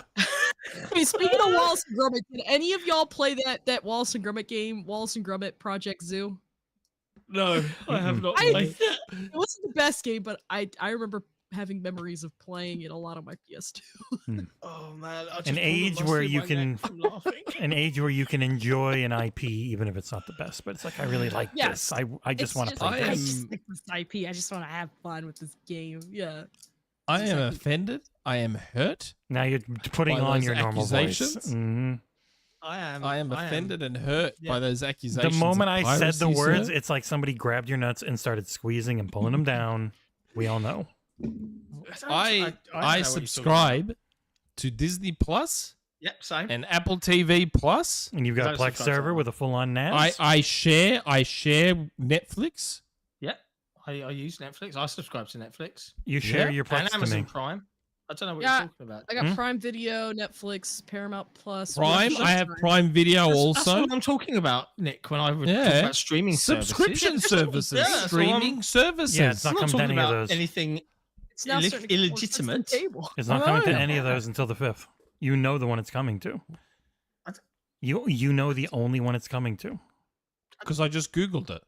Yeah, but probably John, just use it's my- in December John was 18th. intimating streaming services on the No, internet. I That's was right. just talking It's about coming I'd use to my Netflix. TiVo box to record Yeah, the you live would have broadcast, just and it would said- be streaming from the TiVo box as a service. How does that help us? Yeah. Oh, sorry, I misunderstood the question. get fucked. That's what I was referring Next to. question. Streaming services.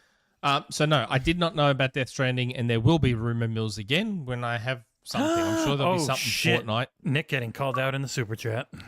Assassin with a super chat. Does Nick pirate rumors from Tom Warren too? No. If anything, Tom always DMs me saying, "Have you heard of this?" Question. I don't got it. And I appreciate that as much as it's coming up on 2 a.m. and I do want to go to sleep. Oh, you do? Early on, Pussy. we were talking about Indiana Jones Mm. and how they had a deal to make it not exclusive and on Xbox exclusive, and now they've. Does that mean, Nick, that Jez Corden was right and you lost a point? No, No. because Jez was right and Nick was right already. Correct.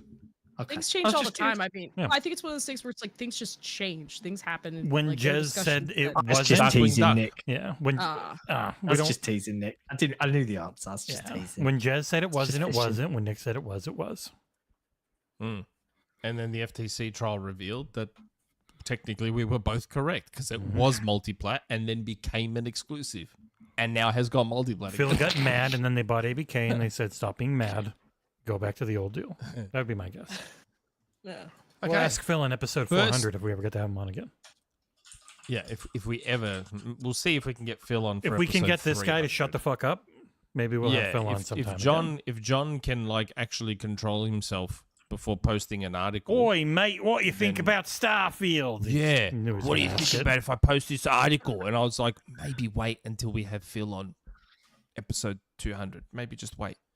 Yeah, but we've got to do it now. Otherwise, And we're going to get hey, it got 120,000 Yeah, views, but but we like- made almost no money from it because we're on a bad ad Yeah, we provider. did not have a good ad partner, so Yeah, you know. if we The had the clicks last did ad nothing. provider, that could have been like 10 grand, but instead, it was jack shit. John wasted his wad. And it cost us a good a good episode 200 podcast.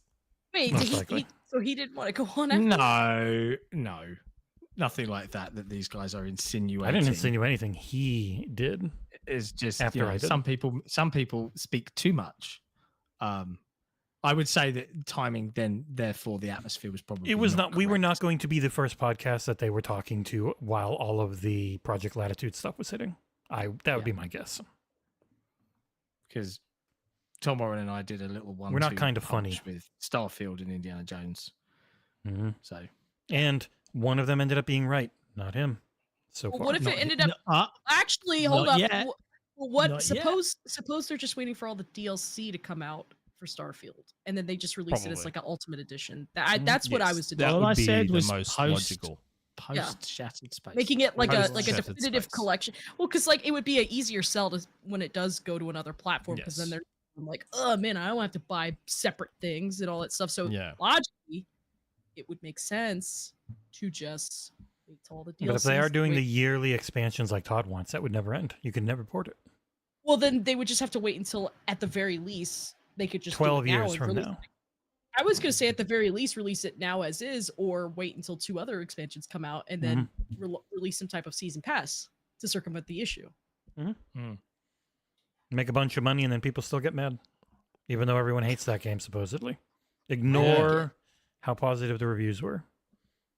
I liked Yeah, it. I don't- 7 out It of was 10 great. sucks. I would like to, but I won't, but I would like to ask you what you thought about the IGN, why is everything we give a 7 video when they put that up? And then deleted it immediately because everyone laughed. You remember Wait, that? was it Remember that? It was No, so I don't someone at IGN, they made a video. joking They about made a that, video yeah. and very quickly took it down once they realized how a little bit silly it made them look. But they made a video essentially saying we give everything a 7 out of 10 and above because we only review big good games and we don't review small shitty games. Didn't Alana do this video? No, No. it was a couple of... I remember. Oh, okay. I remember Alana did do a video. She talked on, one like, about reviews. why it ends up happening so much, but Yeah, that's the one I'm thinking about. Okay, I don't know who did the other Yes, one. there was 2 They blokes. deleted it very There was quickly. 2 blokes in the video. Yes, there was 2 blokes in the video, and I think the intention was they obviously had good intentions and thought that it was going to explain to everyone why they review the games they do and how they always wind up giving fairly high scores for everything. Yeah. And then the video just kind of made it look like they were shitting on indies and Oh. smaller games. And everyone was like, "Oh my god, you're just trashing indie games right now and smaller games." No, it's And still on there. basically It's still say- on the YouTube. Wait, Is it? Yeah. Well, it just perpetuates that already kind of going conspiracy theory that people think IGN hates indie games, which I can tell you from personal experience based off of all the memories I have on Slack, that is definitely not the case. No. They definitely is not the problem. That's I think definitely what not happened is a lot of people, and I've been one of them, attribute the warping of the current review scale to IGN giving so many high scores to so many games. So it's now, so what's happened is because IGN has so much power, and they do, because they are the biggest and basically the oldest gaming website.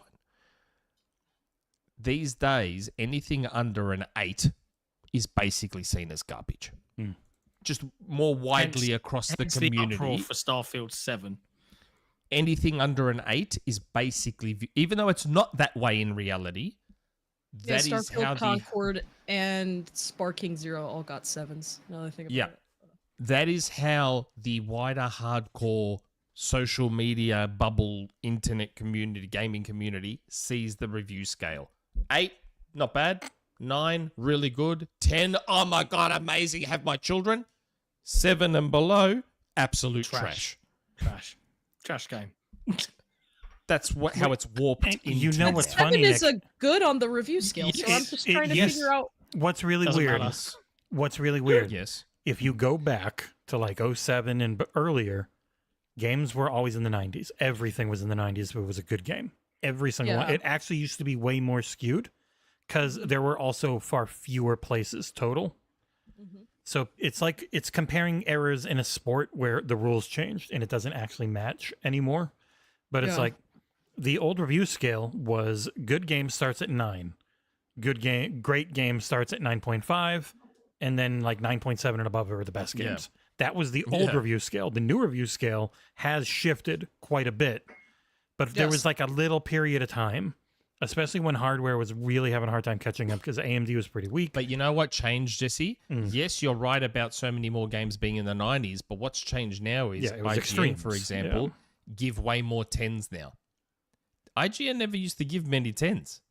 Now they give 10s a lot, surprisingly. So 10 has lost its aura that it once What was had. the last thing they gave a 10? I mean, look, and what also didn't help though, the review scale thing was Dan Stapleton gave Starfield a 7, and 7 is supposed to be good. And we did a podcast episode. Me, him, and Ryan talked about Starfield because we all played it early for I think a month or something. Yeah, but then weirdly on Twitter, he was kind of shitting on the game, despite giving it a 7. Well, I can't. And I think that warped it a little bit too, because he gave it a 7, and it was like, oh yeah, 7. But I can't speak for Dan. But you know, I mean, I wouldn't ask you to. But Nick, no. I know. It's just, I think that with as big as IGN is, and with how many people are touching reviews, actually, and I mean in the sense of reviewing games, not actually editing or anything. I think one of the important things to think about is that we all have our own individual opinions. While there is that common goal that being ex-IGN, we all had that kind of a common ground, we all still had very wavering opinions and feelings on how we feel about certain games. So I think, because I feel like some people would think it was probably controversial that At Perslow gave Deathloop a 10 out of 10. I personally think it's a 10 out of 10. A lot of people at IGN did not agree that it was a 10 out of 10, and that's their opinion. I feel like, but I think this really just comes back to the fact that this is the ultimate thing, is that I think it's just really important, one, to just really respect the individuality of of the person who is reviewing it, because I feel like IGN and the person who's reviewing it, they're almost two totally different two different entities that you have in mind. And I think it's also important. Well, yeah, go ahead. I know. Ultimately, at the end of the day, it'll always be synonymous with the outlet and what did the outlet give it. And I agree with that. And I feel I'd like to cut Nick off. And it is unfair, because it is unfair though. Where it started that great power thing was GameSpot had their whole spreadsheet on how scores worked, and then you had to really sell someone if you were going to give a perfect score. And that's why GameSpot ended up holding their hat on it so hard, that I do think it really influenced the industry on shying away from 10s. Because they had their whole spreadsheet, and you had to fill out all these numbers. And if all of them were a 10, you then had to sell editorial and Jeff Gerstmann and all them on it, and really make your case for it. I did feel more of a group thing, and it's well, if this is a 10, it's got to really knock my socks off. It's very different than it is now. I will say, and I will say that as someone who has worked at IGN, who has reviewed games for IGN, I will say that there were definitely times where I felt like Dan was really holding people, and I was not involved in any of the other reviews that he was editing from other people, whether it was a freelancer or somebody else on staff. But I can tell you that there were definitely times where me and him have conversations where I was discussing with him about how I felt hey, no, I think we need to keep it this score, and I felt and just stuff like that. And I feel again, it's a very important, and I'm not singling out anybody. I'm not singling out IGN specifically. I'm just saying, in this regard, I think it is very important that when you are reviewing games, no matter if you're a small creator or you work for the biggest website in the world, it is very important that the score you give must reflect the copy that you write. Because I very much have seen reviews where I felt like it was inconsistent. Their review, I will not name any reviews. I will not single anybody out, but I definitely have seen it where I have seen people give a perfect score to a game, and I'm reading the copy. I was like, this reads more like an 8 or a 9. This is so it's that's all. I will just leave it with that sage advice, and I will say I feel like, as someone who's worked closely with Dan, that he very much holds people who are reviewing games, and Tom as well, Tom Marks, because he's also one of the editors for reviews. Both of them touch the. You're gonna go through either one of them when they're editing your stuff, and I feel that they hold everybody who is reviewing a game and accountable to making sure that their copy matches what the score is. Yeah. We do that. not to name names, Nick. We've had a few people. I'm kidding. Nick doesn't do any work. We have times where we will go through and we'll talk to like the way you wrote this doesn't read like an 8.5. It reads more like a 7, and like because there's always that tendency. It's like, yeah, I really like this, but when you actually go through and you write it all, you're like, oh yeah, it's like it's a good 7. Like that was RoboCop, Rogue City for me. Like by the time I was like, man, I really like that in my head. I'm like, this is probably gonna end up being like close to an 8. And then I actually wrote it all out, and I was like, oh yeah, then there was this problem. Oh yeah, then there was this problem. And so I was going through the whole process, and that is definitely a thing we have to keep to. And also, everyone looks at every website as a monolith, and it's like, I give a bad score to one game, then people will yell at Nick for giving a bad score to a game, and he's like, oh, it wasn't me. I still cop it for nothing. Redfall. I still cop it for Redfall. It's like, didn't you give Redfall an 8.5? I go, no, I haven't played Redfall. I haven't even played it. I think like this is a whole other topic that could go on till 3 a.m. discussing review scores, and I have to say, like, under no circumstances, Tay, should you feel that we're holding you responsible for. Oh no! I wasn't suggesting that at all. Nick Yeah, is, no, but I wasn't suggesting that at all. But I will say, there's definitely been times where when I did work at IGN and I would go out in public and people would recognize me and they would start heckling me about a game that I didn't even review or touch, and I'm just like, dude, I didn't. I was like, dude, I didn't. And I will yell at you. doing me. IGN's gave 2 10s this year. I looked it up. It was Shadow of the Earth Tree and a 2024 review of Stardew Valley. And I fully agree with both of those scores pretty much. I agree with both of those, especially in the case of the Shadow of the Earth Tree, because Mitchell Saltzman is literally one of the best reviewers when it comes to Soulsborne games. So if he's telling me that this game is, if he tells me that this is a 10 out of 10, I trust him. I don't think I give it. I think review scores, I think this is a conversation done to death. But, oh my god, I've done so many reviews. What the fuck? There's one person's subjective opinion, and I think the bigger problem that the industry faces is that we have 2 websites that congregate and mishmash. A 10 scale system, a 100 scale system, a 5-star system. Like IGN's a 10-point system. Even that doesn't go right in. And if that number goes down into like the 70s, it's like not recommended. And it's like, wait, what? I didn't not recommend the game 7 ago. And it's like, what does that even mean? How are you coming up with that? And then we've got this huge tribe of idiots that ascribe meaning to it as if it matters. That kills me, John, on OpenCritic. Real quick, just to say, like, their recommended thing is really weird. It's not a score, but then it pops up as a percentage. But like their recommended thing is, do you generally recommend this game to gamers more than a majority of other major titles released in the last year? And it's like, it's such a weird metric. I've never liked it. And that's a big number. It's right on every page on OpenCritic is the critics recommend. And I don't think it means anything. But it's that feels worse. like its own problematic echo chamber. Yeah. And Dan Stapleton got a lot of crap for the 7 out of 10, but it doesn't help that like the people that consume this stuff, fans out there of either console, like with games that get hyped to the wazoo, like it is fair to say that coming in and giving a low score to a highly anticipated game is defeating. Revenue beneficial for that outlet, and that's a problem. And it's not the audience's problem to solve. It's a problem in that the audience can put 1 and 2 together and get the answer and go, okay, it is beneficial to you in this instance to give low score. And that starts this conspiracy rolling of like, oh, they're obviously going to do that because it gets the clicks, right? And it sounds dumb, but having been on this side of the industry and knowing what gets clicks and what doesn't, we deliberately don't clickbait like at all in anything. I hate clickbait. So yeah. It's awful. Nick wants to. He made us change the name of the podcast, and he wants to put our faces on them now. It's all Nick. It's not. I mean, it's not hard to write a good, compelling headline. You don't need to be dishonest. And that adds to the frustration when you see like people referencing Starfield just because the SEO picks up on it. Completely unrelated topic. Who was it that did it a couple of weeks back relating to a game? I think it was PC Gamer. It's always just PC Gamer. Starfield in there, just chuck it in there to criticize it in some fashion for no fucking reason. And it's like, why are you doing that? Because money. And that is a big problem when it comes to like, thank you, Google, portraying critical thought in a reasonable way. That's not an IGN problem. That's the internet's fucked and Google's ruined. It's an SEO problem. It's an SEO problem. Fuck you, SEO problem. But when it comes to reviews, though, the Spider-Man saying unfairly applies. With great power comes great responsibility, and no one's got more power than IGN, which is unfair for their individual reviewers because they're just an individual person like any other reviewer. Yeah.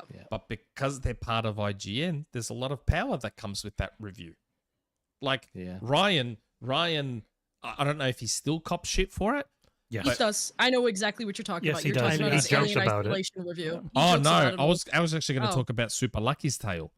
Oh, gotcha. Like- Like, like a Oh. 5. His review of Super Lucky's Tale almost single-handedly killed off that game because there's not a ton of reviews for it, which means IGN's is going to review have was even like an more. eye pull. Yeah, it's gonna pull people's eyes. It'll gravitate. And- It'll levitate people because they're like, oh, they're reviewing it. What did they say? Yeah, I get it. And again, that would not have been Ryan's intention to do so. Like, no one would intentionally go out of their way to sink a game or whatever. But that's the pull IGN has. And again, it's unfair, but it's just one of those things that you can't get around once you're the biggest. Same thing kind of happened with Destin this year, and was it this year Suicide Squad? He's in the Yeah, preview. Oh, His yes, his headline was- preview. I don't The think preview? like I can't remember what it was, but anecdotally. No, it was. Oh, paraphrasing. yes, it was the preview. Yes. Yeah, because he did the I preview. think It was like, this Simon- kind of Simon sucks, or this isn't did it. very good, and Yeah, Oh, everyone yeah, just no. was that like, was it. Game was gone. game's dead. Game was gone after that. It's a lot of power. And to again, I watched Destin's streams. I watched his streams where he played it, and he was enjoying it. Yeah, it But was that the preview 'cause, headline- Just Yeah. killed it. he did the preview. Simon Cardy did the actual full review of the game. And I stand by Suicide Squad's campaign. Very fun. But then, oh my God, the seasons have been so bad. I've heard that. I heard the seasons. They're were just, it's all to be rehash. desired. What it needed was new content because the campaign is, you're doing like the same 3 or 4 mission types a lot. But it's very fun. Oh, But the seasons Yeah, need that to be repetition new can get mission old. types because when the yeah. you get like 1 or 2 new things, but you got to do a bunch of the same grinding to unlock them. Because like no one's ever going to play it. It's not going to happen anymore. Like the whole point of the Suicide Squad seasons were going to be you found out the people you killed during the campaign were clones, and you were going to unlock the Justice League. Like that was all data mined. That was all found. Like you didn't actually kill Superman or Batman or any of them. You killed their clones because it was Brainiac making them, and you'd slowly I feel unlock like them, and then I you get feel to like we play all as them. subconsciously knew that. But yeah. it took too long. The first They didn't have season was a weird Joker, I think, who was all right. Yeah, it was, that was. Then you got like Mrs. Freeze and yeah, it was just they didn't have people long enough to be able to make it take that long for the really good shit to hit. Like it needed to be pretty. Didn't have enough quick. time. Yeah, Yeah. they didn't have the wasn't enough capital time and built up, and then it. Yeah. Yeah, I don't know, and it's expensive. You can't say, hey, this base game of like 10 to 12 hours is really fun for $70, but it also wants you to play it forever. But then you're just redoing a lot of the same shit for a year until they actually get to the new good content, I guess. It's like it's just never going to work. And Destin didn't even type that headline for Suicide Squad. That wasn't even crazy. Destin's headline.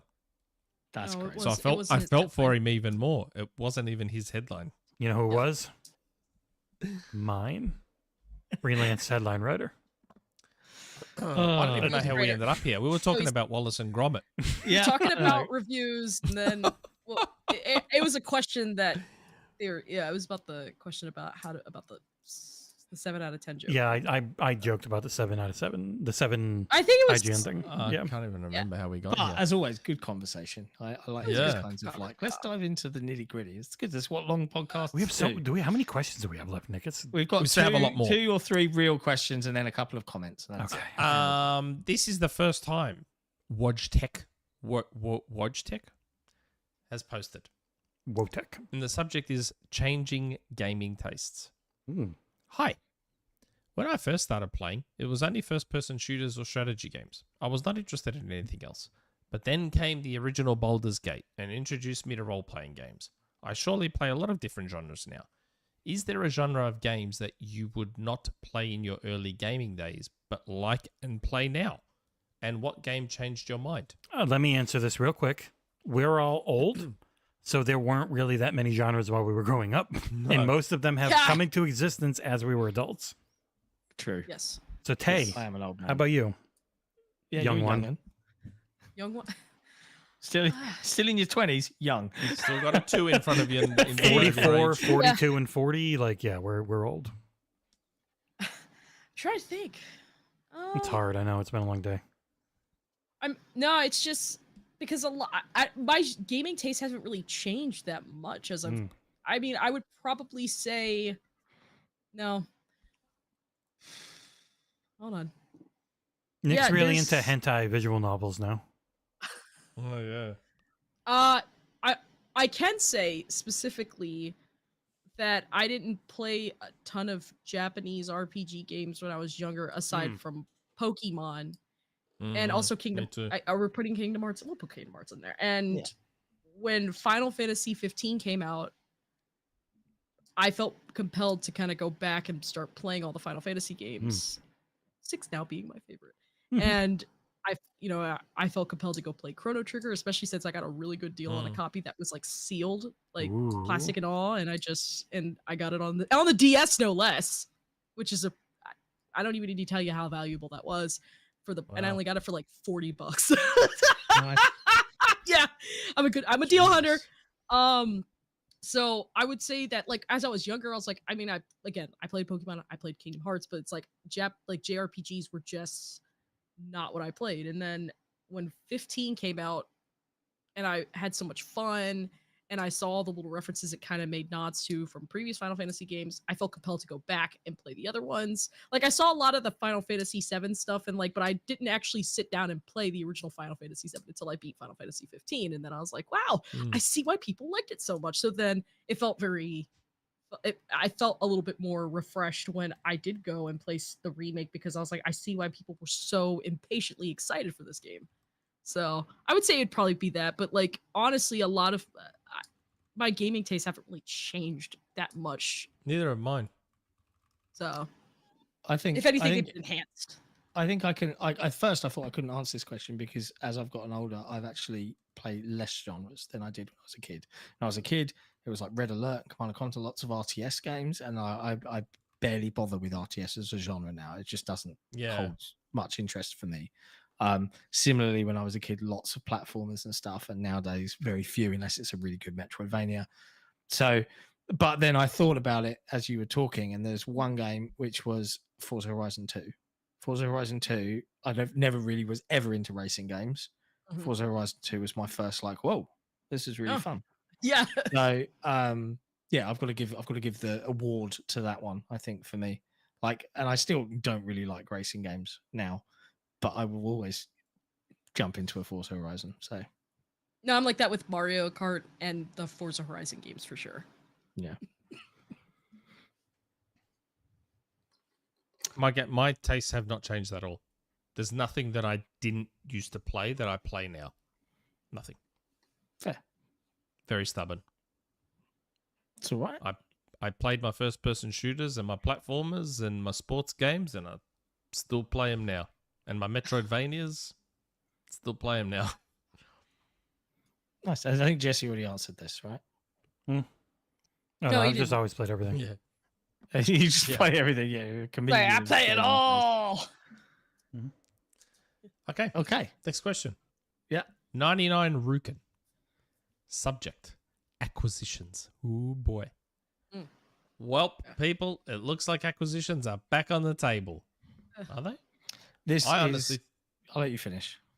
I honestly think it will be between Take-Two or Square Enix. Microsoft did say they weren't done acquiring, and now that Lina Khan is out next year, who do you think they'll go for? I forgot to add CD Projekt Red into the mix.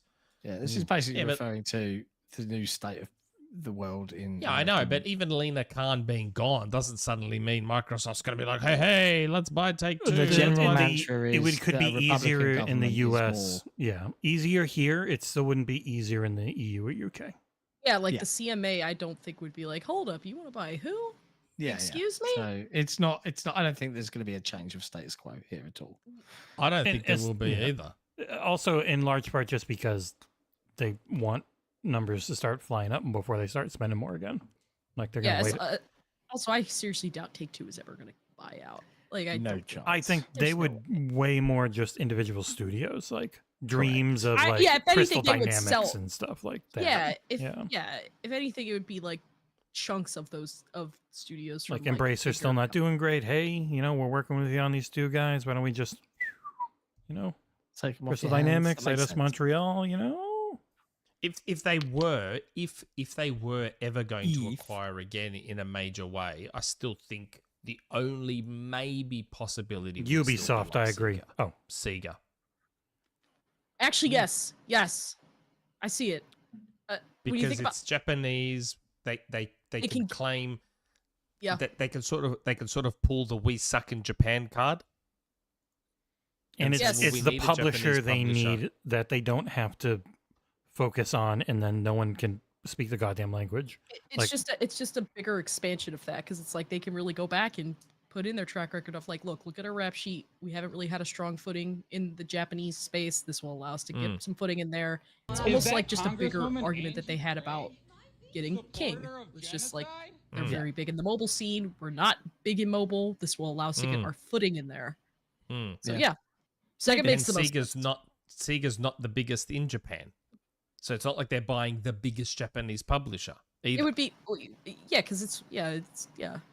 And then they just rebrand the Xbox as a Sega box in Japan. Hell yeah. Make a Dreamcast too. Yeah, Sega Dreamcast 2. Oh boy, I'll Microsoft import one of Dreamcast. those. Oh You know, man, Xbox, I how call it good would that be? the Sega Saturn too. Yeah. Can you imagine? And then the Series X, where the power button is, instead of being an Xbox logo, it's the Dreamcast swirl. Ooh, The Saturn boy. X. I played too much So of that good. Sega Swirl game. What? The Dreamcast Sega Swirl game. You remember? I would think it came with the web browser thing. I'll look it up. Yeah. Yeah. I also was thinking about what was that one thing? Bleem? Remember Bleem? Yeah, Mm. where it lets you Yeah. play PlayStation 1 games. Yeah. Oh, Mm. did they win that? But then they still had to shut down anyways because it's like, yeah, they were fighting Yeah, fighting in Goliath. and 20 they didn't seconds, have you'll see this, Goliath Nick. money. Let me see. Sega Swirl. Let me jump. Oh my Sega god, you got the Swirl. entire freaking intro. It was like, you know, columns but it was weird. Like things would shift left The instead name of down. kind of rings a bell. Yeah. The name sort of rings a bell. I'm pretty sure this was when you had the was it the network adapter and it was on the disk for the web browser, something like that, something weird along those lines. It's very like early web browser game feeling and I played a lot of it. Oh yeah, the name rings a bell. because I had the Dreamcast in my room, VGA'd up to my 768p, really nice monitor. Fuck, it looked good. NBA 2K still looked amazing on that. Oh, That yeah. CRT, holy shit. Sonic Yeah. Adventure, Soul Calibur. Mm-hmm. A reasonable bedtime. I had All these things are I had this great. big ass Yeah. spindle of all the Puppy games I yawning. had bought, Mm. thanks to news groups. Yeah. Look, I was So incredibly poor and young, and so I bought what I could. I bought Seaman. Yeah. I bought Samba de Amigo. Oh, good game. Good game. Did you buy Very good. the one that came out recently on Switch? Was it last No. year, I think? Or you should I buy did it. not. I enjoyed it. That was We charming. still got more Okay. questions. We've got a question from our CEO, Torn Raptor, about Legend. my favorite thing, skipping cutscenes. Uh. Greetings, gentlemen. It seems that last week on the skip tangent, Nick wasn't convinced. I We would knew relate that. video games. I would relate video games to film, just as movies have evolved to have voices, color, and sometimes more complex narratives. Video games have also had their evolution with time, coming from basic pixels on the screen with simple objectives from gen to gen, becoming more pain. complex games with better graphics and better narratives. Each has different genres that appeal to different people for different reasons. While you may continue to skip, I won't. I enjoy games with deep storytelling, and cutscenes are additive. Games are my escape from the world. So the better the story, the more I can be immersed, which leads to fun for me. In the end, there are plenty of games out there for everyone's taste. Just play what makes you happy. Wise Yeah. words from the CEO. Mhm. There. Wise words. Just That's why I play berating Rocket and bullying Nick for being an idiot. I We agree. posited Nick that if he was a reviewer and he skipped every cutscene in Alan Wake 2 and just said, yeah, gameplay's great, it would be a shit review. It's great. Yeah, I wouldn't. No, well. I wouldn't put out the review. No, But yes, there you go. You're right. It's people want to know how a game plays. Yes, and you can say that while also talking about the actual game as well. It's not one They're or the not other. interested in how good the movies are. They are. They 1000% are. yeah, judging from how well and popular certain consoles and certain genres are, I would argue they very much do want to see the movies. But anyway, I don't know. Switch last is pretty two, popular. I think. Last two Switch is comments. pretty more popular, than isn't it? questions. I didn't hear that. What? Switch is pretty popular. Yes. Just saying. Not too many movie games there on the old Nintendo Switch, is there? Funny Yep. that. Funny. Not a question from Hugh. Not a question. Just wanted to quickly drop my appreciation to John for resolving the forum ads. You are most welcome. I'm very glad that we've been able to come up with a good technical solution that allows us to monetize our quite busy forums and also not annoy our patrons by breaking our promise of making you making you have to see ads. So all good, all's well that ends well. Thank you very much for your patience. Love you guys. Next one. What? Last one. The topic's just the podcast. Last one. Oh, is it the last one? Last no, one, it's the baby. second last. Second last Nah. one.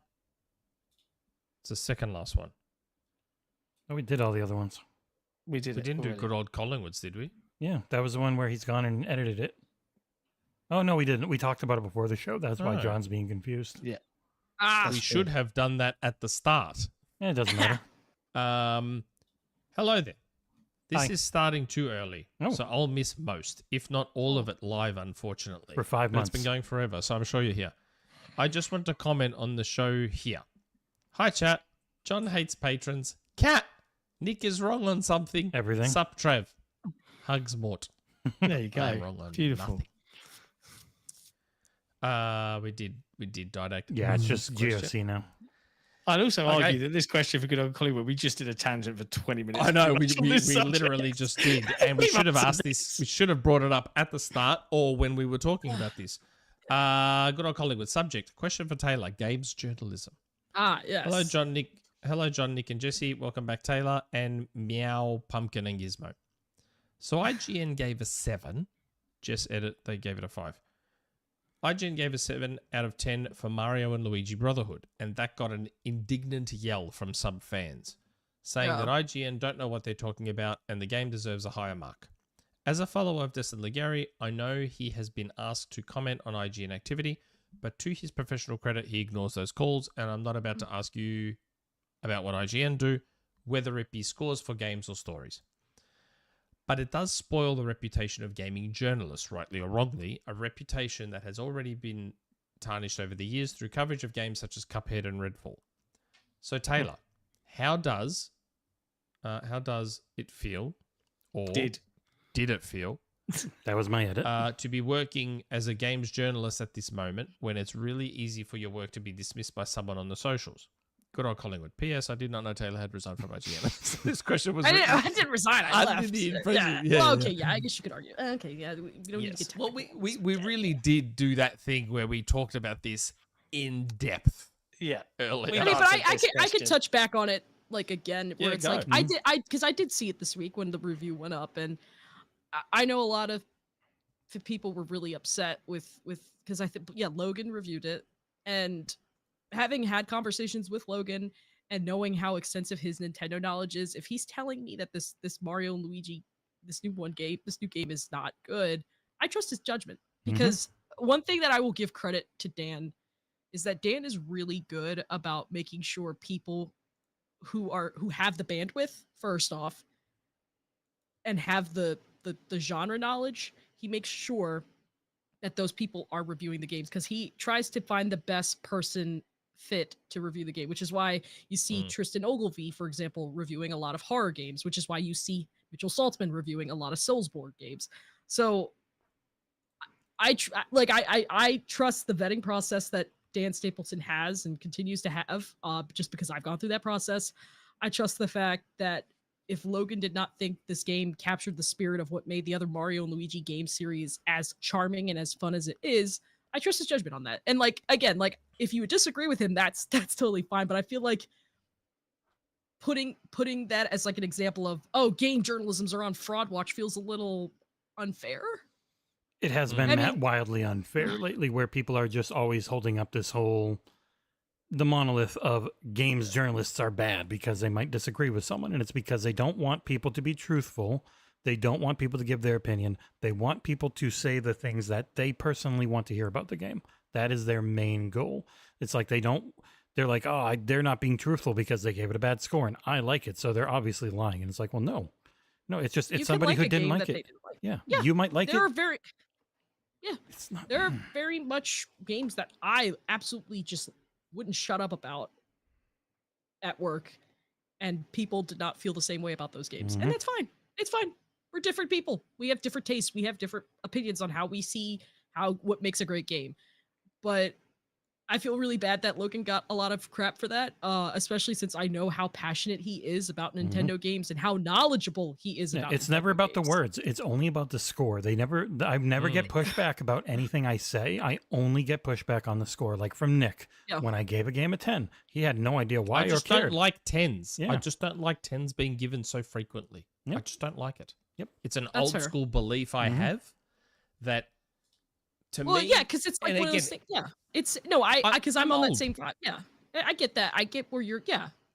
So I don't know. I guess my only piece of advice would be to people would be like, I know it's so easy to just skip the end of a video or go scroll down to the bottom of a review and say, okay, what did they give it to? Like, okay, you see that, and you're probably wondering, and you're probably confused and perplexed. But then again, I encourage you to please go and actually read the article. It's one thing to just scroll down and see the score and get angry. It's Which is another what thing everyone to does. it is another thing to actually see the score, read the review, and then if the review does not match the score, then that I feel is more of a justifiable way to be upset. But That's an I actual feel, critique instead of just a hunt. because I mean, again, well, it's easy to just go skip a review and just like, okay, what did they give it? Okay, cool. You don't want to know why they gave it that?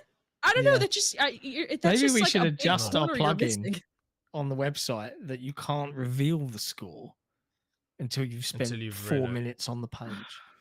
Like a timer will Yeah, start maybe. if you scroll down, and if you've read it, it will already started. what- As soon as you open the link, the timer's going. It gives Like, read it, you jerks. it already gives estimated time to read. Make it just you have to go that long. It's like this takes 19 minutes to read. You can see the score after just- 19 minutes.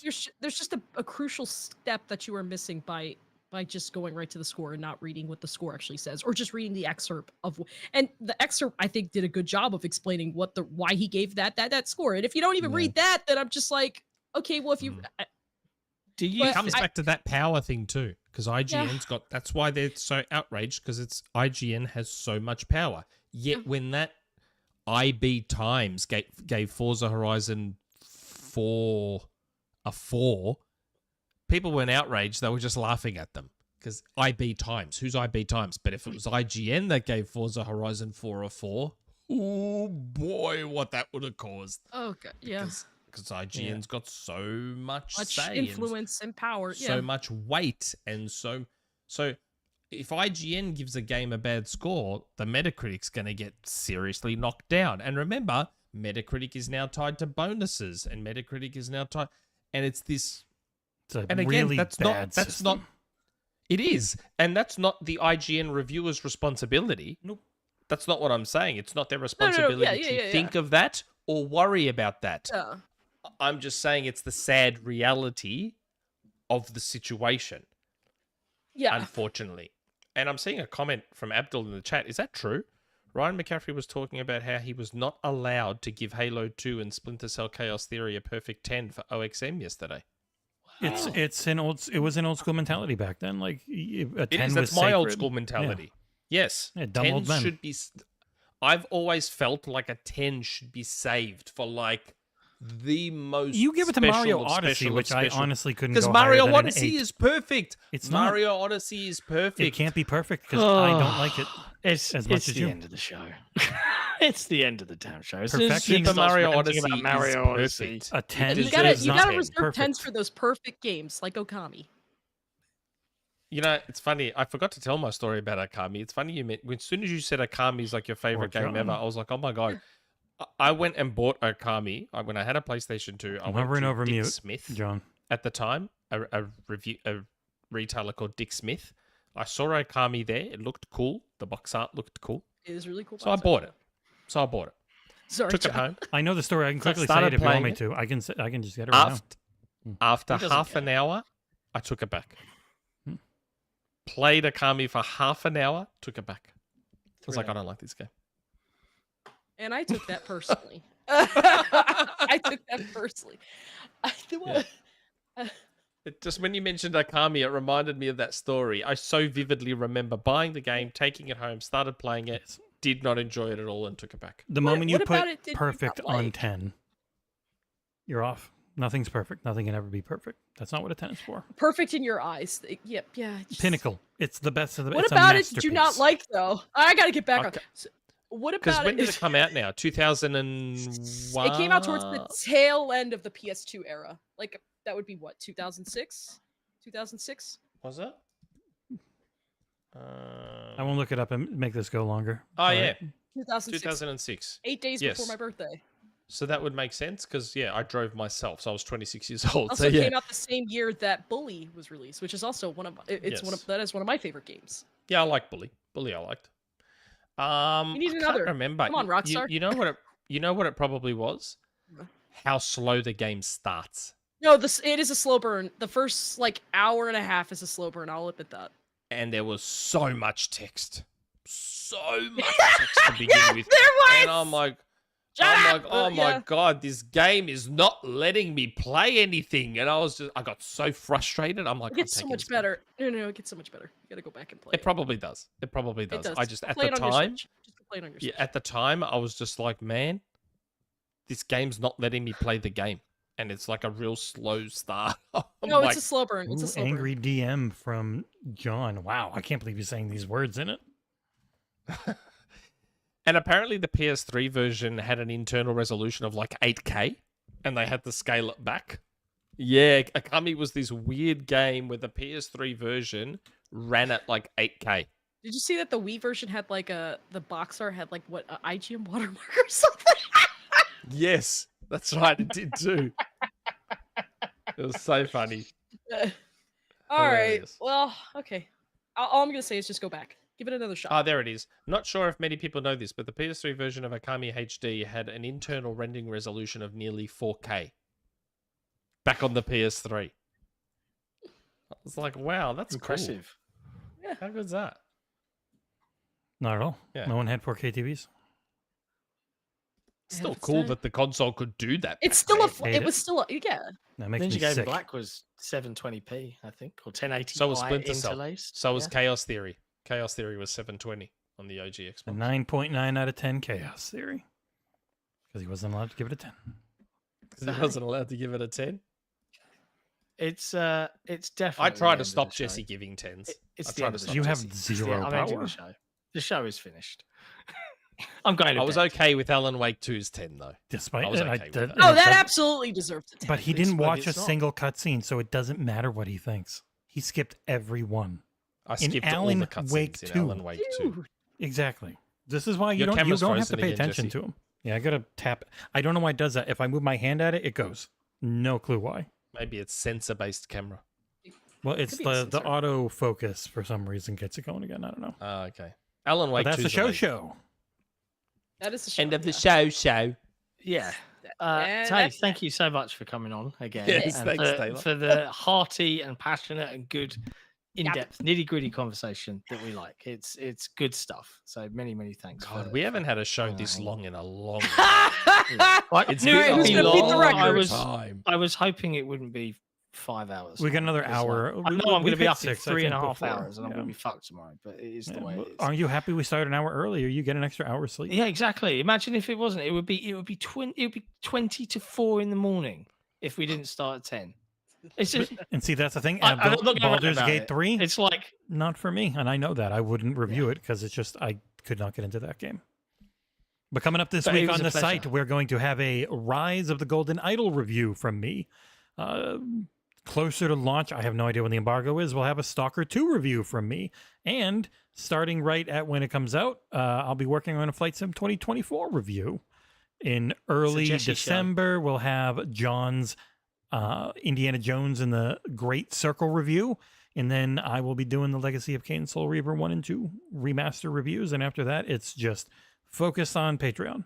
That's going to be the main focus. Lots and lots of Patreon stuff. And I've given Nick yeah, a copy of Smurfs Dreams. it's not very I long. think It's called. 6 hours. Maybe he'll cover It's not it. very long, and he's gonna do a great review on it. You know, in his spare time, instead of playing free Rocket video League or game. Fortnite, he's gonna load Well, I up noticed that Smurf. the embargo's already coming. It's Yeah, already it's been been out for gone. like Easy 2 weeks peasy, ago. mate. Yeah, just do a You video. can Just do an article. Take your time with it. Just make Yeah. a little Nick review of a little platformer that he loves. Lovely. Lovely. Patreon.com/XboxEra. We're going to be looking into bringing back the Game Pass show. We're going to have a movie commentary for a Christmas movie, maybe more movie commentaries in the future. Try and force Nick and John into doing that interview show where we can get celebrities on. Probably won't happen, but we'll try. The fourth thing that I'd like to do that I think Nick would like, we just hang out. We film a video of one of us playing an old game from our youth that we really liked. We just shoot the shit talking about it and about life during it, and that'll be only for patrons. That is some good stuff. I've got some Mm-hmm. ideas on that, by the way. I've been fooling around with DOSBox and bits and pieces to get some really old school games from my childhood Yeah, it'd be fun. up and running on PC so that I can stream appropriately. And I'm talking like, I think it was a game called Commando from when I was a kid. I'm talking the original Discworld with one of the Monty Python guys voicing Rincewind as a point and click adventure. Let's do that some of that stuff. Oh, Eric just Idle for was fun. Rincewind. Yeah, I played that That's the Discord. one, That yeah. Discord game was I fucking love that game. amazing and Balls hot. infuriating. It was so obtuse. Yeah, it was so ridiculous. I get the monkey for the banana. We'll see how the much I banana. remember. I think that's going to be the first one I do because Xbox Era Game of the Year awards will be next year, like they should be, January. Yeah. And we've not been invited to go to the TGA. And even if I was, look, I've been offered several chances now to sit in a room and watch Jeff Keighley's stuff. I can't do it. All right, I can't sit for 4 hours trapped around adverts, unable to go and vape. No, not happening. Not in my watch. Anyway, Taylor, thank you so much. Oh for my giving up god, I your just time. realized the first Game Awards in like a long time I'll be able to watch and not have to work. Yes, Yeah. We'll be co-streaming. We'll be probably. live streaming it Yeah. and writing up news and great fun. Yeah. Lovely. But hey, thank you so much, Taylor, as always. Yes, it for was jumping great on with fun. us. Despite And, Nick, it was great. Despite journalism's loss, right?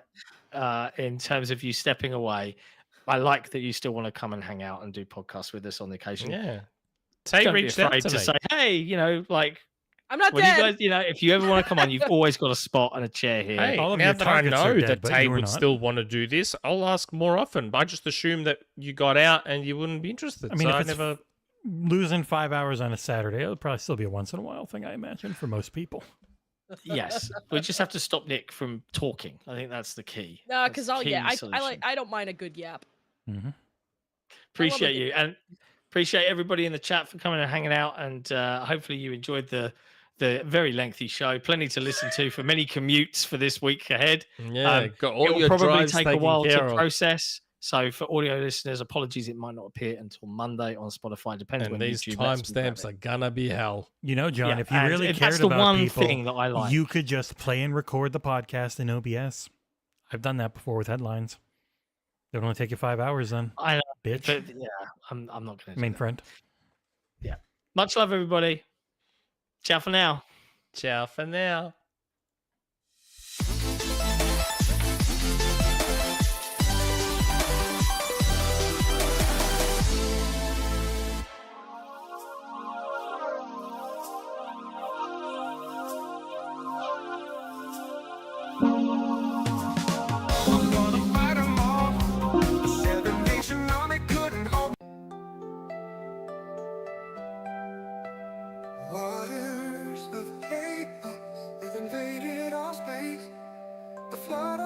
again, I have to find the whales that once did guide us to the dry lands of life. I won't despair, I'll break this dark ground under heavy sea. I'll search the flight of whales beneath the seas. I searched and had a different view of us on Earth, the sinking ship of men. But it's beyond the stars. I found the place where they were, and they finally came to light. Over the winds, they dwell in light, like the arrow in the sky. I found myself on higher grounds from up here, for I see them all the ways in flight. Now I can see the whales looming out of the dark, like arrows in the sky. I can't believe my eyes, but it's true. See Gojira live, big tickets as low as 1,433. You might also like the heaviest matter of the universe. Gojira, l'enfant sauvage. Gojira, too serious. Gojira, huge tunnel empty light, like banks of clouds they gather. See massive shape of flesh, swimming giants in the clear. The light comes to me. I'm on the wing wide open. It teach me how to fly, slowly moving in the air. Oh, much told with no words at all. All the lubes are brown. Something takes a part of me, something lost and never seen. Every time I start to believe something's freaking taken from me. Life's got always been messing with me. You wanna see the light? Can't they chill and let me be free? So do I. Can I take away all this pain? Wanna see the light? I try every night, all in vain, in vain. Sometimes I cannot take this place. Sometimes it's my life I can't taste. Sometimes I cannot feel my face. You'll never see me fall from grace. Something takes a part of me. You and I were meant to be. A cheap bag for me to lay. Something takes a part of me. Feeling like a freak on a leash. You wanna see the light? Feeling like I have no release. So do I. How many times have I felt disease? You wanna see the light? Nothing in my life is free, is free. Sometimes I cannot take this place. Sometimes it's my life I can't taste. Sometimes I cannot feel my face. You'll never see me fall from grace. Something takes a part of me. You and I were meant to be. A cheap bag for me to lay.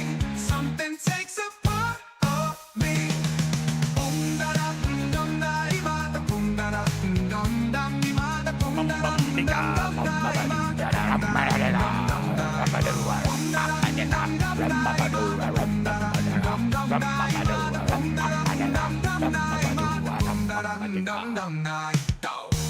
So fight something on the mega ooh, fight some things they fight. So something on the mega ooh, fight some things they fight. Fight something on the here who no, some things they fight. Fight something on the mega ooh, fight some things they fight. Something takes a